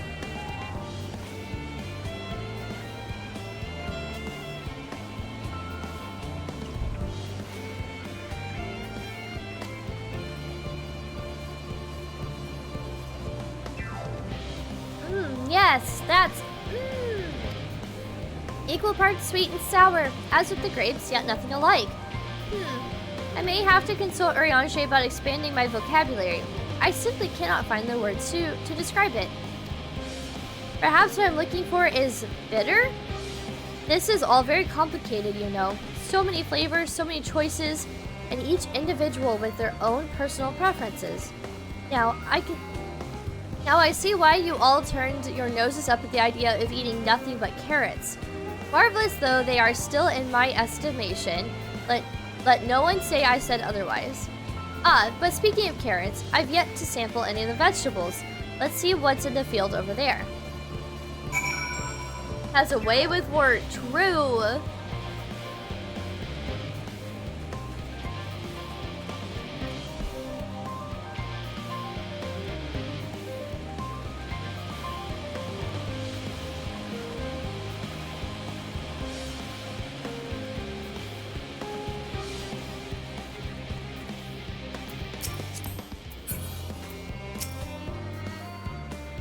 That color, that texture, are they some sort of enormous round carrots?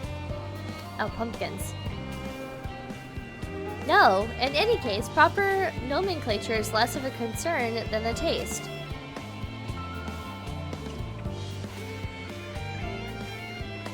Blah! It's so hard and flavorless. I may as well be chewing a piece of wood. That all but confirms it. These are nothing more than misbegotten failures, masquerading as goodly carrots. Stop, stop, stop! Can't you see these are pumpkins? And no one with any sense would try eating them raw. You're supposed to cook them first. Did you not find it an awful bother? Far from it. Cooking is a joy unto itself. And what's more, it broadens the range of ingredients that we may safely eat. But above all else, cooking allows us to draw out the full potential of our produce. Pumpkin stew has been one of my favorite dishes for as long as I can remember. Then perhaps even these hard blocks of plant matter can become as delicious as the orange I sampled. I wonder though, if there is anything even more delicious, how about that yellow fruit over yonder? A banana? Banana. Oh, a lemon. That makes more sense, I guess. I don't know why. They said yellow. So I thought, I don't know. What a wondrous fragrance. When flirted, it'll have a flavor to match. As I have no idea how these are eaten, I'll just bite into it. Oh no. Ah! My tongue! Is this poison?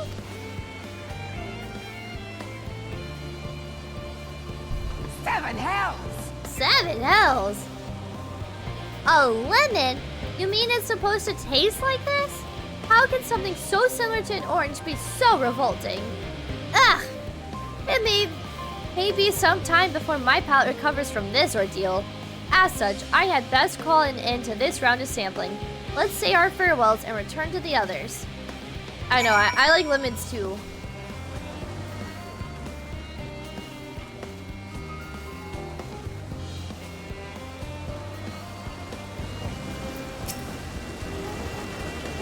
Finished, have you? I trust you found something to your liking? I'm rather enamored with the grapes and oranges, less so the pumpkin, though I heard the hard way that they're not to be eaten raw. Then there was the lemon, the deceiver. I still feel so violated. First time, was it? I'd hate for you to leave with a bad taste in your mouth in more ways than one. So I'll give you this lemon muffin I baked. This doesn't change your opinion, nothing will. More lemon? Have I not suffered enough? Nevertheless, it would be remiss of me to spurn this opportunity to... Oof. Bit of sick came up there. Learn more of your scrutable ways. Well, well, lemon muffin, do your worst.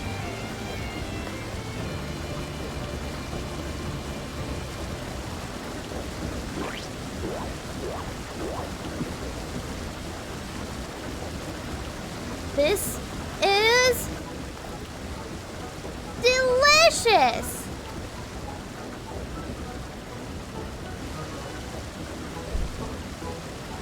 Although I still detect a hint of lemon, it complements the sweetness of the dough to create a perfect harmony.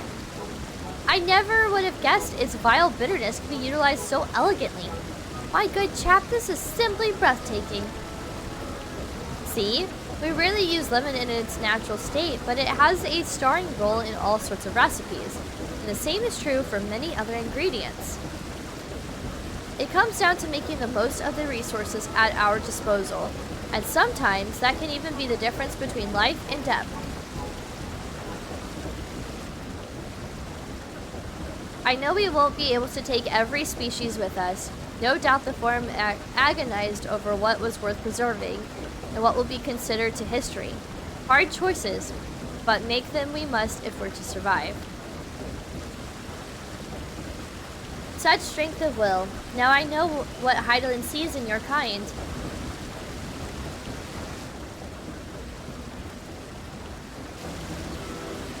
Mankind, the Loporrits, we were both born from the accumulated knowledge of the ancients.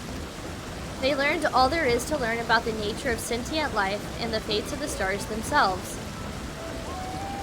Sounds awfully familiar.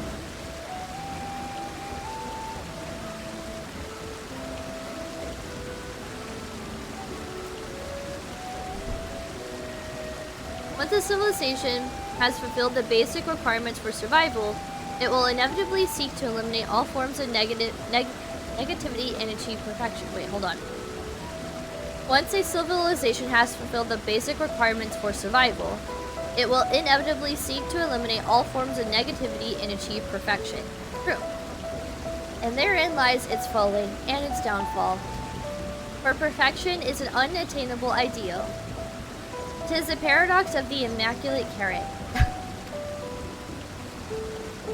Yet civilizations since time immemorial have deemed the pursuit of perfection as progress. They pay no heed to the cost incurred in their futile quest, and all too often become the architects of their own demise, their dreams forever unfulfilled. Wait, then is the alternative? The answer lies in knowing that our existence can never be perfect, to be content with what we have and make the most of it.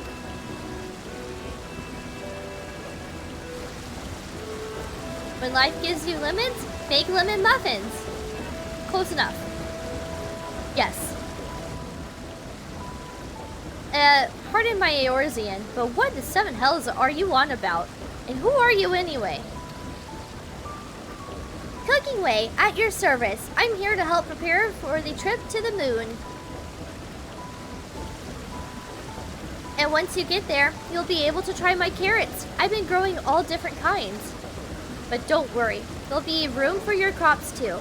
We'll work together to preserve as many of Etheirys species as possible if you're up to the challenge. Yes, of course. I look forward to it. Well, this has all been highly productive. Probably. Let's go and see if Urianger and the others have run out of machinery to inspect, shall we?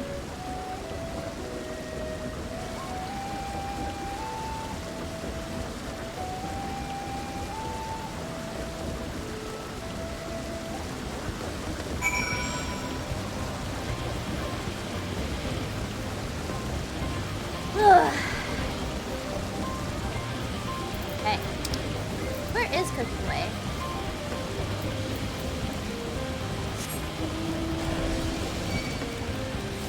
What the heck did I... Oh. I thought I aggroed something. I was like, how did I aggro something?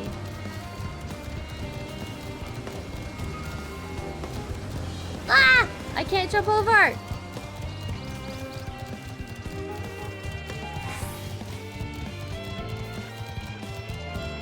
A Hithiway! Yes! That would be so cute! A little Hithiway, and it has like a little purple outfit on.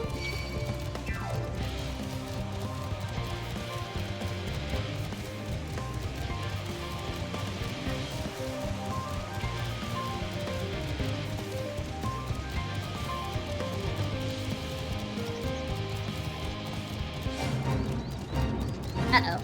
I'm not trying to join a fate.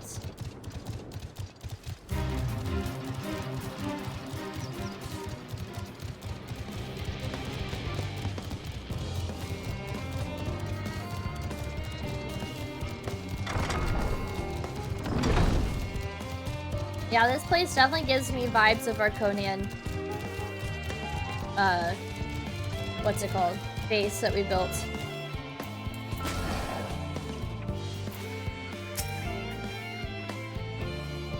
That was most enlightening, especially the part with the lemon muffin.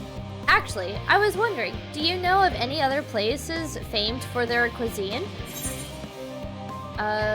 Is home to the Culinarians Guild and many less than savory establishments. The Far East has oodles of noodles! Oh my gosh, where should we... Which place do we go with? I like the oodles of noodles!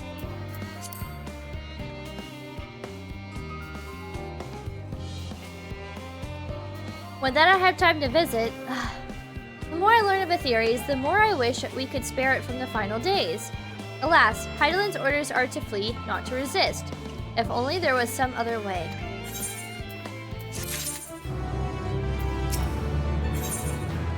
Oh, a thumbnail. Sage Council. Urianger appears to be tallying the Loporrits in preparation for an imminent departure. Gray, I trust thy time in Muriel agronomics did bear fruit. Urianger! You try to make some puns. Our own efforts, too, were rewarded. We now possess an embarrassment of educational riches.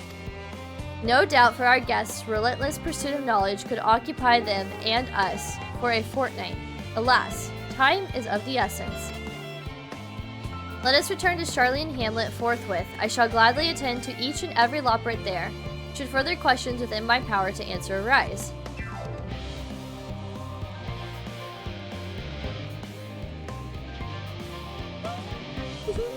Aww.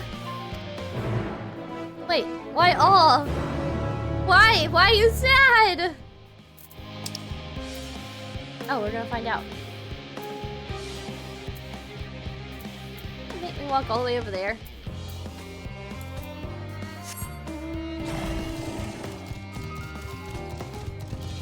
Nope. This way. I'm dumb. I am dumb way.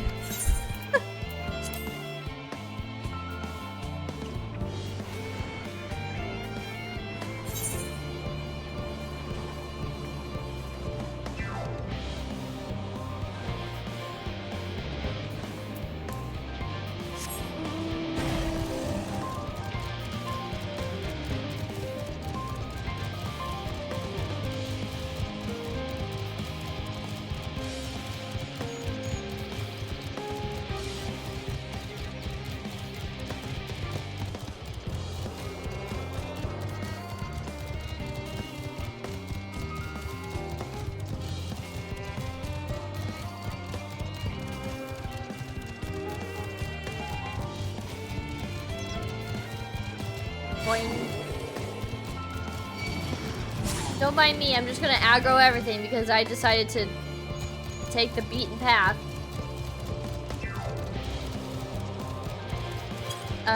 There was an Arizona blueberry and white tea that I think you would like. Oh, that sounds really good. I haven't had the brand Arizona in a really long time, but I do like their tea.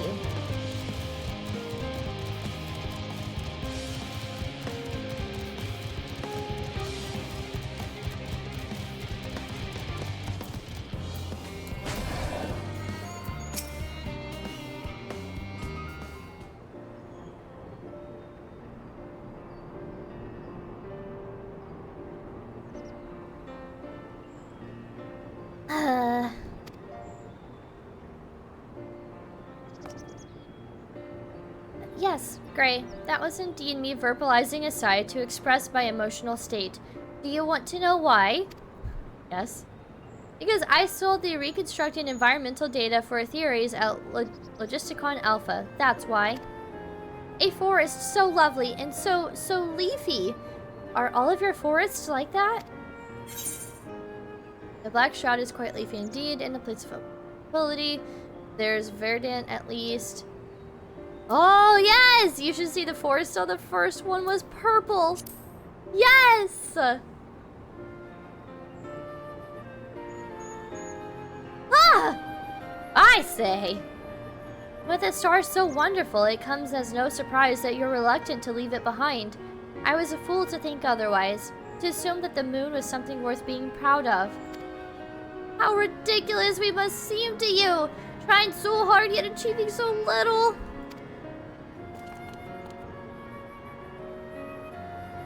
Not at all. Thy works are no less worthy for their uniqueness. I thought I heard tiny voices. Ah! Thancred's never met them before. Thancred!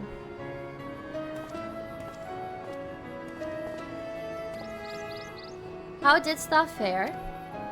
Oh, I was able to glean a fair bit from the researchers while helping to move their cargo. Preparations have proceeded without interruption here, despite news of the coming end. We have the forum's leadership to thank for that. That doesn't mean people aren't worried, though. Quite the opposite. Knowing disaster could strike at any moment, they hurry to complete their work, equally aware that a single error could be the difference between life and death. And we can hardly tell them there's no cause for concern.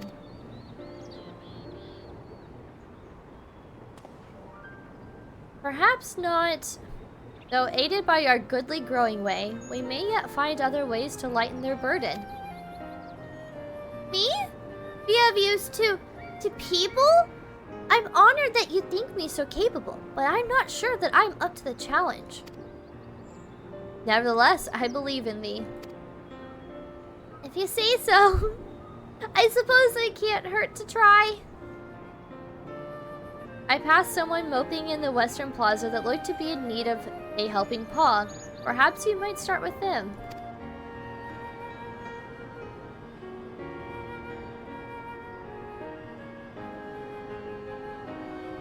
Tis as good a place as any. Come.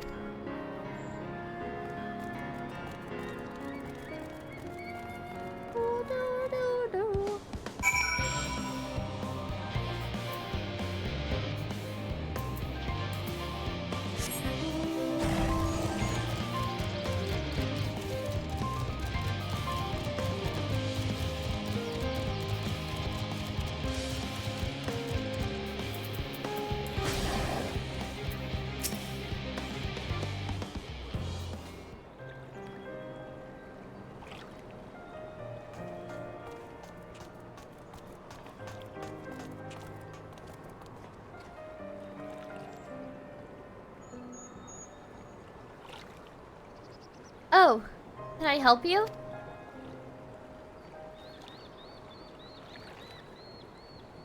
It is you who would help me? Is my anxiety truly so obvious? A burden shared is a burden erased. Pray, tell us of thy troubles. Those little fellows do look like good listeners. I'm an engineer, you see, and what they say of the ship, that it's the sum of decades of Charlotte ingenuity, that it's built with peerless, elegant technology is all true, but I know. Now, one of that's a guarantee.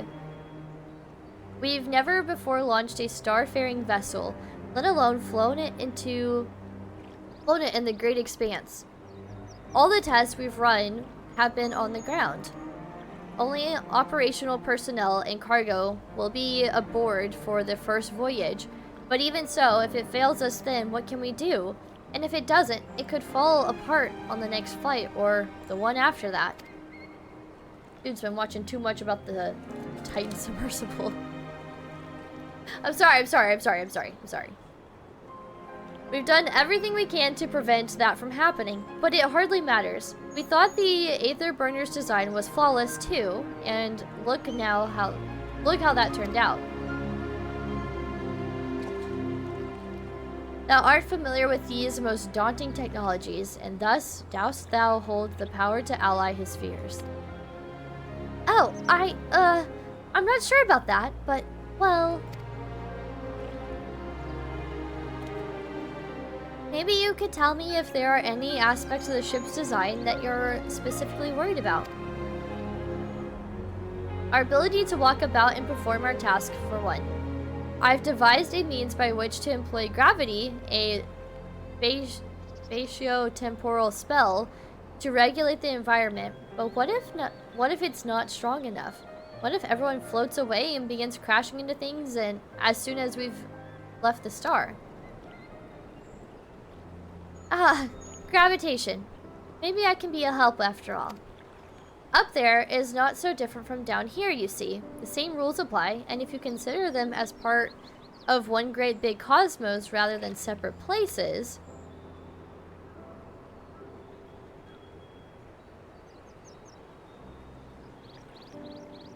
I suspect both parties shall find comfort in this conversation. Yet, if Thancred's tale be true, still others would benefit from insights born of experience. Might I prevail upon the Loporrits to attend them? An excellent idea, if I do say so myself. There is naught we like more than to ease the hearts of the fine people of Etheirys and learn more about them while we are at it.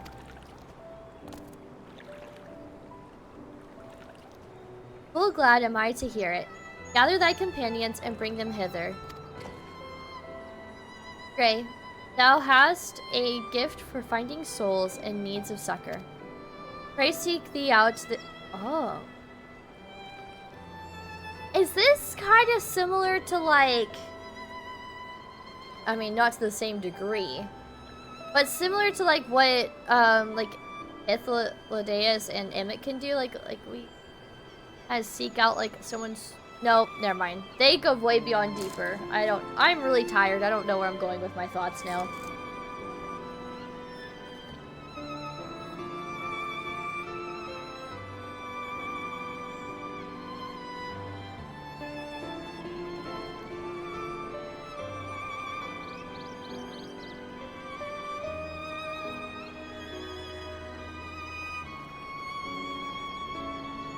I think it's more so that we're an empath and we can seek out other people hurting. I shall wait them here, that I might introduce each of a suitable Loporrit.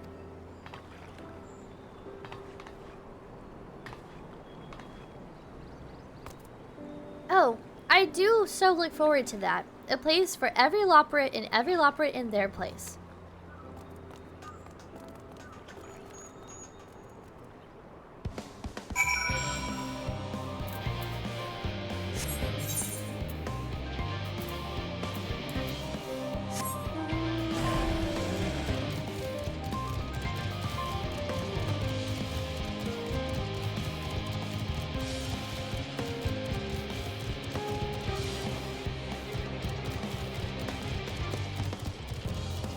Yeah, I gotta find 8 of them.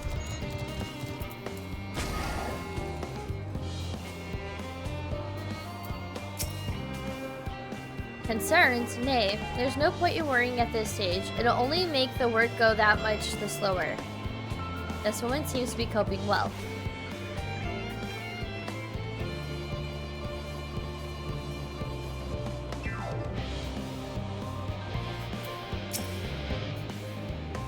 What am I thinking about? The medical facilities on the ship, of course. I designed them with the assistance of our sages and Kyrugans, but to imagine every illness or injury that one might face in that great expanse is beyond any of us. To say nothing of the effects that living out there would identifiably might have on the body. The crew from the moon? Why did I not think of that?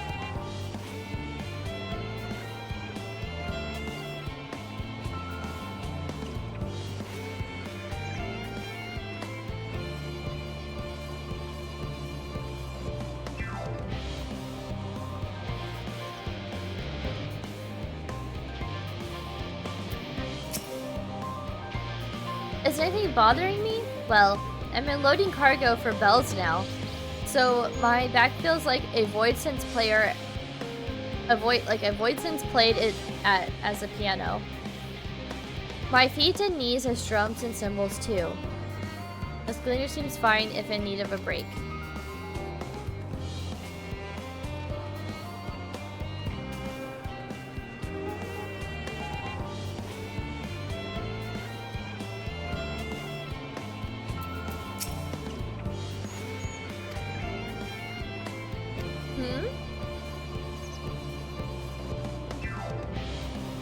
Consulting our collaborators. I suppose that would be more effective than sitting here brooding.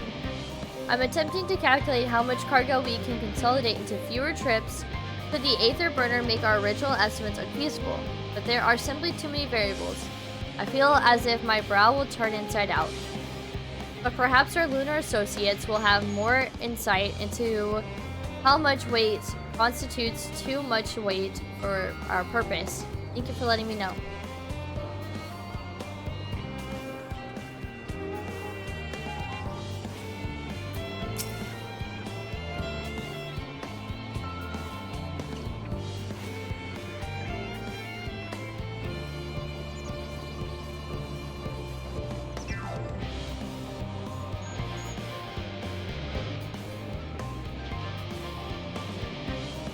My face? What's wrong with my... Oh, perhaps I am a bit tense.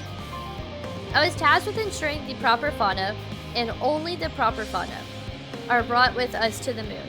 However, the suitability of a few species is still under debate, and I can hardly make the decision myself when I know so little about the environment up there. Including the Loporrits in our discussion is a wonderful idea. I absolutely will. Thank you. Perhaps their biology itself might offer some clue as well.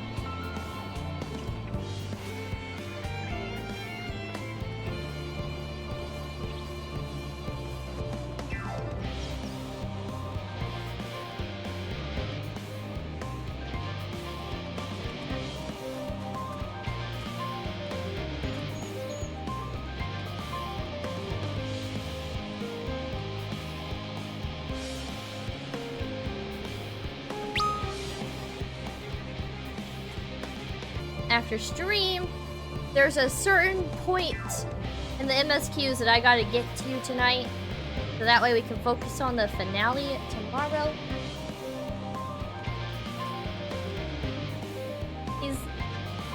He's just licking my elbow and it feels weird. Oh my gosh, are you okay?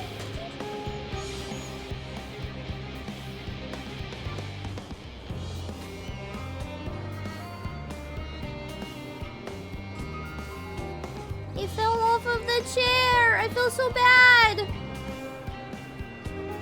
He has a really bad back leg. And so I guess he was trying to readjust and he fell.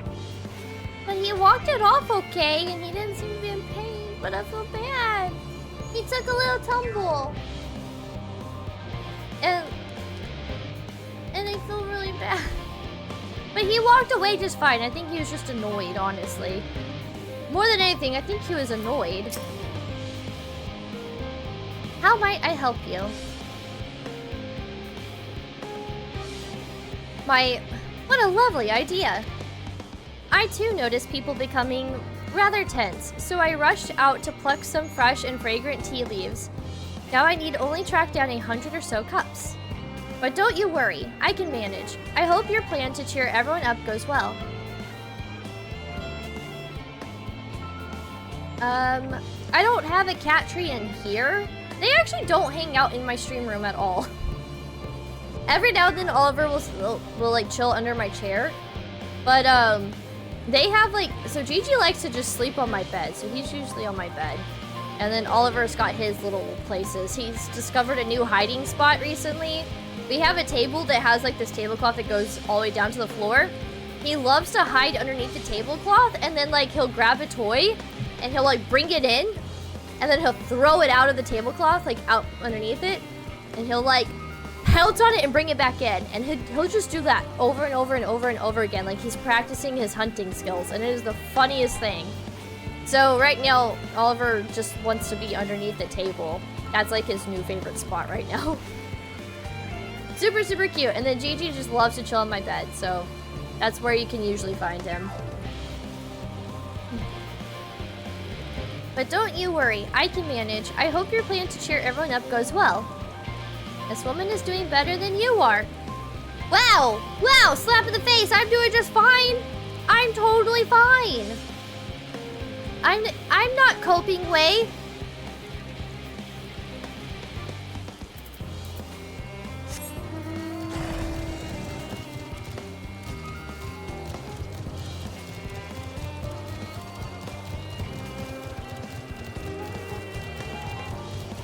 Cat's gonna cat? Yep, they are. Worries. No, I believe I'm fine, thank you. I've been confiding in my colleagues, and it's helped a lot. Can't recommend it enough. Already has support she needs. Jesus! You people need to be more Sag. More Sag, please.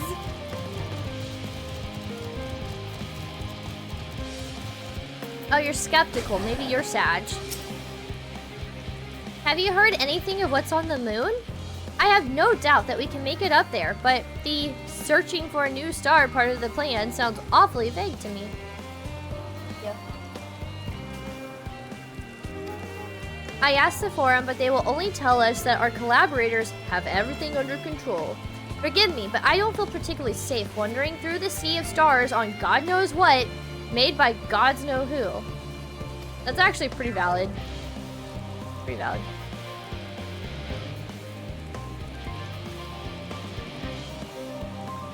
You mean to say that I can speak with them directly? Amazing! I hope they like questions. Oh, boy do they. Okay, 2 more. I don't really remember where all I've been. Did I talk to this person? Wow, not tall enough to jump up there.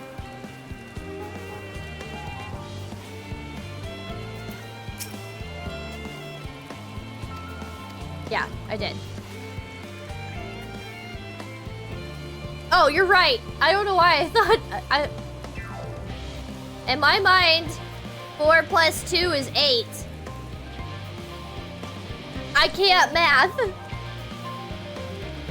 You know, Starship Pet that I might speak with truly? For some reason I thought I had already talked to them, but I don't think that I did. Well then, there's no time to waste. They can help me prepare for this monumental task. Totally missed some of their dialogue, but it's fine. They were Sag, that's all we needed to know. Yeah, exactly! 4 × 2! That's exactly what I was thinking. Yep. I'd rather multiply than do addition.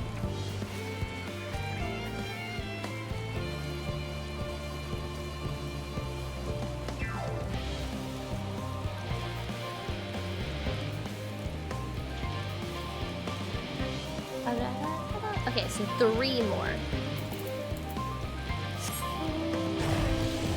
It's like the game's keeping track for me, and that's not even helpful. I need chat to do that for me.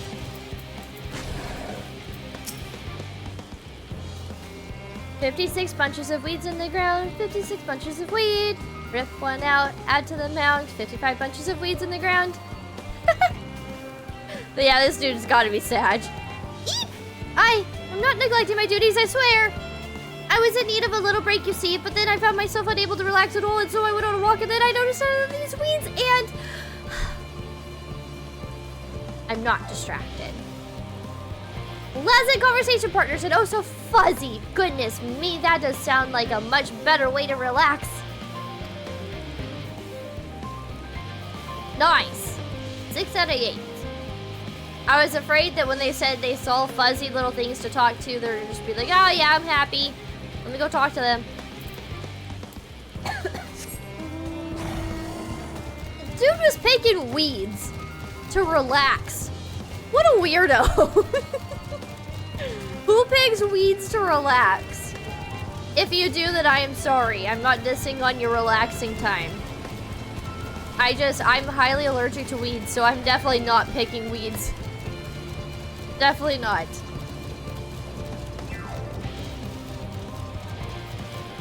I feel like finding these last two is going to be rather difficult.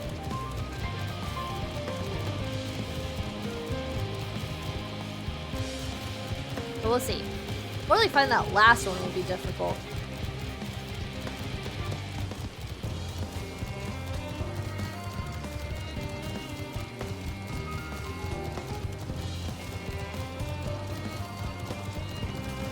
I feel like I'm in a residential area, like where players would have their apartments. I mean, it could be a stress relief thing. It's just that, you know, I'm so allergic to them that is just not stress, or that's not a stress relief for me.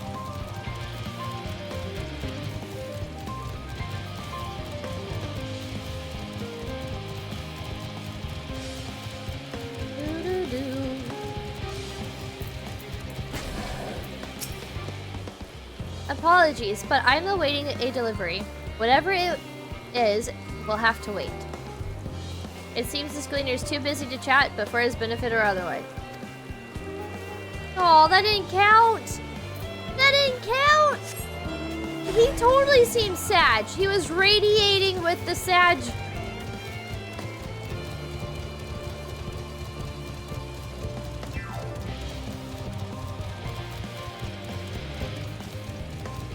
Okay, I don't think they're gonna be over here.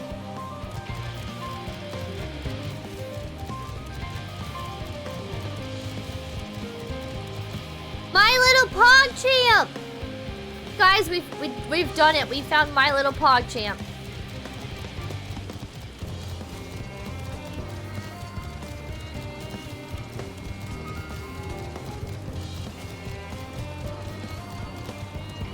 My Little Pogchamp, Grey Parsing Eagle. Yeah, we got the bestest names in the game.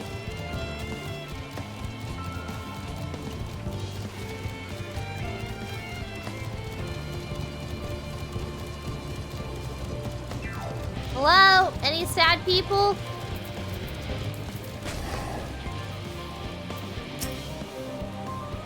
Blasted assistants. Where have they gone off to on a time like this?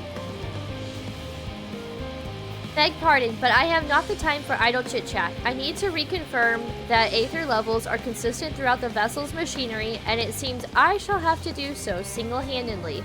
I swear, when I find those assistants of mine.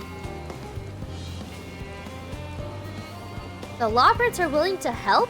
Why didn't you say so? At least they won't moan about how they checked 24 times already and haven't slept in weeks. Lazy sods. Alright, one more to go.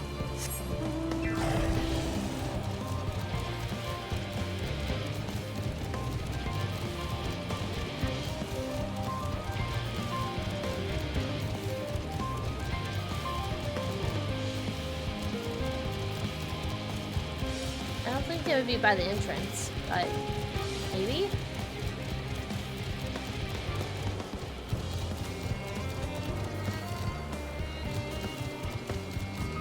Yeah, I find this last one might be hard. But we'll see. I'm gonna try before I ask for help. The hot cold game? Oh, you know what, that could work. Wait a second.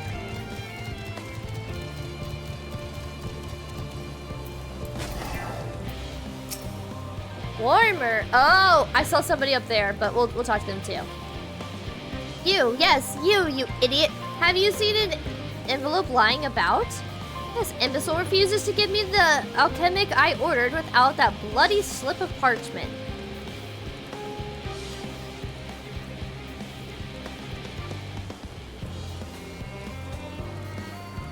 Unless your friends have a spell to make me remember where I dropped my damned envelope, I doubt they'll be more help than you.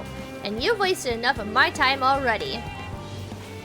It would be unfortunate for all involved to inflict this man upon the Loporrits. True. Here we go. Is this it?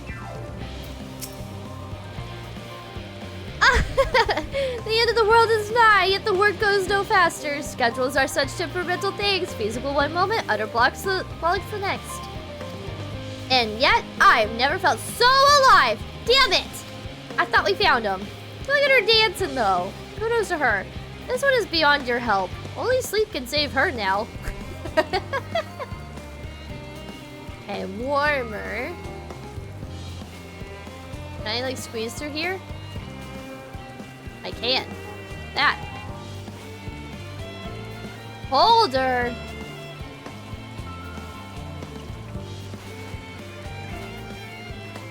What? I could... This is dumb. This is dumb. Hold on, I gotta go around.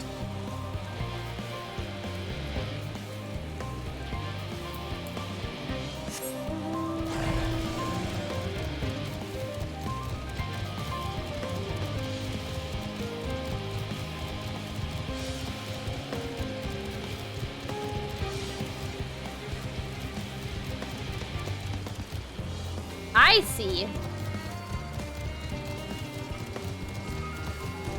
Okay, so we're kind of warm over here, so maybe... Oh, we already checked here.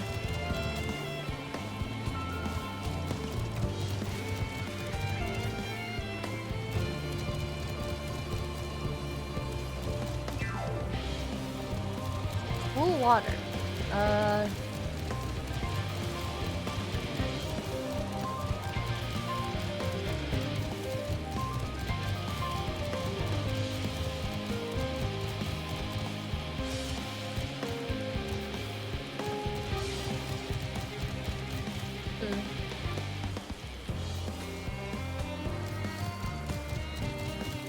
Snowy! A freaking blizzard?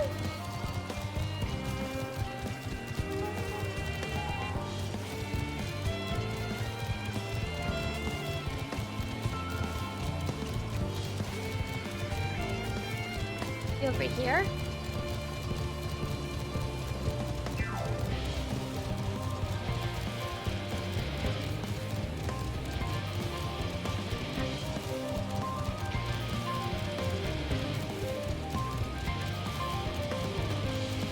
Oh man, you're not doing good.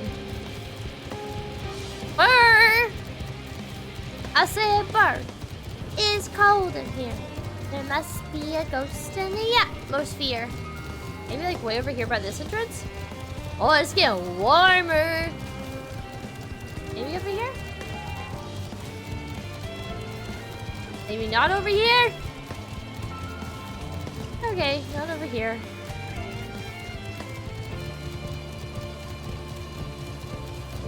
A little cold. Aha! Hyperventilating engine. Here. Engine. Ear. I'm hot, hot, hot. By the gods, my chest is tight. Am I dying? Is this what dying feels like? Thank you, Cog. Oh, do pardon me. I didn't see you there. There is no cause for concern, I assure you. No cause for concern, even though we may need to depart at any moment, and if the hull I designed buckles under the strain, the entire vessel may explode on launch, claiming countless lives and dooming all mankind, but that is highly unlikely. Yes, yes, highly unlikely. Highly. Our visitors can help make triple check for structural flaws, you say? Why, that would be wonderful. I'm breathing more easily already. Good, thank God. That dude almost killed us.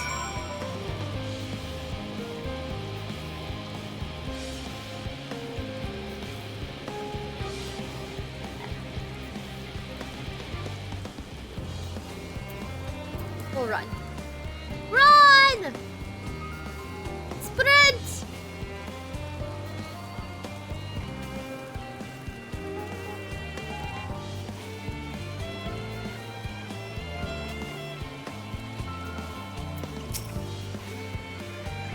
Behold, Grey, though thine efforts would hath spread throughout Labyrinthos, verily to a far greater number than we anticipated, Living Way doth gather more Loporrits as we speak. I shall assign each in accordance with their skills, that new bonds of friendship might be forged. Should greater matters require not thine intentions, watch over them, I prithee.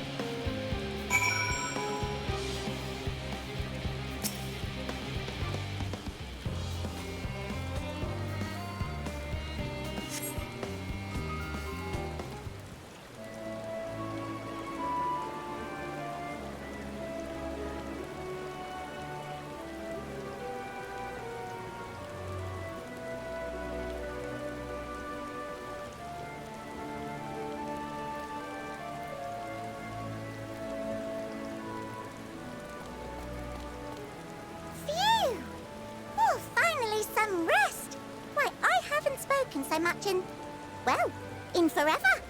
Oh. Lively, isn't it? The town is abuzz. Everyone eager to meet with our friends from the moon.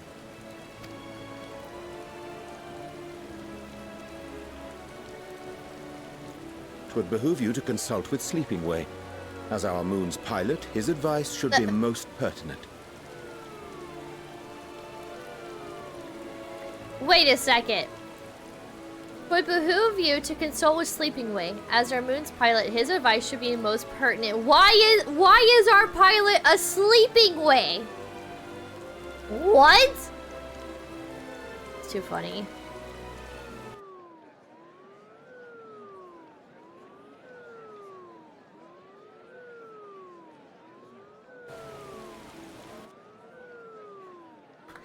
Why is our pilot asleep?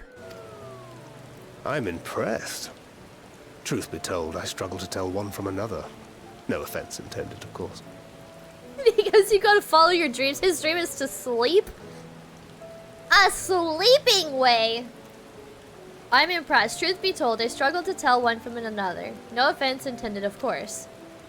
None taken.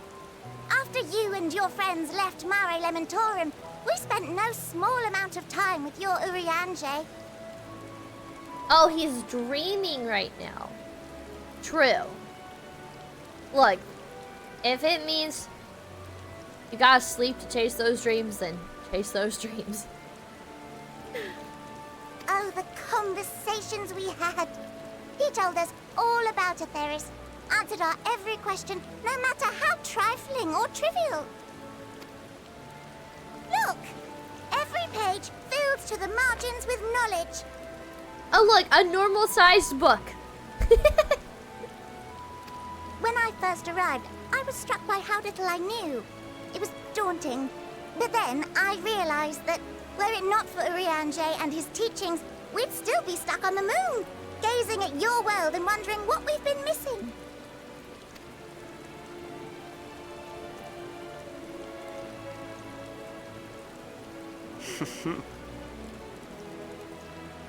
What would they think if they could see Urianger now? I dare say they'd be more than a bit surprised. And impressed, no doubt. Master Louisoix, Minfilia, Papalimo, and not to forget...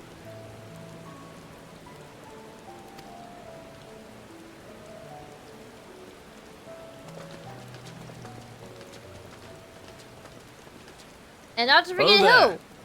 What? Heard there was a visiting expert who we might bother with a few questions. I take it you'd be the one.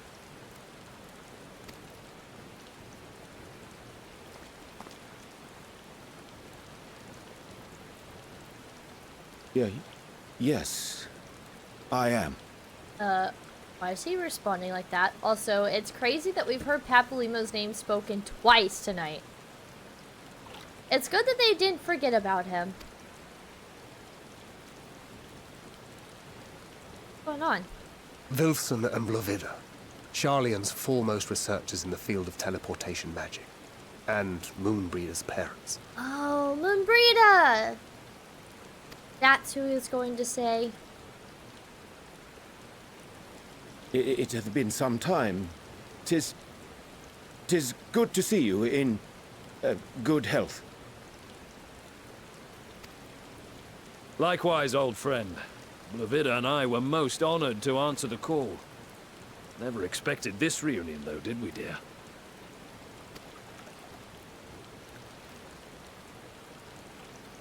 I'll say, the nerve. Sending that letter, then running off to the gods know where. Oh, the little Loporrits face.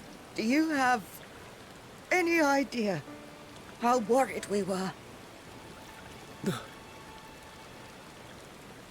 I'm sorry. 'Twas remiss of me not to deliver the news in person. No, more than that. 'Twas I who... Our daughter was disillusioned after Master Louisoix left her behind. The day the Scions called upon her was the happiest I'd seen her in years. She made her every choice of her own free will. No one could have ever forced her to do otherwise. Don't blame yourself for her death. Celebrate her life. You know that's what she'd want.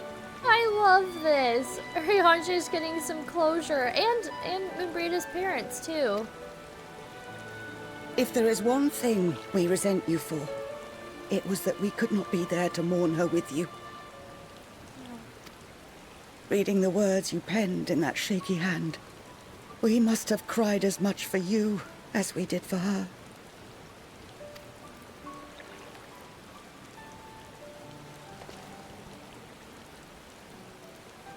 I'm sorry. I truly, truly am. I knew not what to say. Knew not how to express my feelings. The poems and platitudes of wiser men, musings on sadness and loss, studied and memorized, and meaningless in the moment. I never thought we'd meet Moonbreeder's parents. This is... as sad as it is, it's kind of wholesome to, like... just kind of, I don't know, get that closure, get those emotions out and everything. I'm sure they all needed it. Silly boy. We are all powerless before such grief. Even now, try as I might, the words escape me. But in our hearts, we know, we always know.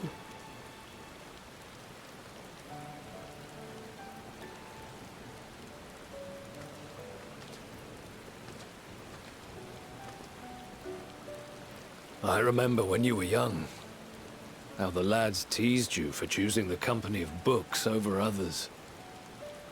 Our Moon didn't take kindly to that. Be nice to Urianger, she'd shout, and give them a walloping. No matter how many times we scolded her. That sounds like her. You're crying? Aww.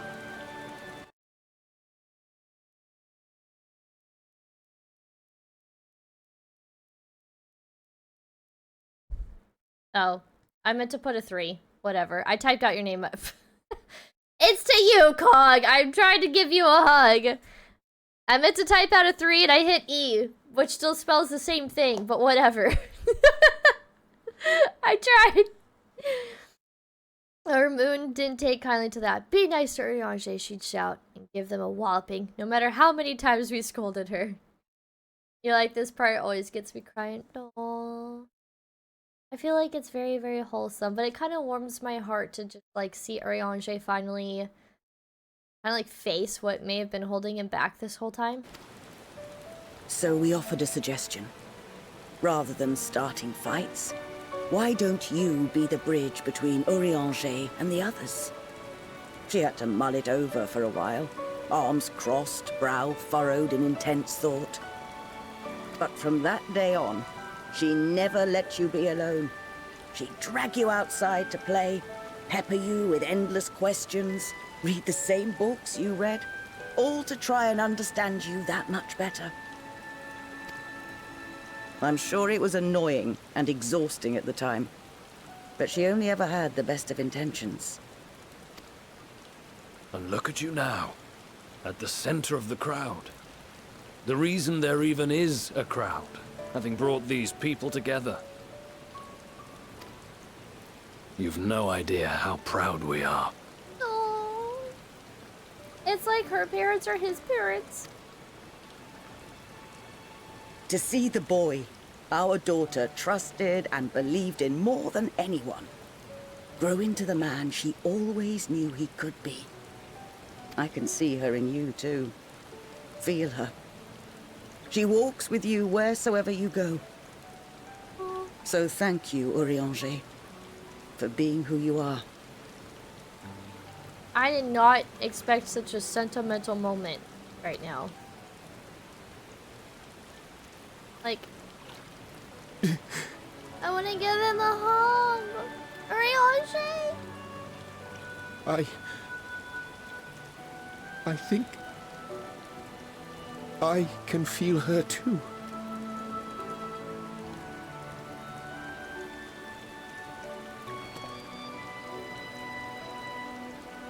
The truth of her life. Not sorrow, but hope and love. This is my best friend back in 20. Hearing his manner, how Luida speaks just wrecked me when I got to this part. Oh, I bet. I have lost a handful of friends myself, and it's not easy. One of them, we did have to break the news to their parents, and that was one of the most difficult things I think I have ever done. So I know, like, I can only imagine how hard that must have been for you, and for anyone who's lost anyone. Especially when it comes to, like, a really good friend, someone that's just always there, and then one day they're just not. And it's so hard to, like, adjust to that and, like, move forward with that. Yeah, I could see where this could definitely get to somebody.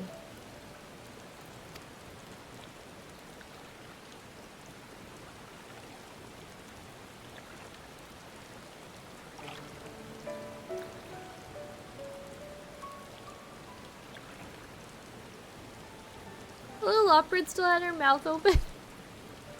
This moon breeder. She was important to him, wasn't she? You could ask the man himself. Just like Manphilia was to Thinkred. Oh, no. But watching this exchange reminds me how much I've yet to learn about your world. And its people. You can live here your entire life and hardly learn a thing. And that's why it's too soon for this to end.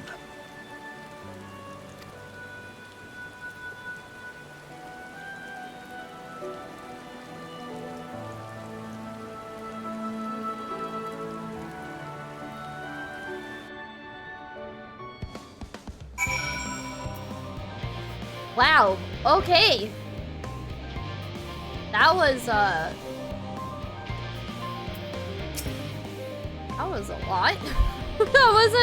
I like completely forgot about Urianger trying to avoid Moonbreeda's parents while we were here. And it was nice to have that little refresher and that little side tidbit of just closure. And really seeing Urianger like kind of peel back those layers and like get those emotions out. Remind me to invite Urianger for a drink when we have a moment to breathe. We're long overdue for one. Drinking brewskis with the broskies. You can raise a glass to Moonbrita. I was so busy asking questions about Etheirys that I never thought to ask more about Urianger. I'd like to, but where do I begin? Goodness me, I've never felt like there was too little time before. There are so many people to talk to, so many things to learn. I'll save you for last. You spent so long gazing at this star, wondering and hoping, but to be here now, to walk among the people, to be a part of their lives and know that we've made a difference, it's so much more than I ever dreamed. Oh, you must be one of the Scions, correct? Thank you for caring for my daughter. The time she spent with you was all too short, but I know she was proud to have you as comrades. Urianger is too, I'm sure, and I certainly feel better for knowing he has good friends to look after him. See that he comes home from time to time, will you? If we have a home to even come home to! The classical Rogadan language isn't so different from Eorzean.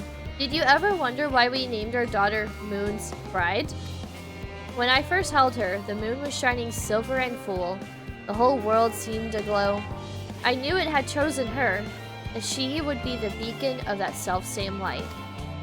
Of course, we'd later hear our fair share of jokes about how we ought to have gone for Sun instead, with how bright and stubborn she was, but fiery as my Moonbrita was, she was always kind and gentle. Cool to like kind of know like how she got her name. Growingly, my favorite. I assure you that my fellow Loporrits are equally excited to have this opportunity. They were humming the whole way here. I love you guys so much. You're so cute. Oh, great parsing. Be assured that I am fine. I am. Fully glad to see them too, after so very long. Gladder still that it was in your company. As difficult as it was to accept their kindness, it would have been far harder had I faced them alone.